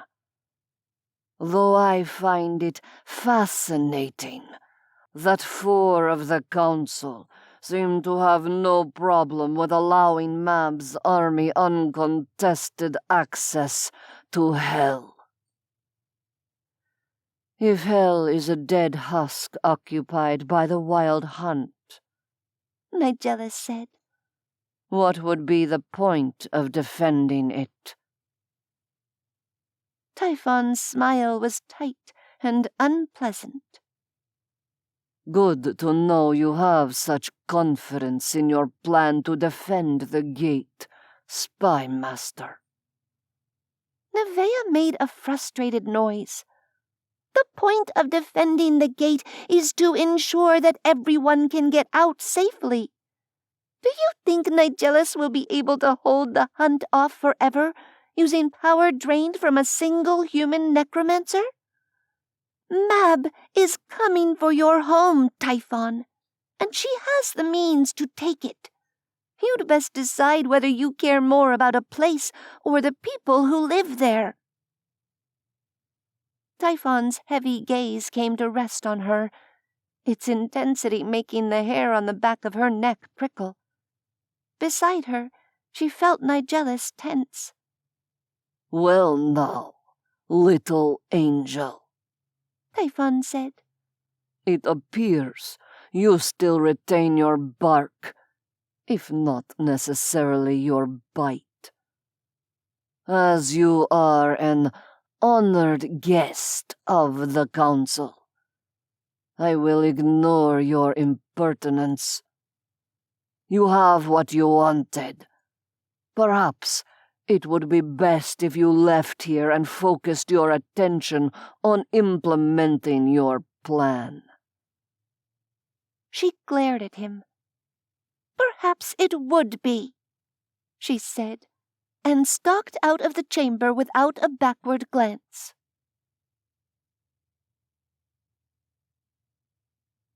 Time was a physical presence pressing down on Neveah's shoulders. Her mind helpfully supplied the illusion of a human clock ticking endlessly in the background to remind her of its unstoppable passage. After storming out of the council meeting, she returned to the Tidling village to inform the elders of the new contingency plan. The chaos hadn't abated, but it had a more directed sense than it had earlier. There were demons present as well as the humans and vampires, indicating that the process of bonding the villagers so they could be evacuated had begun in earnest. There has been an update from the demon monitoring things on Earth, Fatima said. The human scientists' new estimate indicates that the hunt may be here as soon as tomorrow morning. The demons are moving the vampires out now.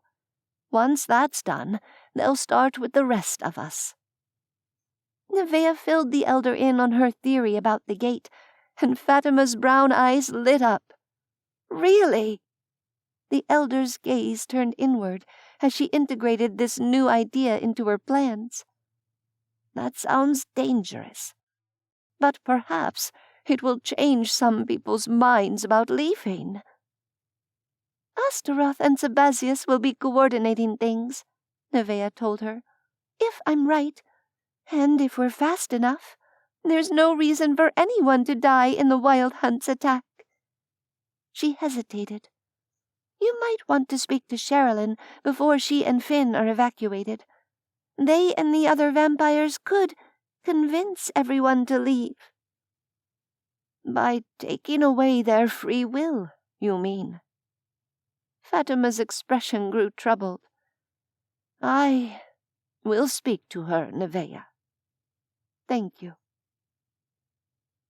Neveah took her leave and went to check on the number of villagers who'd already been bound to demons, along with the number who were resisting leaving.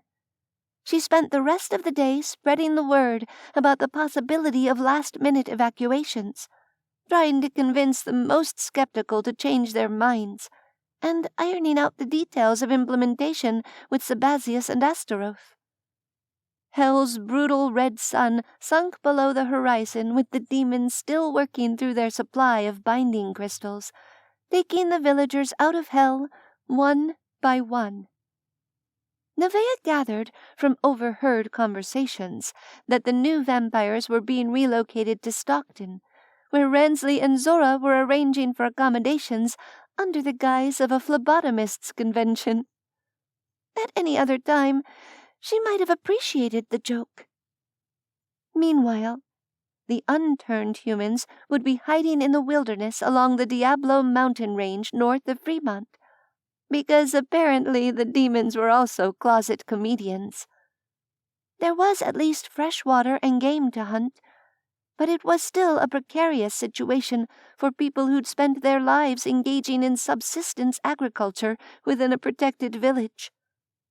It would, however, be very difficult for Mab's forces to find the humans there, and right now that seemed to be the overriding concern. Torches lit with demonic hellfire provided the only illumination by the time Nigellus found her, many hours later. Strain lined his sharply drawn features, but invisible energy crackled around him. He'd clearly been hoarding every particle of power Len Grayson was sending him through their link. Neveah wondered how many human deaths had fed into the prickly aura that now surrounded Nigellus like a morbid halo. Sickly fascinated, she reached out a hand and laid it over the center of his chest as he came to a stop in front of her in the torchlight. He was still wrapped in his human skin, even now. It surprised her that his human form could contain the amount of magic she could feel swirling inside him. "Wow," she said inadequately.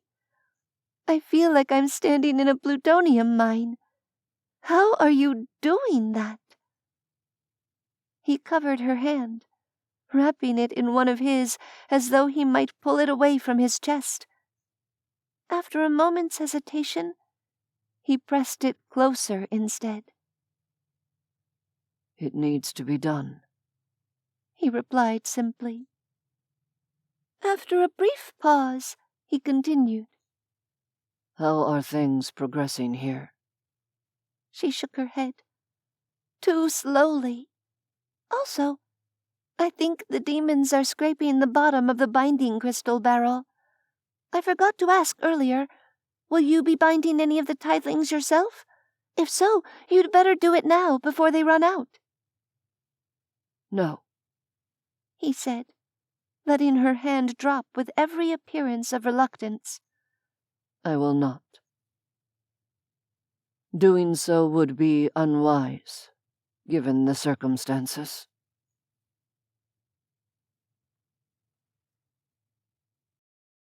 "19. Nigellus had known for some time that he wouldn't be in a position to form soul bonds with any of the Tithelings or the new vampires. Not if he was also defending the gate from the hunt. Understanding flared in his angel's pellucid gaze. "Oh," she said.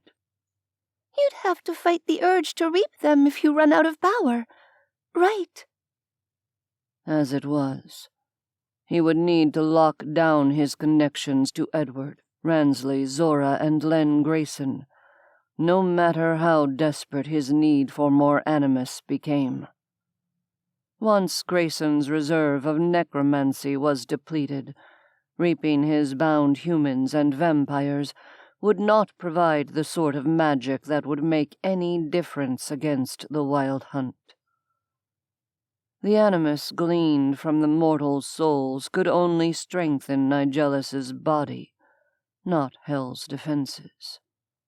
And he had already decided that their continued survival was more important to him than his ability to fend off Dhuinne's forces when they arrived. He would hold the gate until the gate could no longer be held, and after that, the fates would fall wherever they might. Better for the Tithelings to attach themselves to demons who will be able to support them through the opening stages of the war, he said. A desperate sort of sadness crumpled Neveah's features for an instant before she consciously smoothed away the expression. "No doubt you're right." She hesitated. "Can the other demons be trusted not to take advantage of the people bound to them?" It should have been impossible, with the amount of energy sloshing around in his system, but in that moment, exhaustion dragged at Nigellus like a heavy weight around his neck. "I hope so," he said. It wasn't a very reassuring answer, and he knew it. Neveah nodded, accepting it. "Did you and Baalazar succeed in setting up the magic in the tunnel?" "We did. Hell's defense was as ready as it could be. All that remained was to await Mab's deployment of her weapon and the hunt's arrival. In the meantime, the scramble to get the Tithelings to safety continued around them. "Good." Neveah took his hand again, tugging him toward a narrow alley between two buildings. He followed, bemused, and allowed her to press his back against the rough wall of one of the structures. She stepped forward, close enough that he had to look down to meet her eyes. They glowed in the shadows, a light in the darkness. "You know we'll fight for you," she said inexplicably. "You must know that, right?" He frowned. "I believe I've made it clear that I wish only safety for you and the others. Go to South America. Stay near the iron mines. Be safe. And help keep the others safe." She let out a frustrated huff of air.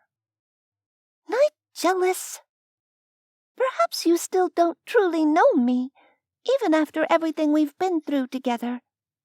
But you know Edward. You know Ransley and Zora. Do you honestly think they're going to stop until you're safe as well?"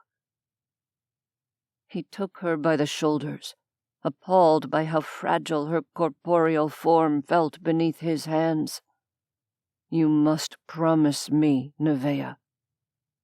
Shemasiel. Please, you must give me your word that you will keep the others from doing anything foolish." Says the demon who's about to stand in front of the wild hunt and shout, "Stop!" she retorted. If you think I'm about to try the same strategy with Edward, you have a greatly inflated sense of my courage. Her voice softened. You deserve to be rescued as much as they do. None of them will rest if you're in danger. An unpleasant tightness was forming in his chest. Some reaction to the overload of necromantic power, no doubt. On the contrary, he said, and he had to clear his throat before he could continue. I would expect Ransley and Ms. Bright to host some sort of festive celebration should I fall to the Fae. No doubt Grayson and his unseelie lover would also attend with unbridled glee. She scoffed. Don't be obtuse. It doesn't become you, Neveah said, placing both of her palms flat against his chest. She was warm, so very warm against the chill of the grave that suffused him, body and soul. Other graves, other deaths. No matter what befell him in the morning, there would be no rest for him. Immortality was, in some ways, its own curse. He curled toward Neveah's warmth like a moth fluttering toward flame, their foreheads resting together. The death roiling inside him must have been unpleasant to a creature such as her, if not outright painful. But rather than pull away, she tilted her face up, brushing her lips against his in a gentle kiss. Nigellus made a noise he hadn't intended to make, a pathetic, needy groan, the existence of which he would deny until the heat death of the universe. The unfairness of everything that was still to come rose inside him, threatening to drown him in bitterness he couldn't afford to indulge. So he kissed his angel instead, drinking her in like the finest of spirits. It couldn't last. They both knew it. There was too much to do, too much uncertainty, too much Nigellus dared not say. Eventually they broke apart. I don't want them harmed, he whispered. They don't want you harmed. She hesitated. I don't want you harmed. He swallowed. An unnecessary movement, born of the humanity whose form he borrowed. Harm to me is virtually unavoidable under the circumstances. Harm to the rest of you isn't. Stubborn demon, she murmured. There was frustration in her tone, but also capitulation. Good. He didn't want to let her go. Perhaps they could stay here for just a little while longer, indulgent though it was. But no. A sense of something that had been tickling the edges of his awareness grew sharper. He eased her away from him, separating their bodies by a few inches. Something's wrong, he said. Ransley and Zora are approaching the gate. Neveah's brows drew together. I thought they were in Stockton helping the new vampires? They're supposed to be, Nigellus said, a sense of foreboding growing in his gut as his two vampires streaked closer, their souls like beacons in his mind now that he was focused on them. Reluctantly, Neveah stepped back, putting more space between them. We should probably go find out what's happening. Yes, he agreed. Taking her hand, he drew them sideways through the ether to the gate, where the guards were on high alert in response to the vampire's unexpected arrival. There's no time! Zora's voice filtered to them, high-pitched with strain. We need to talk to Nigellus or someone on the council. We have news from Melek, Ransley said, his tone calmer, but no less urgent. Let them through, Nigellus called, striding forward. They aren't impostors. The guards looked between the vampires and the council member descending on them like an angry storm. After the briefest of hesitations, they stepped aside. Ransley, Zora, you are not supposed to be here, Nigellus said, trying to keep the frustration from his voice. What message could be so important that it necessitated your return? It's the hunt, Zora said tightly. It's coming. We have to get everyone out now.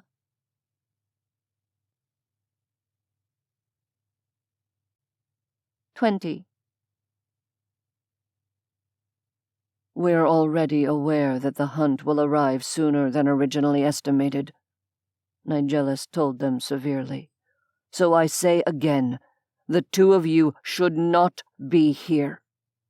You don't understand, Zora snapped. Ransley put a hand on her shoulder, quelling her. Your information is out of date. It's not merely that the first estimates were wrong.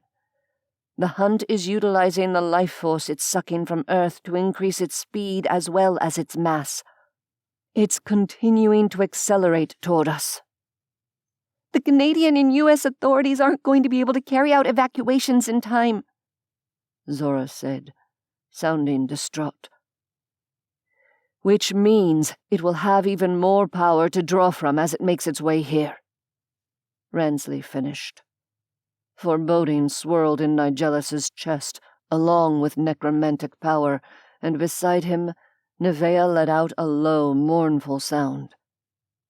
Why has Melek not delivered this news to the council directly? Nigellus asked, his tone growing low and dangerous. We were on the phone with Melek when he received the latest update from the news services, Ransley said. The call was cut off, and now his number comes back as unavailable. It's possible the Fae got to him somehow. Which is why we're here, Zora ground out. To deliver the news to the freaking council, which we've done now, so can we please get things moving? Neveah unfroze herself next to him. Yes, of course. Come with me. I need you both to convince the remaining holdouts to the tithing village that they need to go. We've got a theory that if Mab blows open the gate before the hunt gets here, we can get them away from hell even if they aren't bound to a demon. But we have to be ready. We won't have long to act. Nigellus opened his mouth to protest, to send Zora and Ransley back to the relative safety of Stockton. Neveah turned on him with a glare far fiercer than a weakened angel should be able to muster. Don't, she said. Just don't. I give you my word, I'll get them out in time. The vampires exchanged a brief look and transformed into mist, swirling away before Nigellus could get a word in edgewise. He snapped his jaw shut, the tendons in his neck working. See that you do, he told the angel. With few other options available, he turned to one of the guards. You are relieved from your post. Find someone to take your place, after which you are assigned to escort the angel wherever she needs to go. I must find Baalazar. The warrior looked startled, but he recovered quickly. Yes, counselor. Neveah gave Nigellus an approving nod and took the guard's arm. A moment later, the pair disappeared, teleporting away. With a jolt, Nigellus realized that the brief interlude he'd shared with Neveah in the alley, might have been their final goodbye. He shook himself free of the unwanted thought. They were immortal. What were farewells to angels or demons?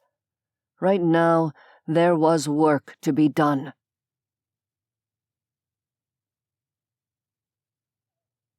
Nigellus found Baalazar with Typhon and Memnon in the council chamber, which now resembled a council of war more than anything else. A glowing map of the area around the moaning caverns hung suspended in the air, with areas highlighted where the Tithelings and the new vampires were hiding on Earth. "There has been a development," Nigellus said without preamble. "The hunt is still accelerating. It will arrive much sooner than even the most recent estimates. We've lost contact with Melek as well. Baalazar, I need you at the gate." "And so it begins," Typhon rumbled, rising from his great chair at the head of the table. Memnon rose as well. "There have been no signs of Fey troop movement within the human realm." "Mab will not need troops if her plan to use the hunt against Hell is successful," Nigellus said impatiently. "No doubt you and Typhon will have your ground war on Earth in due course, but that is not our current concern." Memnon, at least, appeared chastened. "I will check on the state of the evacuation." Baalazar lifted his chin, meeting Nigellus's gaze. "And meanwhile, you and I will prepare things at the gate." Nigellus nodded, and the two of them transported to the edge of the defenses once more.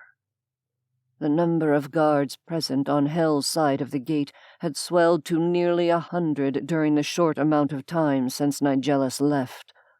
Sabazius was among them. "Good, you're both here," said the incubus. "One of the guards arrived in the Tithling village with the angel and informed us of the revised timetable. I've summoned additional demons to transport the Tithelings to safety, should your angel's theory hold true." "And Astaroth?" Baalazar asked. "He's still in the village, gathering the villagers together in preparation for bringing them here." Sabazius paused, coughing delicately. "Nigellus, your vampires are there as well. They are, shall we say, wielding influence with abandon among the humans who expressed a desire to stay behind." "Well, if it saves lives," Baalazar muttered. "The vampires' actions are not our concern right now," Nigellus said. "There is no more time. Baalazar, will you be able to sense Mab's weapon before it goes off?" "From Earth's side of the gate, perhaps. During the last war, most of the imps on Earth were able to sense the buildup of magic just before Mab deployed the vampire killer." Imps were attuned to magical fields in a way that demons of fate weren't. Nigellus had been buffeted by the pendulum swing of probabilities and future events since Greece, as the Fey Queen's plans came to fruition. But the precise meaning of any given shift in the balance of fate was mere supposition on his part. Baalazar should be able to feel the swell of local magic as it happened. "Then we had best adjourn to Earth's side of the gate," he said. "Sabazius, the moment the weapon impacts us, start removing the Tithelings as quickly and efficiently as possible. We will hold the hunt back for as long as possible to protect you." The temptation to hang back in hopes that Neveah and the vampires would arrive with the first of the Tithelings was surprisingly strong. So was the urge to flagellate himself for failing to get all three of them far away from here before the threat arrived. Both impulses were counterproductive, if not wholly irrational. He and Baalazar navigated the gauntlet of guards and emerged into the tunnels on Earth. The area around the gate was as brightly lit as ever, the torches flickering with undying hellfire that would burn until it was magically extinguished. The imp hummed thoughtfully and went to check his magical anchors one final time. Warfare hasn't changed much over the eons, has it? He mused. It's still a mix of frantic preparation interspersed with a maddening wait for something to actually happen. Indeed, Nigellus agreed. One of the guards cleared his throat. "Will we be fighting the Fae hand-to-hand, sirs?" Baalazar made a disgusted noise. If Typhon has his way, no doubt we will be at some point, but probably not today.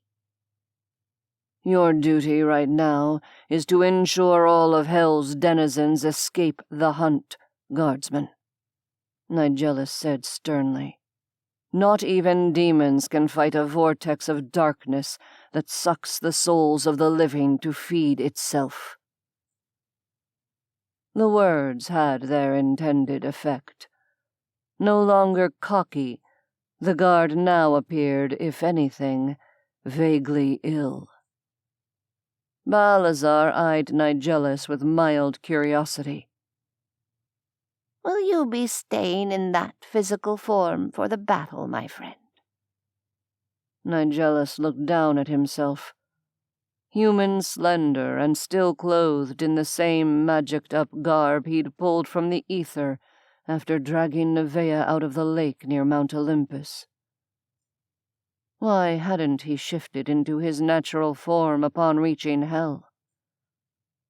He couldn't put the reasons into words, even now. "My form hardly matters under the circumstances," he said, offering an answer that explained nothing. I suppose not, Baalazar agreed, easily enough. They settled in to wait. Tithelings filtered through the gate in ones and twos with their bonded demons, disappearing as they were transported to the remote mountainous area west of Vallecito to hide. Time passed, as time was wont to do. Ransley and Zora appeared on Earth's side of the gate, both vampires looking distinctly harried. "I'm going to fly reconnaissance," Ransley said. "Zora will return to the village to help Neveah deal with the most stubborn of the stragglers, since she's able to leave Hell without assistance and I'm not." Nigellus bit down on an admonition to be careful. As though Ransley Thorpe, of all people, didn't know firsthand what the wild hunt could do. Baalazar saved him the trouble. Thank you. That will be helpful to us. But watch out for yourself. Be aware that if the hunt beats you back here and we're forced to raise the defenses, you won't be able to get in. Ransley nodded. "I have no intention of letting that happen. But in the worst-case scenario, I'll fly back to Stockton and rejoin the new vampires there." He pinned Zora with glowing, glacier-blue eyes. "Don't do anything foolish, love. I'll be back soon." He transformed into mist and flew off, leaving the rest of them behind. "Pot, kettle," Zora murmured. Then, in a more normal tone, "God, I hate this." With a quick glare of accusation in Nigellus's direction, she disappeared back through the gate. The waiting continued. The procession of soul-bound tithelings leaving with their demons trickled away to nothing. presumably because the last of the binding crystals had been used. Astaroth emerged a few minutes later with a report. 283 human tithelings remain unbound. 150 demons are available to transport them when it becomes possible to do so, including the guards out here. Most of the humans are ready to depart, but we're still rounding up a few stragglers. Nigellus's jaw clenched, since he was confident that the we in question undoubtedly included both Neveah and Zora. "What of Typhon?" Baalazar asked. "We haven't seen him come through, and I have a hard time picturing our illustrious leader shepherding frightened tithelings to safety." "He's gathering a strike force, in case Mab shows her face in the area with Fey troops." Astaroth's tone was carefully neutral. "Of course he is," Baalazar sighed. "Well, at least the demons you've gathered should be enough to teleport all the remaining humans away from here. Thank you, Astaroth." Astaroth dipped his chin in an abbreviated bow. "May your magic be strong and your hearts bold, my comrades," he said, and returned through the gate to hell. Once more they waited, standing at the ready. Nigellus inhaled sharply. "What is it?" Baalazar demanded. "Rensley is returning at speed," Nigellus said, focusing his awareness on the bond that connected him to his vampire protege. "That doesn't bode well," said the imp. "I still feel no indication that Mab's weapon is powering up." "Stand ready," Nigellus called to the guards. "Let those inside know that the hunt's arrival may be imminent." Dark mist streaked through the tunnel. Several of the guards drew weapons, as though weapons would suffice against the hunt. But the mist merely coalesced into Ransley's dark-haired form. "The hunt is hot on my tail," said the vampire. "It's huge, far larger than when we dealt with it before, and with the power of a hurricane behind it. Where's Zora?" "Still inside, attempting to retrieve the last of the tithelings," Nigellus said tightly. "Damn and blast," Ransley hissed, lunging for the gate. "Well, that's not good news," Baalazar said. "Shall we, Nigellus?" "Yes," Nigellus said. "Let us begin." Baalazar nodded and raised taloned fingers, ready to activate his magical anchors. Behind them, the gate to hell stood untouched by Mab's magic weapon, leaving all the remaining tithelings still trapped helplessly inside.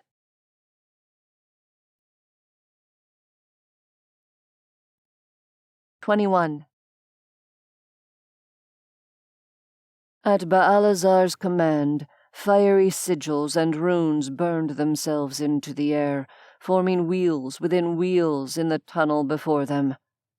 Nigellus reached inside himself, releasing the bonds with which he'd lashed the grave power he was hoarding. It sizzled through him, icy cold and full of the stench of death. The air around them stirred, bringing with it the prickle of a thunderstorm and the scent of ozone.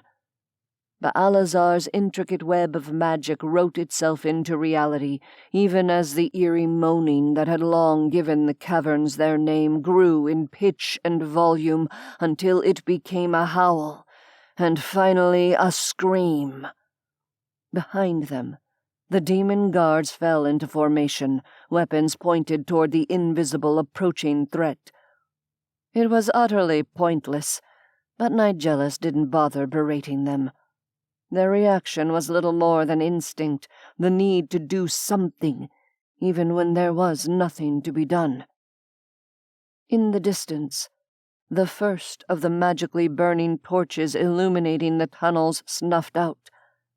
The unnatural wind rose, whipping at Nigellus's hair and clothing. Baalazar steadied himself against the buffeting, his wings folded tight against his back, hands still raised as he crafted and powered his anchors with single-minded precision. More of the torches extinguished, swallowed by the horror descending through the tunnel toward them. Nigellus widened his stance, one foot planted slightly behind him to brace his body against the screeching wind. He held Len Grayson's necromantic energy barely leashed, ready to hurl at an instant's notice. Baalazar's interlocking sigils closed the final gap, the wheels turning like gears and clicking into position. With a grunt of effort, the imp pushed a pulse of magic into the spell, which flared as though gasoline had been poured over it.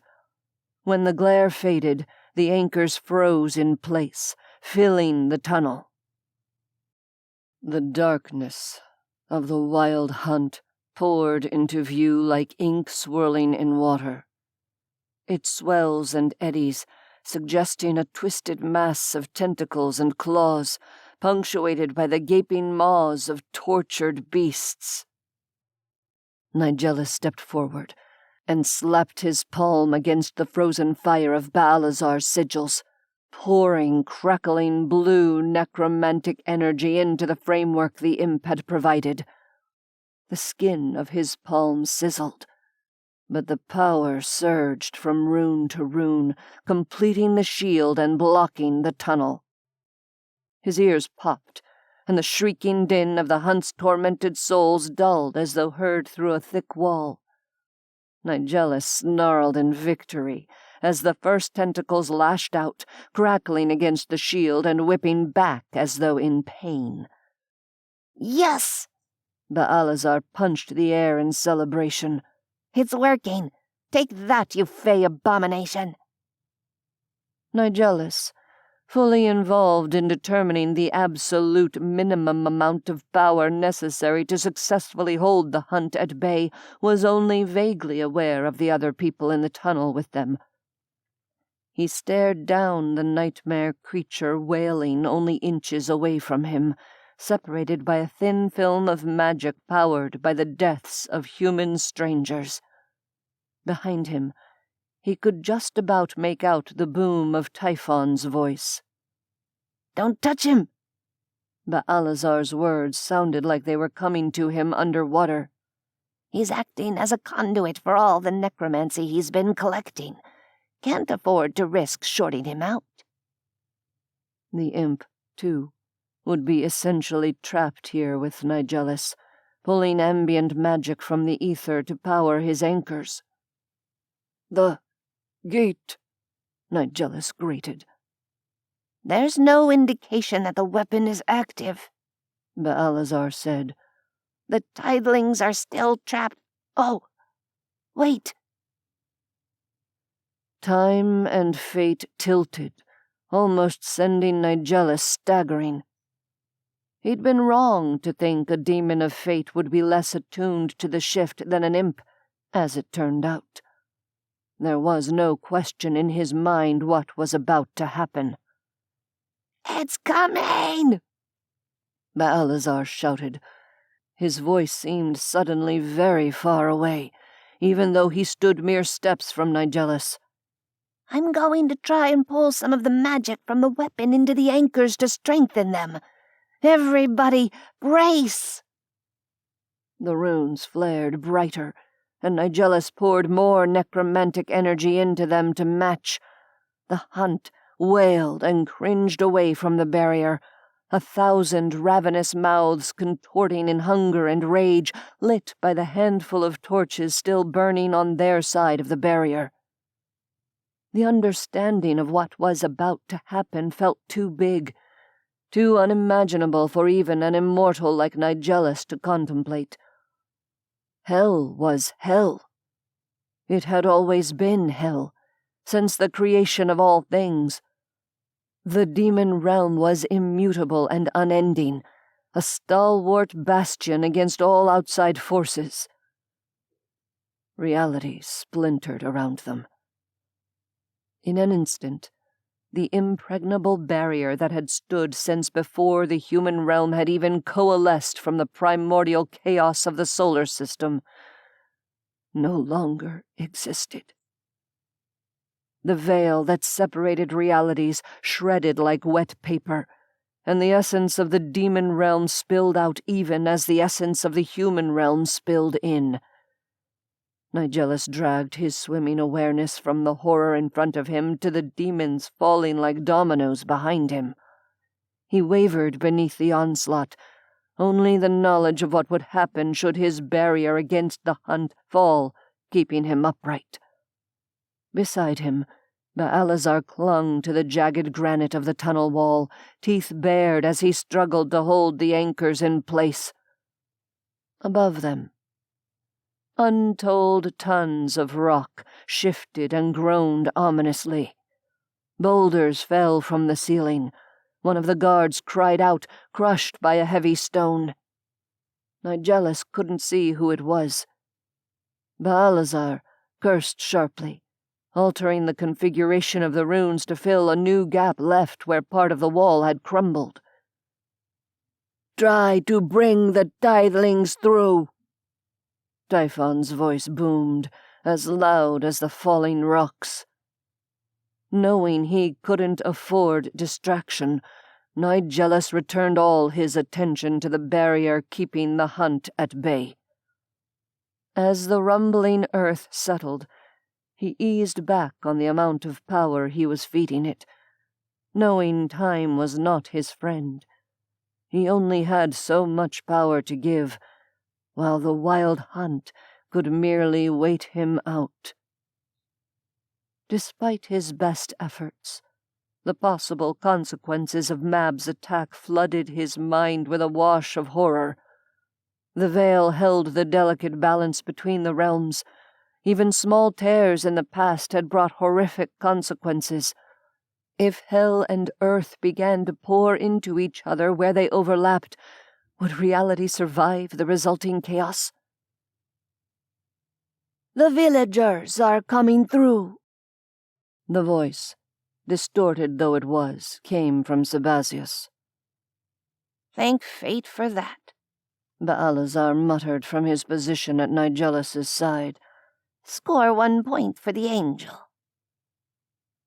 The reminder of Neveah wasn't a welcome one, but Nigellus tried to convince himself that she, along with Ransley and Zora, would be coming through any moment now, so they could be whisked away to safety, teleported by one of the many demons waiting to ferry the tithelings into hiding. His role was clear. Hold back the wild hunt for as long as possible while the evacuation continued around him. The necromantic power funneling in from Len Grayson was coming in as a trickle, while the energy he was expending left as a stream. It was not sustainable. But then, it never had been. "Hold firm, old friend," Baalazar said, every bit as aware of this state of affairs as Nigellus was. "It's a battle of attrition now." Across the crackling barrier, the hunt screamed and battered at the shield in ever-growing rage. Nigellus refocused once more on his vital role of defender. He would not fail in his task, not until everyone else was safe.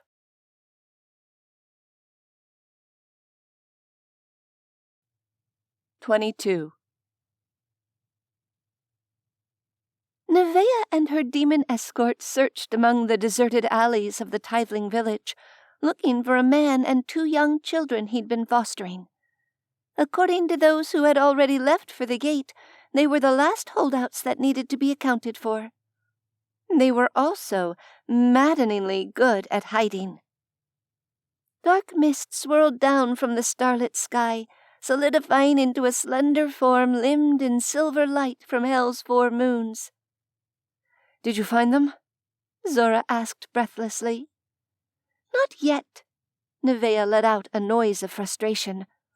Maybe we should try the caves where we took Sherilyn. Leeway mentioned that a few people tried to hide there when the news of the evacuation first started to spread. Zora looked unconvinced. I don't know. Blast! If they fled the village, they could be literally anywhere. We'll never find them in time. I can transport you to the caves, said the demon guard, who had informed Neveah that his name was Jagareth. It will only take a few minutes to see if the humans are sheltering there or not.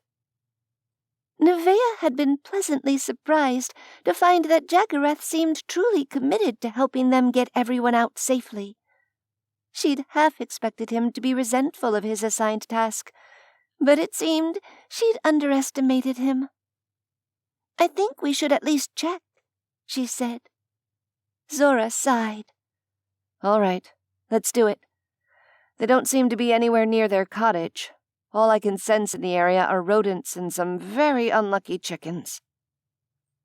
Neveah actually felt rather bad about the chickens, though she was well aware that the humans needed to take priority. Hopefully the wild hunt will choke on their bones and feathers, she thought vindictively. Would you do the honors, Jagareth? She asked, holding out a hand. Jagareth cleared his throat, looking surprisingly sheepish for a 7-foot-tall winged and horned demon. Yes, ma'am, but I'll have to take you one at a time.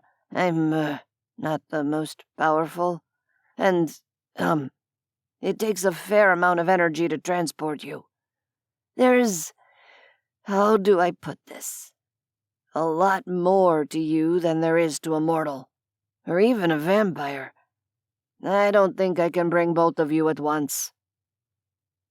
Zora blinked at him, but she recovered quickly. Fine. Take her first and then come back for me. Hurry, we don't have a lot of time to waste here. Neveah nodded her agreement with the plan. The demon extended an arm for her to take, and she grasped it. They disappeared and reappeared among the familiar formations of the caves where Zora had turned Sherilyn into a vampire. It was still a desolate place, especially at night. Be right back, said Jagareth, popping out of existence to retrieve Zora from the village. Neveah had just enough time to ponder how much energy Nigellus must have expended over the last few days in dragging her hither and yon through the ether. It reinforced exactly how powerful he was. The 6th most powerful demon in existence. As promised, Jagareth returned promptly with Zora in tow. Neveah tried to turn her senses outward, listening for the sounds of humans, but she was not as attuned to mortal heartbeats as a vampire was. Or, probably, as a demon was. Anything? She asked the others. Zora held up a hand for silence. Maybe, she said after a few seconds. Let me do some quick recon. I'll yell if I find them. She transformed into vapor and swirled away. You know, it's kind of weird having an angel here, working on our side, Jagareth said into the slightly awkward silence that followed. Neveah shrugged. You must have heard the rumors. I'm shut out of heaven. It isn't as though I'm going to wage a one-angel war against hell. Yeah, but the angels and the fae were allies once, he pointed out. Neveah felt her expression pull into a scowl. Maybe so, but the fae are seriously pissing me off at the moment. She hesitated. Well, most of them, anyway. Not for the first time, she thought about the cat and wondered what had befallen her old friend.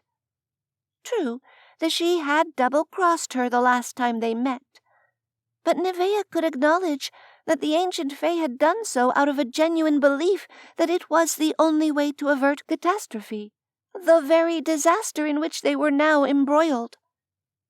She hoped the Sidhe still lived, and that they might both survive to meet again and repair their friendship.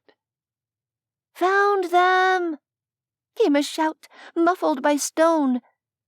Rather than teleport, Jagerath cocked his head, listening.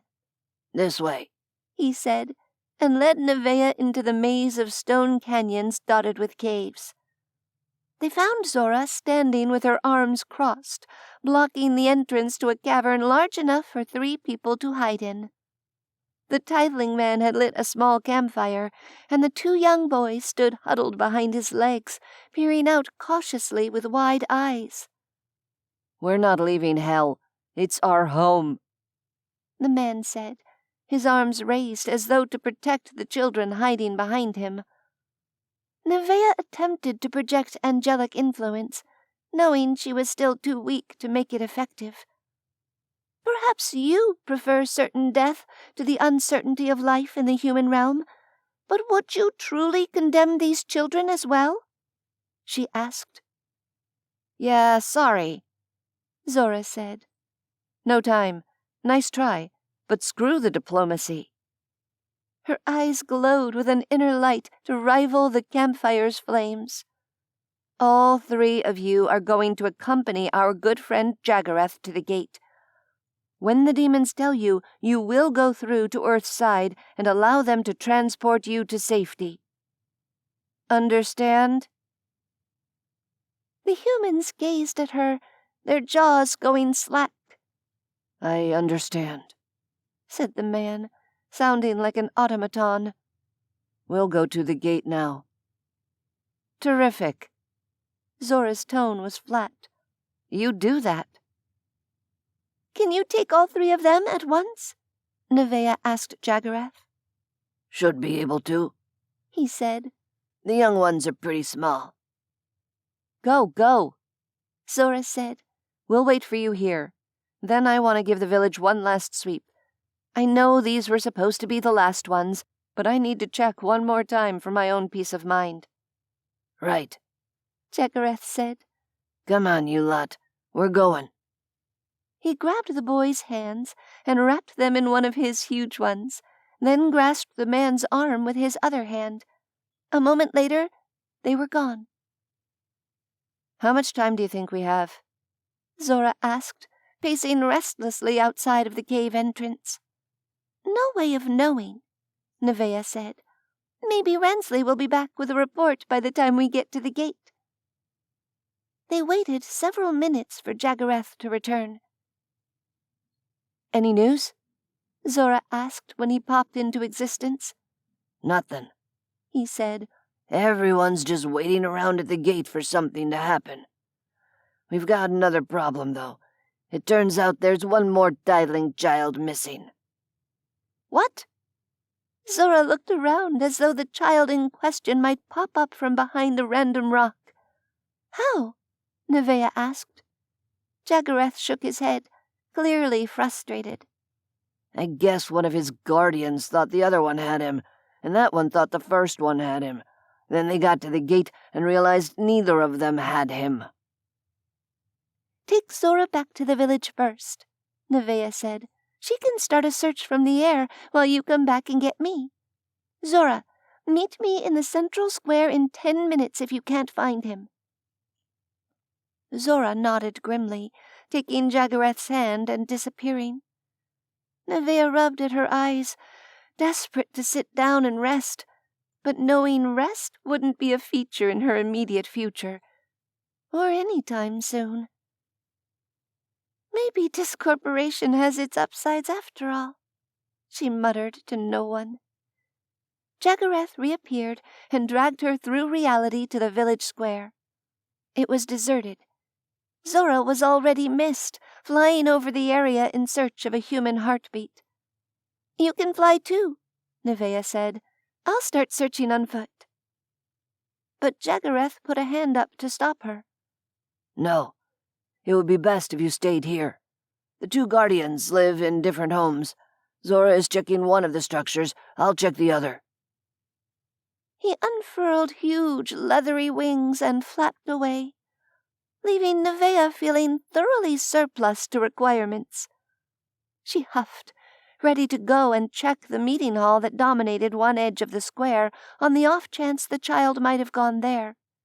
Before she could, dark vapor billowed down from above. "Zora," she said. "Any luck?" It wasn't Zora. Where is she? Rensley Thorpe's cut-glass accent pierced the atmosphere like a scalpel. We have to leave. Now. A chill skittered down Neveah's spine. "There's another child missing. Zora and Jagareth are looking for him." The vampire cursed, low and vicious, before disappearing into mist as quickly as he'd appeared. Neveah's nerves thrummed. She was absolutely certain she'd have felt it if Mab's weapon had brought down the gate. Such a tearing of the veil wasn't the sort of thing one could really miss. If Hell's Gate still stood, the unbonded tidelings were as trapped as ever, and the manner of Rensley's entrance could only mean one thing. The hunt was coming. He and Zora could get out of Hell under their own power. So could Neveah, though the effort was going to weaken her even further. But the child they were seeking, along with the trio Jagareth had just delivered to the gate previously, they were still stuck. Helplessness tore at Neveah's heart, made worse by the fact that she had promised Nigellus, sworn to him, that she would ensure Rensley and Zora escaped safely. Because there was nothing else to do, she continued with her plan to check the meeting hall. Its double doors stood wide open, but the interior was deserted. She emerged, scanning the night sky for any darker shapes blocking out the moons and stars. "Zora!" she shouted. "Rensley? Jagareth!" It sickened her to consider abandoning the child, but her promise to Nigellus burned like a brand on her heart. Abruptly, the sound of frightened wailing cut through the village square. Neveah whirled to find Jagareth cradling a terrified blonde boy-child in his massive arms. Got him, the demon said unnecessarily. He was hiding in the yard behind his guardian's cottage. "The hunt is coming," Neveah said urgently. "Rensley's here. He's looking for Zora. You need to take the boy to the gate and return immediately to get both of the vampires. Then come back and get me." To his credit, Jagareth didn't question her or argue. "Well, shit," he began, only to remember the boy in his arms and cut himself off. "Bugger," he finished instead. "Go," Neveah told him. He went. "Zora Bright!" Neveah cried again at the top of her lungs. "Rensley Thorpe! Get back here right this minute, damn it!" This time they must have been close enough to hear, because two vaporous forms solidified in the square a few moments later. "I couldn't find the boy," Zora said, sounding half hysterical. "That's no time," Rensley snapped. "We're leaving. Where's the demon?" "He found the child," Neveah told them. "He's transporting him to the gate, and then he'll be right back." Reality slewed sideways, sending all three of them staggering to the ground. The sharp pain of something vital and irreplaceable being shredded ripped through Neveah's chest. Her ears popped. The atmospheric pressure around them plummeted, only to return with the force of a sonic boom an instant later. "The weapon!" Neveah tried to croak, but she could barely hear her own words. Zora rolled onto her hands and knees and retched, darkened blood splashing onto the packed dirt of the square. Rensley, older and more powerful, managed to stumble to his feet, dragging her with him. They stood braced against each other like a rickety A-frame house, holding each other up. Neveah swallowed, and swallowed again, trying to get her ears to function properly. A sort of all-pervading throbbing noise was layered over the other sounds, making everything indistinct. She shook her head sharply, feeling like her brain was sloshing around in her skull, but the noise finally faded enough to hear through it. "Jagareth should be back to take you next," she shouted, unsure if the others were suffering the same effects. "Then he'll come back for me." Blood trickled from Ransley's nose, but he shook his head in negation. "We can fly to the gate as mist." His words sounded flat and attenuated in her ears. "It's not that far from the village. That way he can take you right away." Zora looked between them, wide-eyed and worried. "He's not back yet, though. Neveah, I don't feel right leaving you here alone." Neveah regained her feet with a distinct lack of grace and waved the words away. "I'm immortal, and you aren't. Not in the same way, at least. Just go. Jagareth will be back any minute now." She met Ransley's eyes and held them until he gave her a slight nod. He turned to Zora, cupping her cheek. "Love," he said, quietly enough that Neveah had to read the shape of the word on his lips. "Please." Zora looked at Neveah, her expression tormented. "Go," Neveah told her again, and this time Zora let her form shift with Ransley's, the two of them dissipating and streaking away into the night. In the distance, the rumble of falling stone penetrated the low, unnatural hum caused by Mab's destruction of the veil. Neveah could imagine Hell's vast cliffs crumbling under the strain as clearly as she could see the collapsed roof of the meeting hall before her. She sent a prayer to the angelic realm that had rejected her.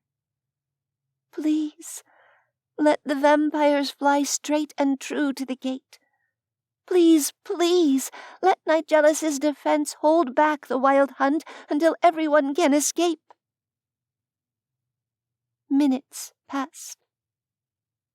Hell vibrated around her like a struck gong. Jagareth did not return.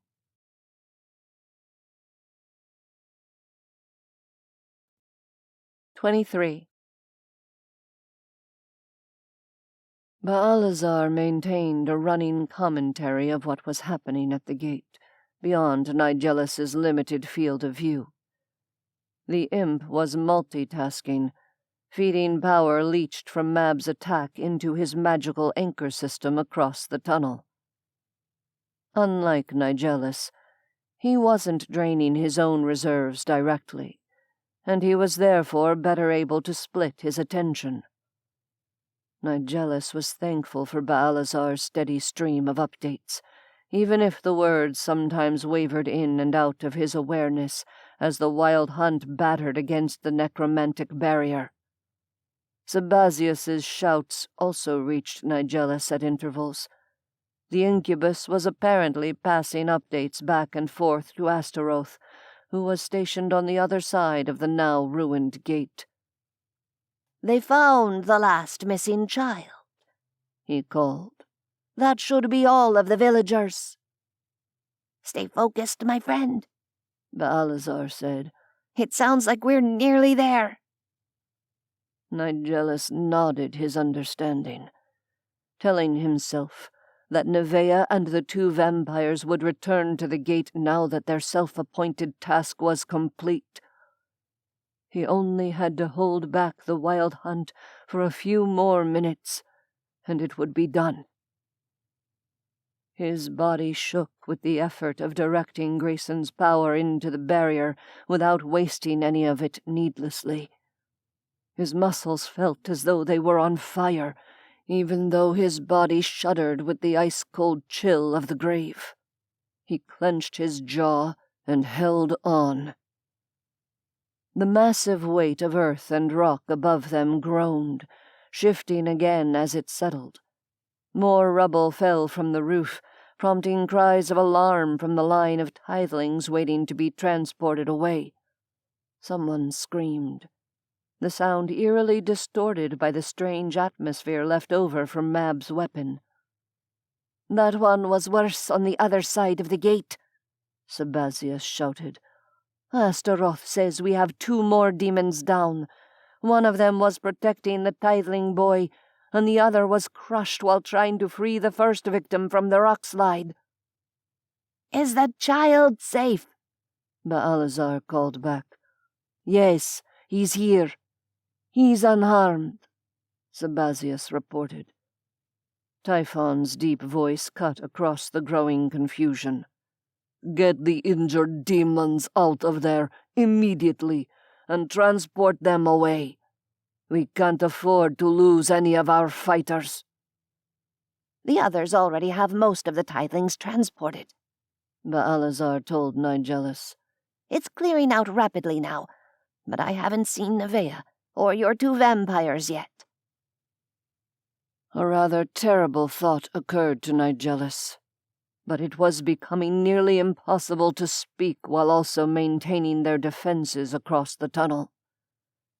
"The guards," he ground out. "Inside." "Who?" But Baalazar had become distracted by something. "Wait. I think it's... Yes! Your vampires are back." Nigellus chanced a split-second's distraction to check the link he held to Ransley and Zora. Baalazar was right. They were both here, close by and apparently safe. "Get them away," he managed, his bones vibrating with the death magic flowing through them. "You!" Baalazar shouted to an unseen demon near the gate. "Transport these 2 to safety." "Nigellus!" It was Ransley's voice.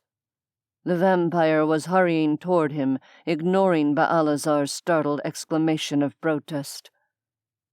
"We just saw Jaggareth being hauled out with his chest caved in. They've already transported him away. Did he retrieve Neveah before he was injured?" The barrier wavered as realization hit Nigellus like a tidal wave, followed closely by denial. Jaggareth. Jaggareth was the demon he'd sent to escort Neveah, and now he was out of commission. He couldn't speak, only a choking noise emerging from his throat as he struggled to strengthen the barricade across the tunnel. "No, she hasn't come through yet," Baalazar said. "Are you telling us she's still in the tithling village?" "Jaggareth was supposed to go back for her after he dropped off the child." That was Zora, her tone high-pitched with worry. And no, it couldn't be. She couldn't be left behind. "Send someone else," Nigellus croaked, struggling to make the words comprehensible. "There is no one else to send, Spy Master." Typhon's words, and for that matter his presence, were an unwelcome intrusion. "Guard, transport the vampires to safety, now." "No, wait!" Zora cried. "You can't—" An instant later, Nigellus's connection with the pair shifted. They were gone, whisked away to Stockton with the other vampires, mid-protest. Nigellus bared his teeth, the back of his neck prickling with a predator's awareness of Typhon's proximity behind him. The confusion around the gate had subsided into silence during the exchange. Sabazius was gone. Astaroth was gone. No babble of tithling voices reached Nigellus past the howling of the thwarted hunt. "Send one of your strike team after her," Baalazar said. "Typhon, you can't just leave her in there." On the contrary, I can and will do exactly that, Typhon replied. Angels are hell's enemies, not its allies. She was briefly useful, but her usefulness is over. I am leaving now with my warriors. Hold the tunnel for as long as possible. Spy Master. A feral growl escaped Nigellus's iron control. He briefly battled the urge to let the barrier drop, if doing so might mean a chance to get his hands around Typhon's throat before they all succumbed to the hunt.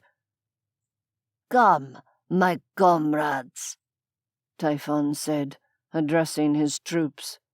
"Let us depart this place.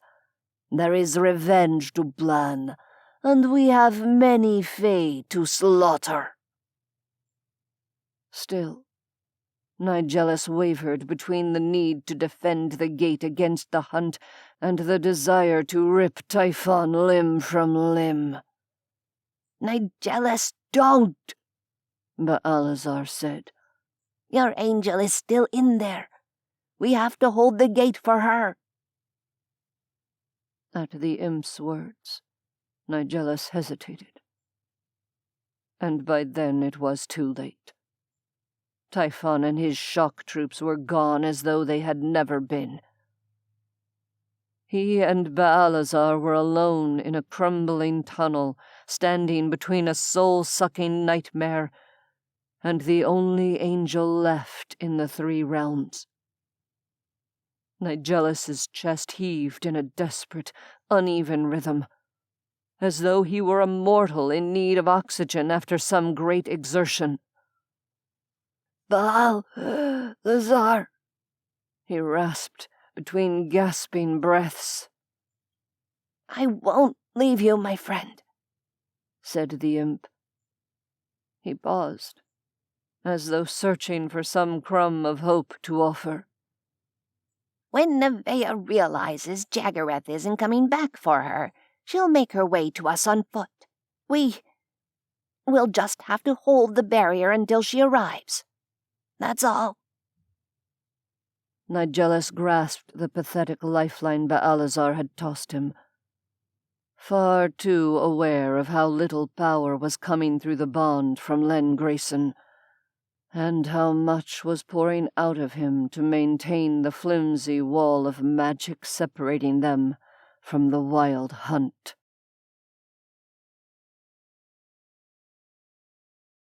Jaggereth wasn't coming back.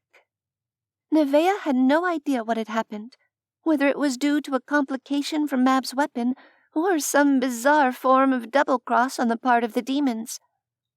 She could only hope that Nigellus had been successful in creating a blockade against the hunt, because one very obvious possibility was that the wild hunt had already steamrolled everyone gathered at the gate, and even the demons were too weakened by its attack to be able to retrieve her.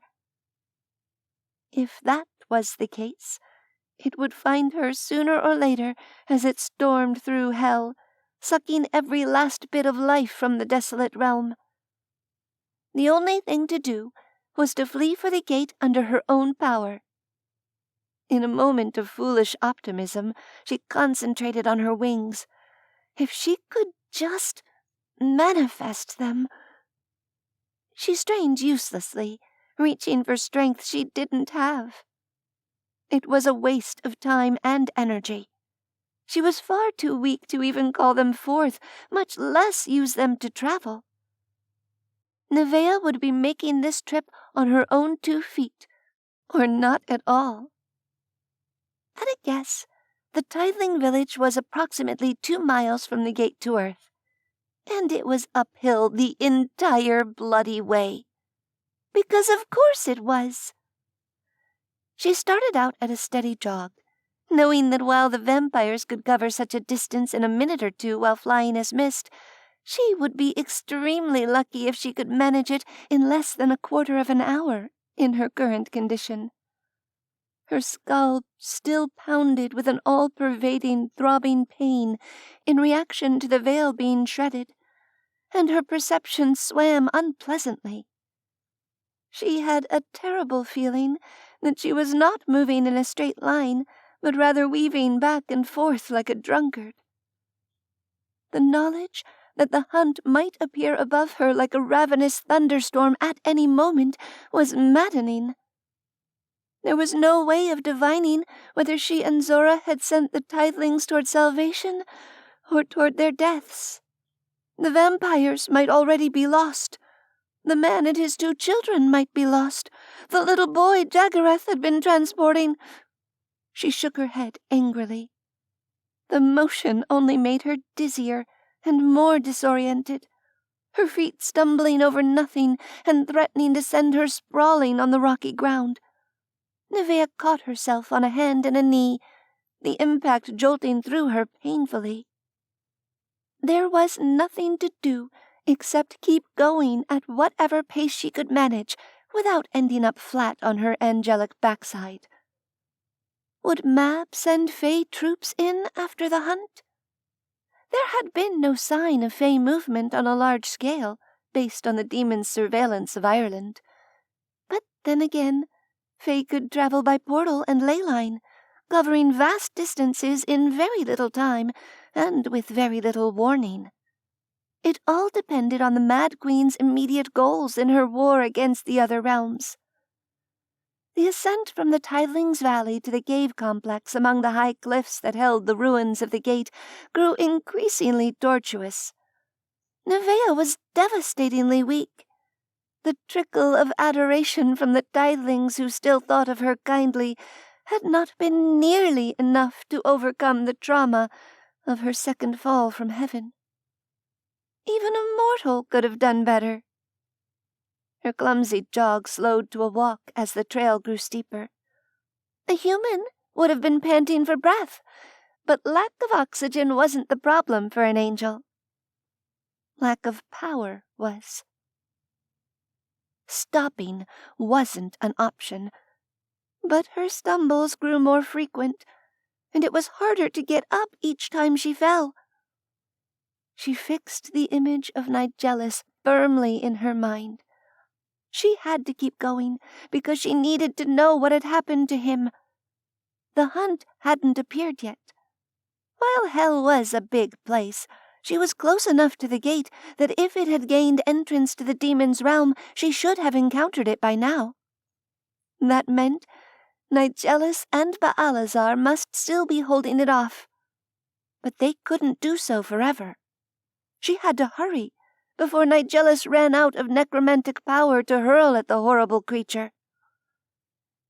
Because there was no doubt in her mind that the foolish demon would stand in front of the gate until she got there, no matter the cost to himself. The trail leading to the caves was littered with fresh boulders and scree, the aftermath of an avalanche. She had to climb over some of the larger rocks, groaning with effort as the rough stones scraped at her hands and knees. A human skin would have been torn to ribbons by the time she reached a flatter stretch. As it was, she was reasonably sure she'd left traces of her angelic blood behind on the jutting rocks. The entrance to the cavern that housed Hell's side of the gate wavered before her as though in a heat haze. Her senses jangled with the wrongness of it. Reality had been torn and battered here by the power of Mab's weapon. The consequences could well be unthinkable if the damage continued to spread. A handful of torches flickered inside, but the cave system itself was deserted. Here, too, boulders lay cracked and broken on the ground. Dust choked the air, only partly masking the smell of blood. Not everyone had escaped the collapse of the cave roof unscathed, it seemed. The stretch of stony wall that had once disguised the weak spot linking hell to earth had also crumbled. Half blocked by rubble, it now lay open to the other side. The human realm. The moaning caverns. The gap between the two worlds throbbed like an infected wound. Neveah limped over to the jumble of rocks piled in the opening. "Nigellus!" she called, her voice hoarse and wavering. She coughed and tried again. "Nigellus! I'm here! I'm coming through!" "Neveah!" The voice wasn't Nigellus's deep tenor, but rather Baalazar's sharp alto. "Hurry! We can't hold the barrier much longer." Neveah didn't dawdle. Forcing her aching muscles into action, she grabbed the nearest boulder and started hauling herself up the rock slide. When her left foot found purchase, the pile shifted with an ominous grinding noise. With a startled cry, she slid back down. An instant later, a new rain of crumbling rubble fell from above, pelting her and cutting off all visibility with fresh clouds of dust. "Neveah!" Baalazar's muffled cry was barely audible over the noise. Neveah rolled away, sharp stones digging into her body as she tried to get clear. When the dust finally dissipated enough for her to see her surroundings, she looked up to find the rocks piled almost to the ceiling. Only a tiny gap remained at the top, far too small for a person to fit through.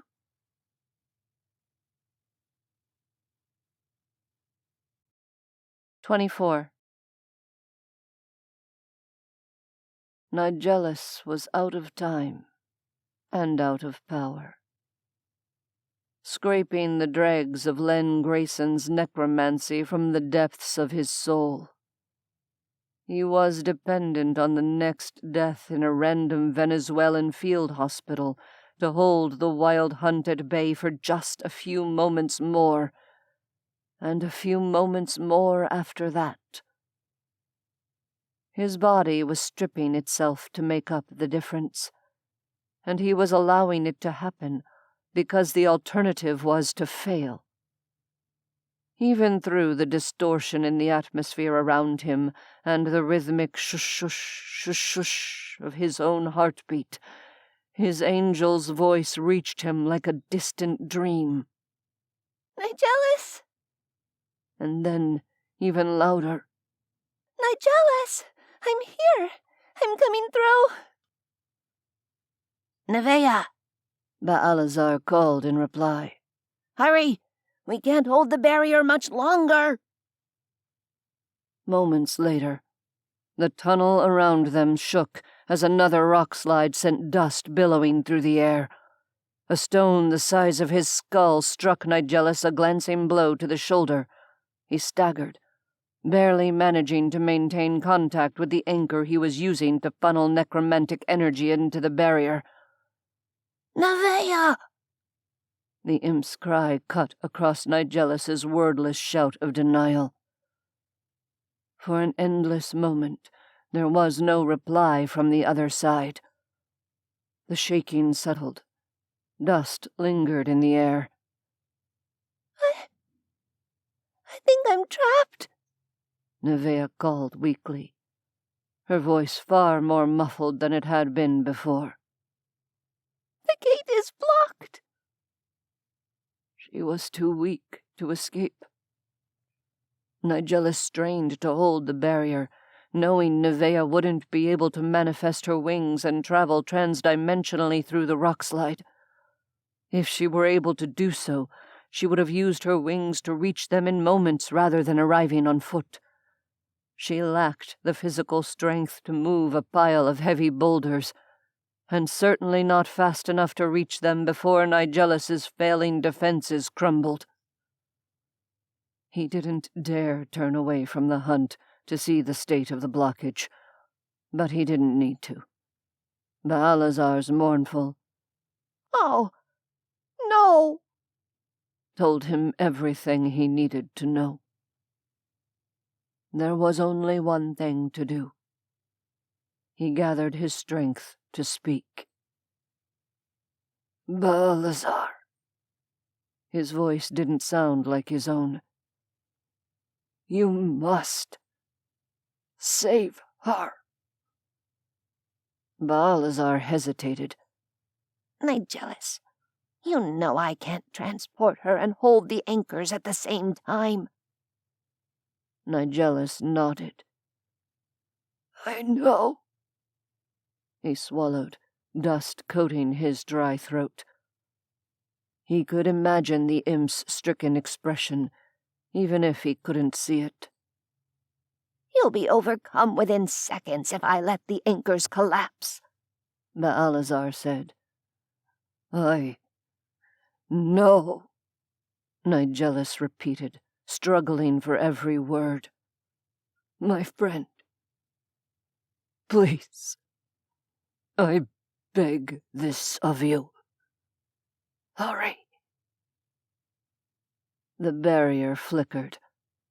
On the other side, the hunt shrieked, sensing weakness in its prey. "Oh, Nigellus." Balazar's voice sounded choked. "My friend, we will see each other again. I promise you that. Until then, farewell."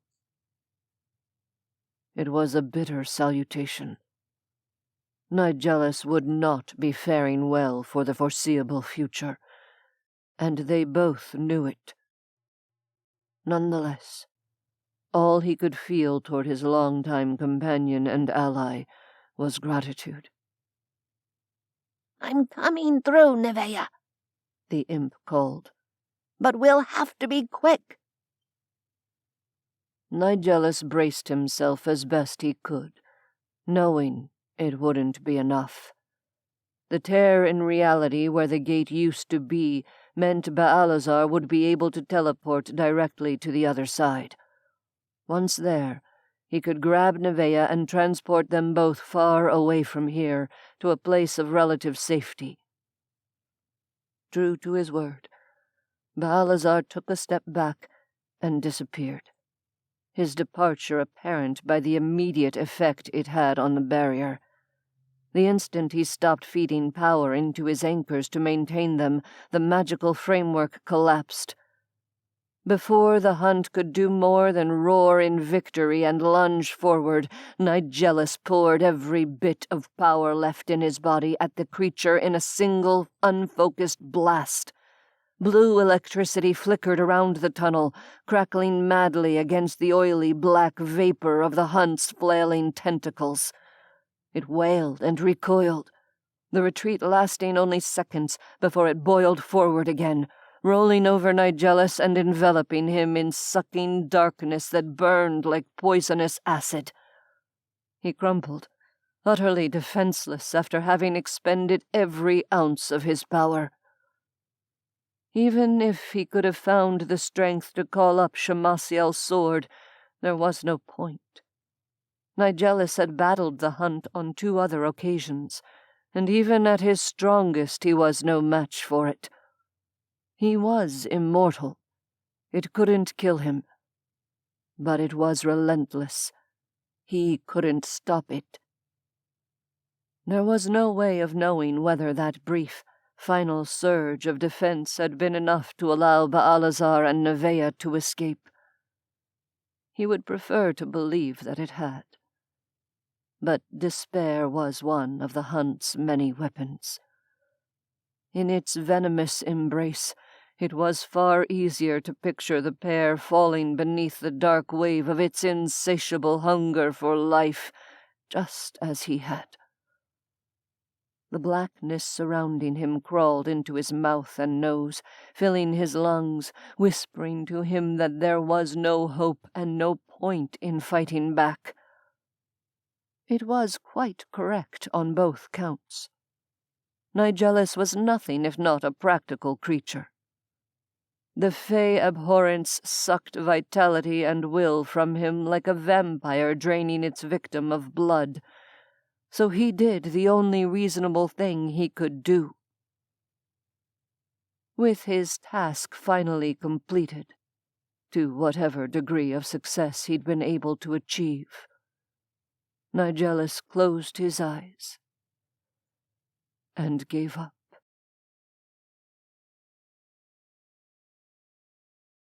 Neveah had barely managed to make it to her hands and knees when Baalazar popped into existence beside her.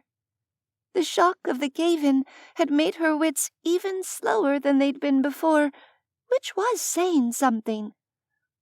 But his sudden appearance next to her jolted a few brain cells into gear. "The barrier," she rasped, a terrible sinking feeling settling in her stomach like lead. "Not to worry," the imp said with forced cheerfulness. "Nigellus will hold it for a few seconds so we can get out. I'm sure he'll be right behind us, my dear." Something about the chirpy reassurance didn't sound right. But it was too late. The little demon was already bending down and taking her by the arm. Reality flickered as they disappeared from Hell's side of the gate and reappeared on Earth's side. Neveah had the briefest view of Nigellus surrounded by crackling blue energy, the wild hunt poised above him like a pitch-black tsunami ready to break over the shore. Before she could even draw breath to cry out, Baalazar dragged them sideways through reality again. They reappeared in a forest. It was dark, only a hint of starlight flickering through the canopy of leaves above them. Neveah jerked her arm out of the imp's grasp and staggered away, making it 2 steps before her knees gave out and she collapsed in a heap on the ground. Baalazar looked around with evident confusion. "Oh dear," he said. "This isn't right at all. I was aiming for Stockton." "You lied," Neveah rasped, not giving a tinker's damn where they were. "Nigellus isn't coming. He's fallen to the wild hunt." Baalazar's gargoyle-like form shifted, and a bookish, unassuming human wearing glasses and a slightly rumpled suit crouched in front of her. "Yes," he said regretfully. "I'm so terribly sorry, my dear. His last request was that I get you away to safety. I believe it might be the first time in our exceptionally long acquaintance that he's asked me for such a personal favor." The urge to weep swept over her, every bit as strong as it had been after her fall from Heaven's Gate. The sudden agony of it drew a breathless, choked noise from her lips, one that felt as though it had been pulled directly from the dregs of her soul. Under the circumstances, however, weeping wasn't an impulse she could afford to indulge. Baalazar extended a human-looking hand and took one of hers. The desire to smack his touch away from her like a toddler having a tantrum was wholly irrational. So she forced herself to accept the offered assistance, allowing him to help her to her feet. "I hope you can forgive the deception on my part," the demon said, with every indication of sincerity. "If for no other reason than the fact that we will both need allies in the coming days. I fear Typhon has twisted our unfortunate circumstances into an excuse to rid himself of all 3 of us. He certainly made no bones about being willing, if not eager, to leave you trapped in hell after Jagareth was incapacitated during the cave-in." Incapacitated. That at least explained why her demon escort hadn't returned for her. She scrubbed one-handed at the dust and filth caking her face. It felt like sandpaper against her reddened, watering eyes. Her clothing was ruined, although she supposed she should count herself lucky that it hadn't faded away completely when Nigellus succumbed to the hunt, since he had conjured it for her, magically. "I can't stay here," she said. "I need to find Ransley and Zora, after which all 3 of us will be leaving." She glanced around the small clearing where they were standing and frowned. "Where is here, by the way?" Balazar frowned as well. "I'm afraid I have no idea. As I said, it was supposed to be Stockton. I think the distortion around the gate may have thrown me off. I do hope that wasn't the case for everyone else who evacuated during the chaos." "Then we should try again," Neveah told him. "Get me to wherever the vampires are staying. I need to talk to them urgently." "Very well," Balazar said, not arguing. "I suppose Nigellus is sending you 3 to join Edward, wherever he is currently hiding away? The old reprobate has been exceedingly conspicuous by his absence over these past few days." Neveah stared him down in the pale starlight. "I assume you don't actually expect me to answer that, after you've just told me that at least part of the council would be perfectly happy to see me discorporated by the wild hunt." Sadness played at the edges of Balazar's unexceptional human features. "No. I suppose your reticence is understandable under the circumstances. Though I would ask you to pass on a message for me, if you should happen to see Edward." Neveah waited, stony-faced. The imp sighed. "Please tell him not to trust Typhon or Mammon, and to be cautious of the others on the council as well. But if he needs my assistance for whatever he has planned, I will do my best to provide it."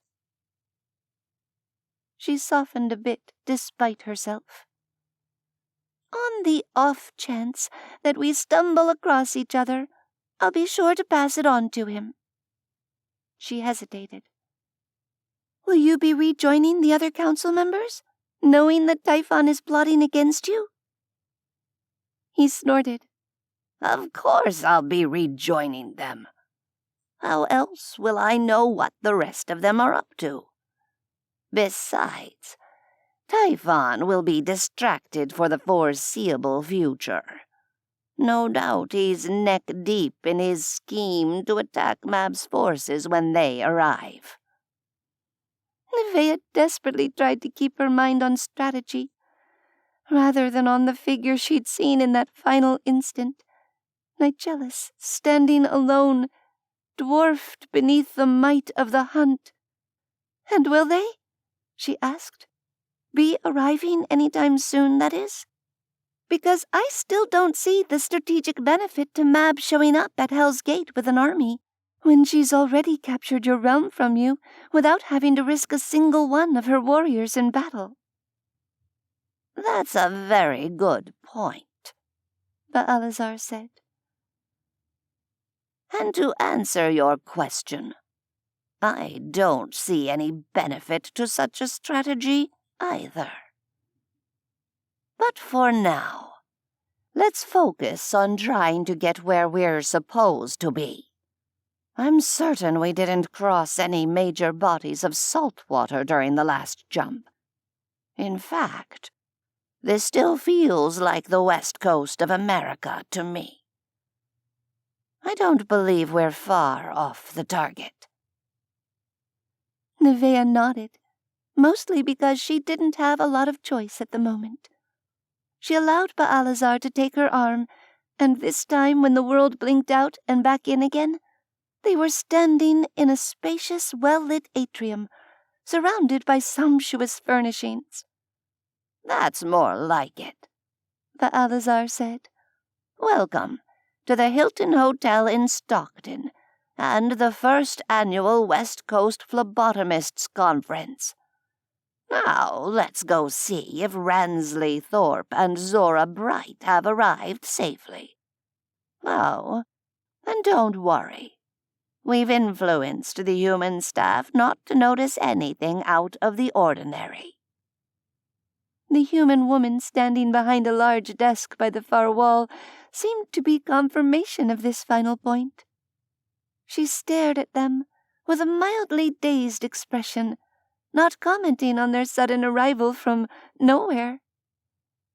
Neveah spared a sympathetic glance for the demon-controlled receptionist, all the while trying very hard not to think about what she was going to have to tell the vampires about Nigellus's fate.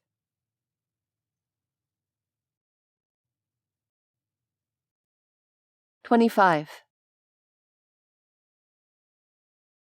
On the previous occasions when Nigellus had tangled with the wild hunt, his physical contact with it had been relatively brief. To the extent that he could still think at all, he didn't care to contemplate what it would be able to do to his body and soul, given unlimited time to drain him. Fortunately, if anything about his current circumstances could truly be labeled fortunate, the hunt was not here for him. No doubt its instructions had been to breach the gate and raze hell to the ground, whether it would trap itself by doing so or not. Eventually, the oily heaviness of its vaporous bulk rolled over him, in favor of squeezing through the gaps left around the most recent rockslide blocking the shattered gate. Even so, it took far too long. Far, far too long. The hunt was bloated on all the life forces stolen during its path of destruction across the northern hemisphere of Earth. Nigellus lay there, crushed beneath it, as it squeezed its massive bulk through the tiny spaces left among the fallen rubble. Hell. The place that had spawned him in the time before time had even been a concept. His home, fallen to a mad fey queen and drained of all life by her creature. He poked at his emotions as though desirous of some new form of self-flagellation. Should he not feel something more than this terrible empty nothingness? Before the reality of the crisis had manifested, Nigellus had devoted some considerable thought as to whether or not the wild hunt might allow itself to be used in such a way. Since it had been reabsorbed into Dhuinne after going rogue, the hunt had become a tool of the Fey realm at large, rather than an attack dog for the Seelie and Unseelie courts to wield against their political foes. Nigellus had pondered whether such a creature could be convinced that destroying hell was in Dhuinne's best interests. Perhaps it was Mab's doing. Maybe the Lost Queen's return held influence with the hunt that could override its new directives. Or perhaps the Fey realm's inherent magic and self-awareness did indeed consider hell's very existence to be an ongoing threat. If so, it was a threat that had now been neutralized. No longer an unassailable bastion among the three realms, hell would instead become a lifeless and empty ruin. Nevertheless, Mab's first sally in the war had been thwarted to a large degree. The tithelings were gone. The vampires were gone. The demons were gone. Nigellus wanted desperately to believe that Baalazar and Neveah were also among those who got away. With luck, Hell's collapse would be overseen by only a single demonic sentry lying crushed and broken outside the gate. Idly, he wondered what would come next. Somehow, in the unimaginable vastness of time, Nigellus had managed to avoid becoming a long-term casualty of war or politics before now. At least, not in the way the prison guard Leak and the traitor Miriel had become casualties, helpless to heal themselves and regain physical agency in any sort of reasonable time frame. When the trailing edge of the hunt finally dragged its claws across his ravaged body and disappeared through the gate to Hell, some of the tectonic weight pressing Nigellus into the rocky floor of the tunnel eased. The amount of power pouring into him as he lay on this massive cusp of fate was phenomenal. It would almost be humorous in any other circumstances. Time's turning was not merely twisted in the aftermath of Mab's devastating attack. It was spinning like a gyroscope. Here and now, Nigellus could appreciate the magnitude of weakness that Neveah must have experienced in the aftermath of her fall. Please be safe, Neveah, my angel. Please be safe and far away from here. Even after closing down his connection to Edward, Len Grayson, and the vampires, there was still power in abundance all around him. It should have been a banquet for a demon of fate such as he. It would have been, if not for the fact that he was a starving man with a broken jaw and a crushed stomach, staring at the bountiful table before him, knowing he was too weak to do more than choke on crumbs. This had been his willing sacrifice. Please, fates, let it not have been in vain. Typhon had made his move to consolidate power and silence the dissenting voices around him. He was a capable warrior, but Nigellus had long feared a warrior was not what Hell needed for the coming conflict. He must have faith that Baalazar and Neveah had escaped. He must. Baalazar would counter Typhon's worst impulses. Neveah would ensure Ransley and Zora reunited with Edward, the remaining Fey twins, and the human magical adepts. There would be a way forward that didn't end in the destruction of everything. Perhaps he would see that future for himself. But for now, the trickle of fate easing into his shattered body and soul had barely succeeded in returning a modicum of his awareness, giving him a tiny window into his surroundings beyond the bounds of his own pain. Fey magic crackled among the piles of broken stone. It was a portal, slicing with ease through the tattered defenses the demons had woven around their stronghold, as useless now as cheesecloth tacked across a massive crack in a dam. Light flared behind his closed eyelids. With immense effort, he blinked his dry eyes open within sunken eye sockets, only to be rewarded with a fresh source of agony as the light cast by the Fey travel portal seared his retinas. Shadows moved among the overwhelming brightness. one of them approaching to loom over him as he lay sprawled helpless on the ground. One of his wings shifted weakly, trying to flap. He had no memory of slipping into his native form, but now the muscles in his shoulders jerked and contracted like the wings of one of the tithling's chickens caught in its death throes. "Well now," said a voice that he'd heard before, but couldn't place.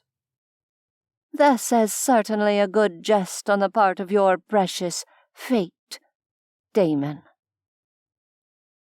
Nigellus blinked slowly, trying to force his eyes to focus. He had the unfamiliar and thoroughly unwelcome sense of being utterly powerless at the feet of a ruthless enemy. The shadow standing over him resolved into a smear of pale skin, earth-colored clothing, and a shock of red-blonde hair. A spark of connection flared. Diana, the warden of the gateway to Dhuinne, whom he had tricked with lies and felled during the battle to extract the Fey twins from Mab's grasp. He had felled her, but he had not killed her. And it seemed likely that split-second decision was shortly going to be to his detriment. The figure's head, still little more than a blur in his damaged vision, tilted curiously. "I must admit, I was interested to see what extended exposure to the hunt's tender mercies would do to a creature who can't die. That certainly looks quite painful, Spy Master." It would have been a comfort to banter with her, to try once more to appeal to her better nature and turn her to his point of view. Diana had always been an honorable opponent, and during their skirmish at the gate he was certain he'd seen a flicker of hesitation in her green eyes, an instant of uncertainty about whether her loyalty should lie with a mad queen wearing a stolen human body. He could not do either of those things. Nigellus was a broken, hollowed-out shell at the warden's feet, and he would continue to be so for a far longer time than it would take the ancient huntress to decide his fate. Her companions milled around her, no doubt gaping at the demon laid low before them. He could not bring their faces into focus. They weren't important. Diana commanded. She would decide his fate. He attempted to meet her gaze, directing his blurry vision to where her eyes must be, trying, perhaps fruitlessly, to communicate once more the futility of Mab's deranged quest. Diana stood unmoving for several seconds. Eventually, she stepped forward, swinging her leg over his torso to straddle him, one boot planted on the webbing of each of his weakened wings. "My warriors," she said, pitching her voice to carry through the tunnel. "We have our first enemy conquest. May there be many more such victories in the future. Bring the salt bags. Let us carry our prize back to our queen. We will leave a message for any demons who dare to return here in hopes of regaining their lost realm." Muttering rose into a ragged cheer, and the sounds of Diana drawing steel above him whispered against the edges of his hearing. "I told you once that I should have dismembered and salted you when I had the chance, Hellspawn," said the warden. "Clearly the fates were listening. You held power within Hell, You could have done something to stop this. But now your defeat will be nothing more than a message to those that hold you dear. If anyone even does. Nigellus closed his eyes, as a long line of silvery metal rose above him, glinting in the light of the flaming portal. He was barely aware as it arced downward, cleaving his skull in two.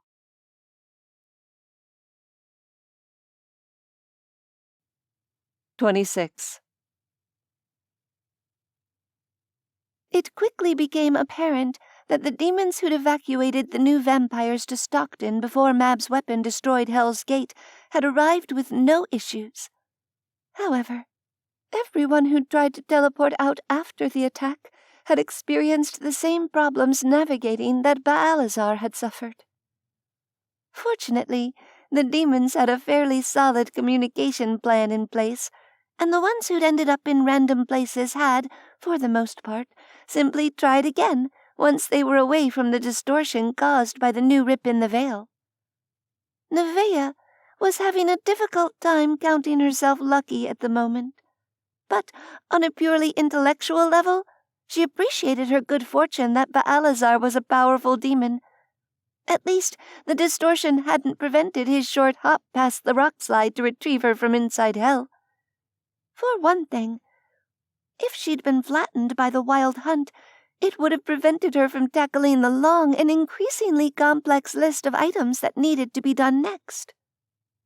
Item 1. Locate Ransley and Zora. Like the other last-minute evacuees, they'd taken an unplanned side trip.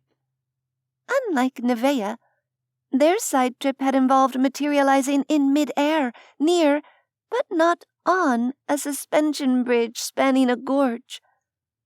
Neveah sincerely hoped there hadn't been any similar occurrences featuring tidelings who lacked the power of flight. Fortunately, the vampires were perfectly capable of transforming into mist and swooping to the nearest safe landing space. Their demon escort also had wings, though she suspected he'd suffered a nasty shock. His descent had probably been quite a bit less graceful than the vampire's descent had been. Whatever the case, they'd collected themselves and continued on to the hotel, where Ransley and Zora were now installed in a very pleasant suite of rooms. Ransley pale and quiet, Zora spitting mad. Baalazar had used his influence to track down the correct room number and accompanied Neveah to the door. "Leave," Neveah had told the imp as soon as Zora had opened it. To his credit, Baalazar didn't appear to take the rudeness personally. He'd saved Neveah's life, true enough. Perhaps he and Nigellus were even friends, beyond their positions as fellow members of the ruling council. But Neveah was damned, so to speak, if she'd let demons anywhere near Edward with his little enclave of magical children and fey refugees. "We need to talk," she said, once Baalazar left and Zora had closed the door behind him. "First, what would you say are the chances that the demons are surveilling these rooms?" "I wouldn't put it past them," Zora muttered. "It's conceivable," Ransley said. "However, I don't believe eavesdropping on their pet vampires is really at the top of the priority list right now." "There's a balcony." Zora gestured toward a sliding glass door. "And a fair amount of traffic on the road that runs past the hotel, even at this time of night. The noise should cover our voices well enough." Neveah had no idea what time it was, beyond the fact that it was still dark outside. Not that it really mattered. "Great," she said, following the pair onto the balcony. She glanced down at the cars whizzing past 3 stories below, confirming that even after everything else that had happened since Mount Olympus, her stomach still squirmed and twisted at the contemplation of the drop. "So talk," Zora said, quietly. Neveah took a deep breath, fortifying herself with oxygen she didn't need and couldn't use. The gate is destroyed. Hell has fallen. And Nigellus? Rensley asked, with the air of someone who'd already assumed the worst. Overcome by the hunt, Neveah said, forcing the words past a lump in her throat. He held the barrier for as long as he could. Baalazar and I were the last ones out. For a long time, neither of them spoke. Zora was the first to break the silence. He's immortal. If he was outside the gate and the hunt went into hell, he might still be lying there, helpless to move. We should try to get him out. There are a number of problems with that plan, Neveah said evenly. Chief among them, I swore to him that I'd ensure you two were safe. Or as safe as you can be under the circumstances. Rensley seemed to rouse himself from his unhappy reverie. It's also vanishingly unlikely that Mab won't have sent in at least a small force to check on the state of Hell's Gate after the attack. She may not send troops on a large scale, but she'll send someone. Now Zora's complexion went gray as well. And he's completely defenseless. I think we need to assume that he's already been taken by the Fae, Neveah said, calling on her long eons of life experience to speak without allowing the words to touch her heart. The next step is to get you two to Edward and make sure your friend the necromancer and his Fae companion are safe. Zora sat down rather abruptly on the edge of one of the balcony's lounge chairs, as though she'd only just remembered all the other people who were wrapped up in this. Oh my God. Poor Len. He did his part, and the death magic he funneled to Nigellus saved hundreds of tithlings from certain death, Neveah said firmly. But now, we need to get everyone to safety with Edward. I give you my word. Once that's done, I'll come back and find out what's happened to Nigellus. Rensley looked as lost as Neveah had ever seen him. He fell to the hunt. But he never once touched our soul bonds. He didn't even try to draw power from us. His voice was a bare whisper. It wouldn't have made a difference, Neveah told him, keeping her tone gentle. What are 4 more lives to the wild hunt? More importantly, he loves you, Rensley Thorpe. You and Zora and Edward. He did this for Hell, but he also did it for you. Zora's copper-colored eyes were too knowing. He did it for you, too, Neveah. At that, Neveah had to look away, as if she didn't know already that she was the reason Nigellus had fallen in the end. He'd sent Baalazar to save her, and the imp's absence had ensured the barrier would collapse. I know he did. She swallowed and raised her chin. So let's make sure his sacrifice wasn't in vain. Once that's done, we can start figuring out how to pick up the pieces afterward.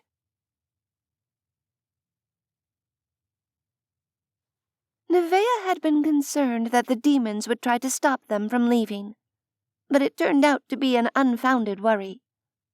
Zora had a quiet word with Sherilyn, urging her to be careful and not to follow the demon's orders blindly. Afterward, she and Rensley had no trouble slipping out through their balcony door and swirling away into the city as mist. Whether it was because Neveah wasn't supposed to be there in the first place, or because Baalazar was running interference for her, no one stopped her when she walked out the front doors. She texted for an Uber using the phone she'd borrowed from Zora, since hers had been crushed beyond repair during the cave-in at Hell's Gate. It was a calculated risk, but she'd directed the vampires to meet her at her apartment.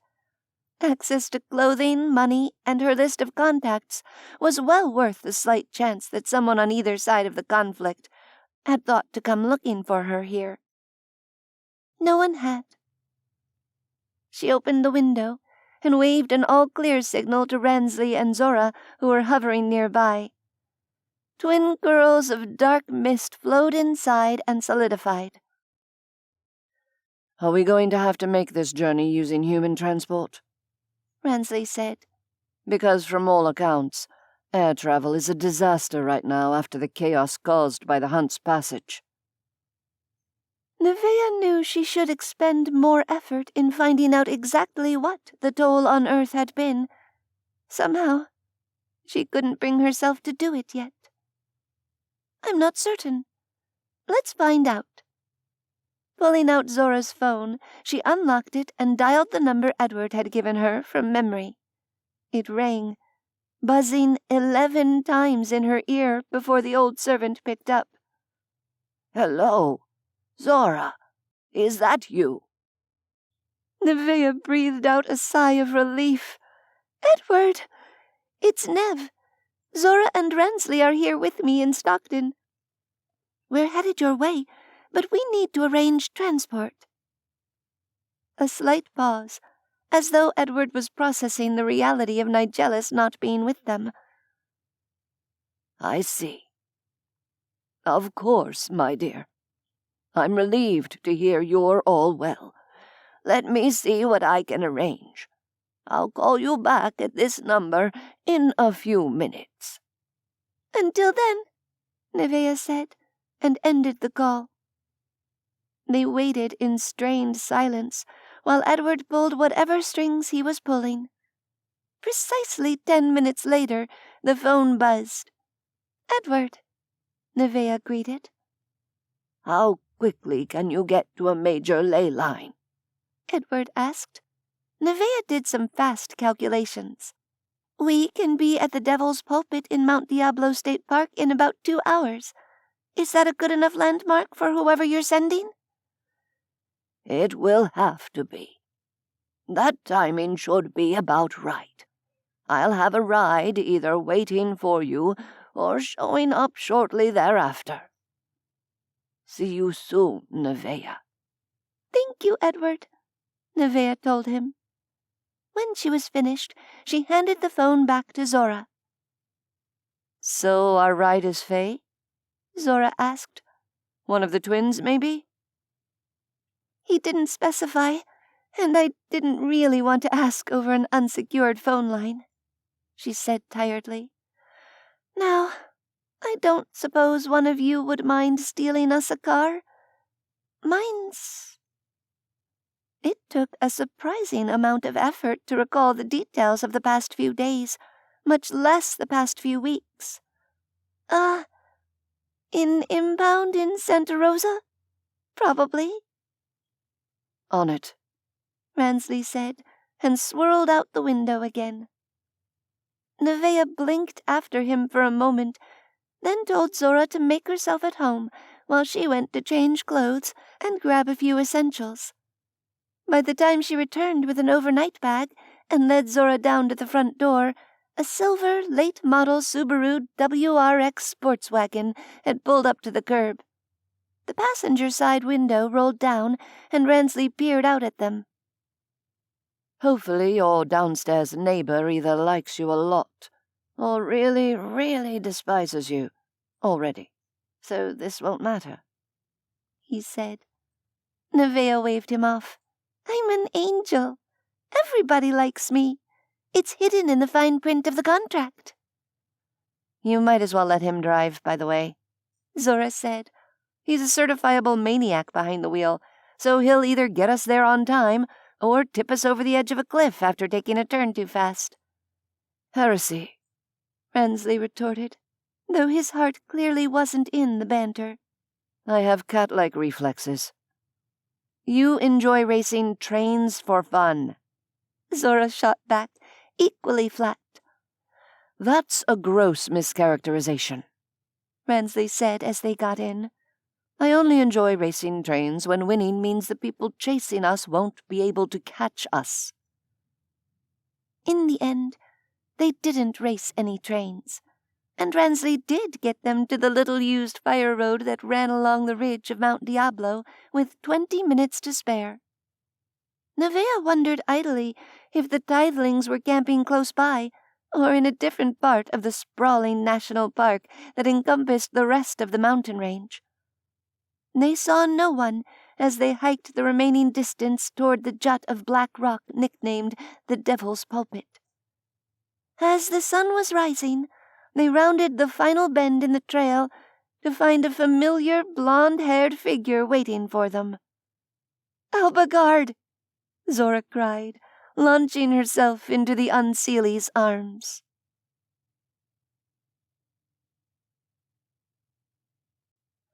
27. Tinkerbell, Ransley said, approaching the exhausted figure at a more sedate pace. Sanity help me. I'm actually pleased to see you. The Fae looked absolutely terrible, but he patted Zora's back gingerly for a moment before easing her away. Bloodsuckers, he said. Congratulations on avoiding both death and conscription into the demon's vampire army. So far, at least.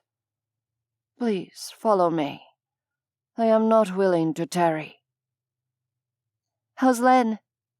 Zora asked. "Is he all right?" The Unseely's face darkened. That is why I am unwilling to tarry. With that rather ominous pronouncement, Albigard led them to a patch of ground that still hummed with power, one of the ley line nodes that dotted the planet, connecting to the complex web of magical highways Fae used for fast travel.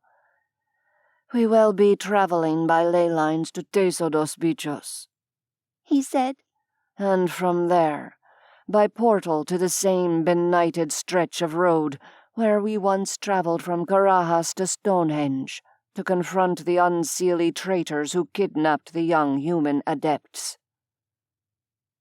The vampires seemed to know what he was on about, at least. I assume Edward will be waiting for us there with a vehicle? Ransley asked. He will, Albigard replied. Come. Neveah and the others joined him as he crouched on the node, graceful as a panther, and placed a hand on the sandy dirt, palm down. They all reached out to touch him, and a moment later they were swept into the ley lines. It was a disorienting way to travel, even for an angel, but it was also an efficient one. When the Fae slipped them back into real space, California's dry warmth had been replaced by choking humidity. Around them stood raised burial mounds that thrummed with magic, despite nature's attempts to pull them back into the surrounding jungle. Neveah breathed in the atmosphere, but Albigard was already moving a short distance away and casting a fire-ringed travel portal. He stepped through without waiting for them, evidently assuming they would follow rather than risk being stranded in a remote South American river delta. They emerged in a different jungle, the higher elevation causing Neveah's ears to pop. It was midday here, and what sunlight reached them through the canopy of trees was sweltering. As promised, there was a paved road to their left, with an ancient Range Rover parked on the shoulder. At their sudden appearance through a glowing magical oval, the driver's side door creaked open, and Edward emerged. His craggy features were drawn with strain, but he mustered a heartfelt smile for them nonetheless.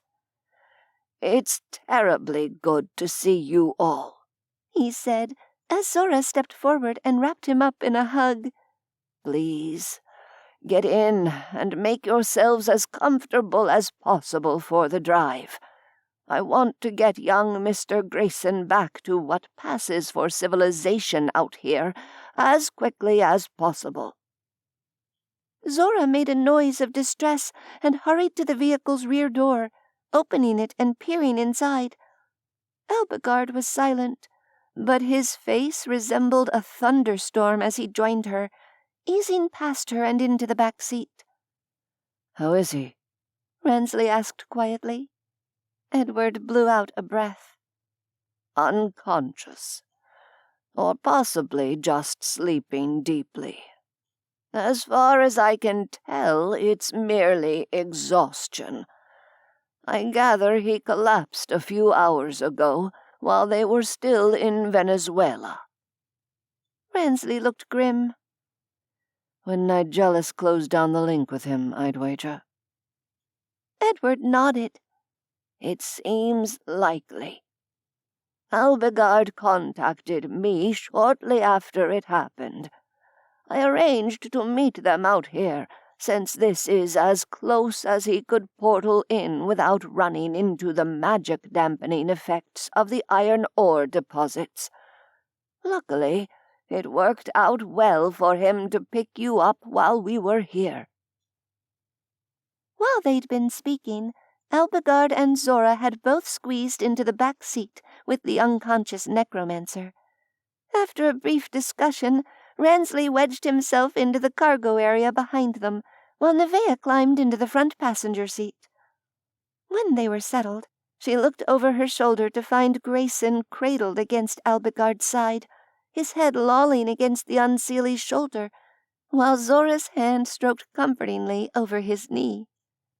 In sleep, the human looked very young, dressed in stained medical scrubs with his dyed blue hair and facial piercings. Neveah turned to Edward as the elderly servant twisted the key in the ignition, starting the engine with a rumble. "Before we go, you should know what happened," she said, pitching her voice low. "Mab's weapon worked. Nigellus and Baalazar were able to hold the gate long enough for all the demons and tidelings to evacuate. I was the last one left behind, cut off by a cave-in. Nigellus sent Baalazar in to rescue me, and he couldn't hold the barrier alone. As far as we know, he was overcome by the wild hunt before it entered hell." Edward sat with his hands on the wheel at 10 o'clock and 2 o'clock for a few seconds. "Thank you for telling me." A moment later, he roused himself from his reverie and put the Range Rover into gear, pulling onto the road.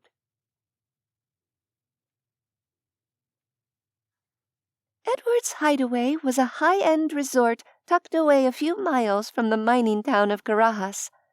How he'd originally found the place, Neveah had no idea. It wasn't abandoned. In fact, it was well kept up and appeared to be fully stocked with food and supplies. She could only imagine that large amounts of money had changed hands in order to secure it for their private use. It had taken more than 3 hours to arrive, jolting along pothole-studded roads in the ancient Range Rover. The farther they drove, the paler Albegard appeared as they traveled deeper into the massive iron ore reserves that undercut the area. When they arrived, Len Grayson was immediately swarmed by would-be caretakers, led by a slender red-haired woman and an intimidating black vampire whom Neveah had previously met only in passing. Albegard backed all of them off with a snarl, scooping the unconscious human into his arms despite his own obvious iron sickness. He strode toward the nearest building with single-minded purpose, the others following in his wake. Edward stayed behind, standing with Neveah in the parking lot. There were a surprising number of cars parked around them, and she wondered idly how many human adepts were sheltering here. Perhaps Nigellus's second army was larger than she had first assumed. I know. I should be taking charge, Edward said. Organizing things, trying to come up with a plan. But all I can think of. With his stooped shoulders and deeply lined face, Edward looked every bit of his age. All 6+ centuries of it. It occurred to Neveah in an unwelcome rush that Nigellus was no longer in a position to shunt power to the old man through their bond, healing his body and holding the passage of time at bay. Neveah had no strength to spare for projecting angelic serenity. Even if she had, she didn't know how well her powers would work on a demon-bound human. Instead, she placed a hand on the old man's shoulder and squeezed it gently. The small gesture seemed to shake him free from his circling thoughts. "Forgive me, my dear," he said. "I'm being self-indulgent." "You're not," she assured him. "You're being human." It was an excuse she didn't share. "Edward, I had to get the others here safely. I promised him I would. But now that they're here, I intend to go back." Edward drew breath to speak, but she raised a hand and spoke over him. "I know it's foolish, but I have to make sure he's not just lying there, alone and too weak to move." The old servant's watery hazel eyes slipped closed, and his chin dipped to his chest. For a long moment, he just breathed. When he looked up, there were tears on his cheeks. He wiped them away impatiently. "I should forbid it. As though a human could forbid an angel from doing whatever she pleases," he said, a slight tremor in his voice. "But I'm a selfish old fool, so I will only beg you to take care. He wouldn't wish for any harm to come to you on his behalf." "I'll be careful, Edward," she promised. "But I need to know. And I think you do too."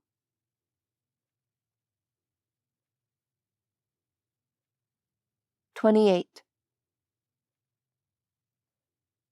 When she cornered him a couple hours later, Neveah fully expected Albigard of the Unseelie to tell her to go to the devil, in full knowledge of the irony.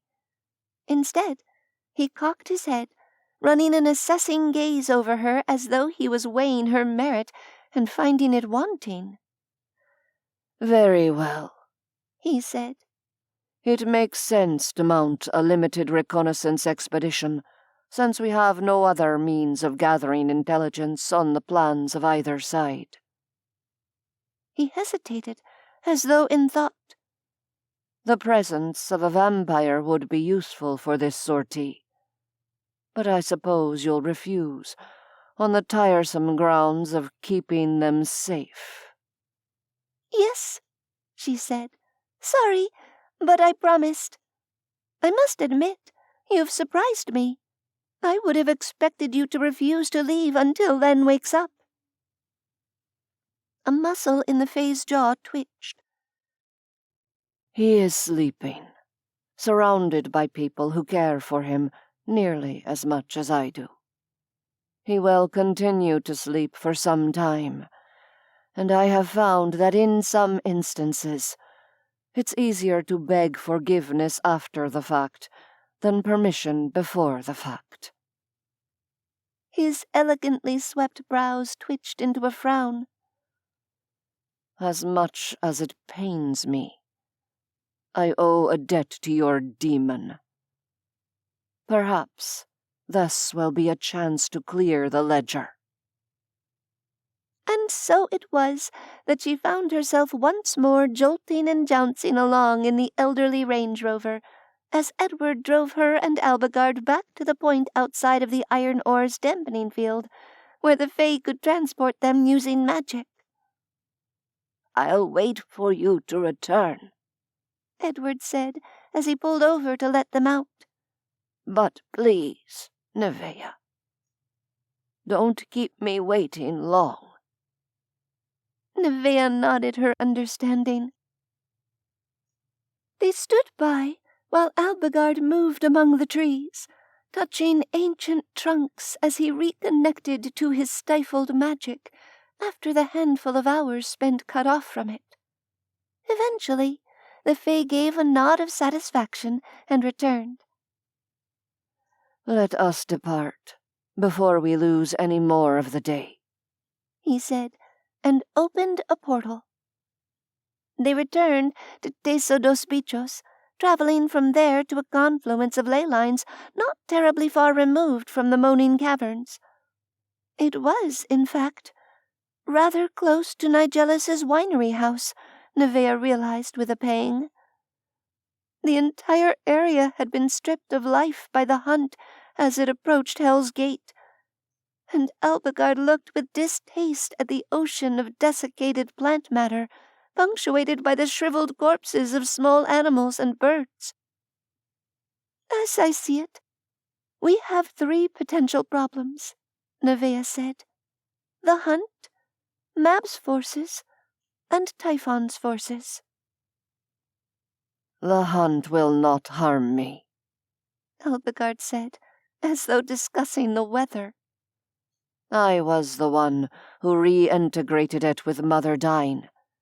Since then, it has had many chances to take its revenge, yet it has always spared me. As for Mab's army, I will be able to sense any other Fae or Fae magic in the area." She nodded. "Unless Typhon himself is there, I might be able to bluff my way out of a confrontation with any demons who show up. Though, frankly, I think the demons have other things to worry about at the moment. They barely managed to get away from the hunt. I doubt they're in a hurry to jump back in its path." "Then we will portal to the edge of the caverns, where I will be able to sense any Fae, along with any remaining demonic magical defenses that survived Mab's attack. If we find nothing of concern, we will proceed to the ruins of the gate and assess the situation further." Without waiting for her response, he called up a new portal. Neveah stepped through it, emerging at the edge of the above-ground vent where the humans organized rappelling expeditions into the vast underground caverns below. There was a safety barrier, but she took an abrupt step backward anyway, nearly colliding with Albigard in the process. "Seriously," she said to no one in particular. "Enough with the heights already." Albigard, who couldn't fly, and therefore didn't understand her pain, looked at her oddly. After a beat, he visibly decided not to ask, instead directing his attention toward the hellish depths below them. "I sense nothing current in the way of magic," he said. "The demon's usual defenses are in tatters, no longer a concern to us. There are no other Fae present, unless they are taking great care to shield themselves from magical detection." Neveah nodded. "I don't think there's any way to know about the demons without going down and looking. And I expect the Wild Hunt will still be busy tearing hell apart in search of any rats or chickens it may have missed." Again, Albigard gave her a look that said he was second-guessing his decision to come here with only an unhinged angel for company. "I assume, from your reaction to the drop, that you would prefer to take the stairs into the cavern," he said coolly. "You would assume right," Neveah muttered, heading for the abandoned gift shop surrounded by newly dead trees and shrubs. Albigard urged her to stay behind him, which should have been funny, but wasn't. A fae protecting an angel. If she'd had more energy for it, she would have felt thoroughly humiliated by the situation. The further they traveled into the twisting tunnels, the odder it seemed that Mab hadn't left anything behind. Guards, or booby traps, or something. If Albigard felt the same misgivings, he didn't verbalize them. Perhaps Mab didn't wish to risk the hunt eating any of her own troops by accident. Friendly fire of the soul-devouring variety. Or perhaps a magically hidden Fey guard would jump out at them when they rounded the next turn in the twisting tunnel. None did. Albigard's floating ball of fairy light hovered above them, illuminating the pit that marked the position of Hell's Gate a short distance beyond. Rubble lined the stone corridor, making every step a hazard. The gaping maw in the wall had once been an impregnable prison for all who ventured inside, except demons and those bound to them. Now, it was just a collapsed pile of rock.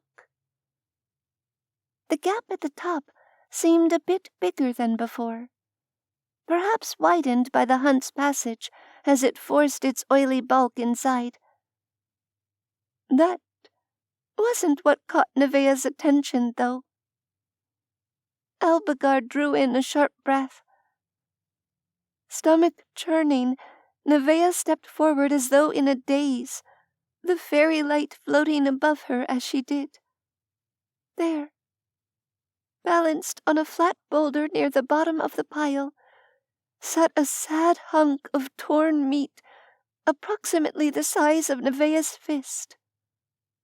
It pulsed in a sluggish rhythm, every contraction adding a new dribble of red to the small puddle of liquid pooling on the stone beneath it.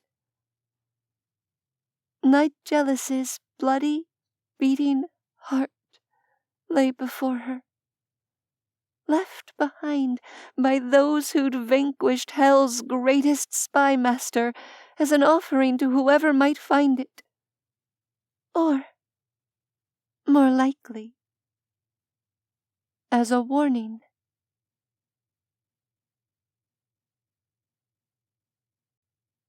Neveah and Nigellus' story concludes in The Sixth Demon, Book 4. Want more? The Sixth Demon is the final arc in the last vampire world, which contains 3 other completed series. The Last Vampire, Ransley Thorpe and Zora Bright. Vampire Bound, Guthrie Leonidas and Vonnie Morgan. Forsaken Fae, Albigard and Len Grayson. Want even more? Get a free prequel to the series delivered directly to your inbox. www.rastephan.com/last.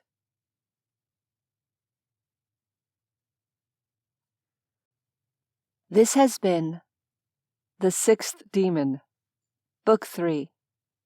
Written by R.A. Stephan. Narrated by Gwendolyn Druyor. Copyright 2022 by Other Love Publishing, LLC. Production copyright 2022 by Other Love Publishing, LLC.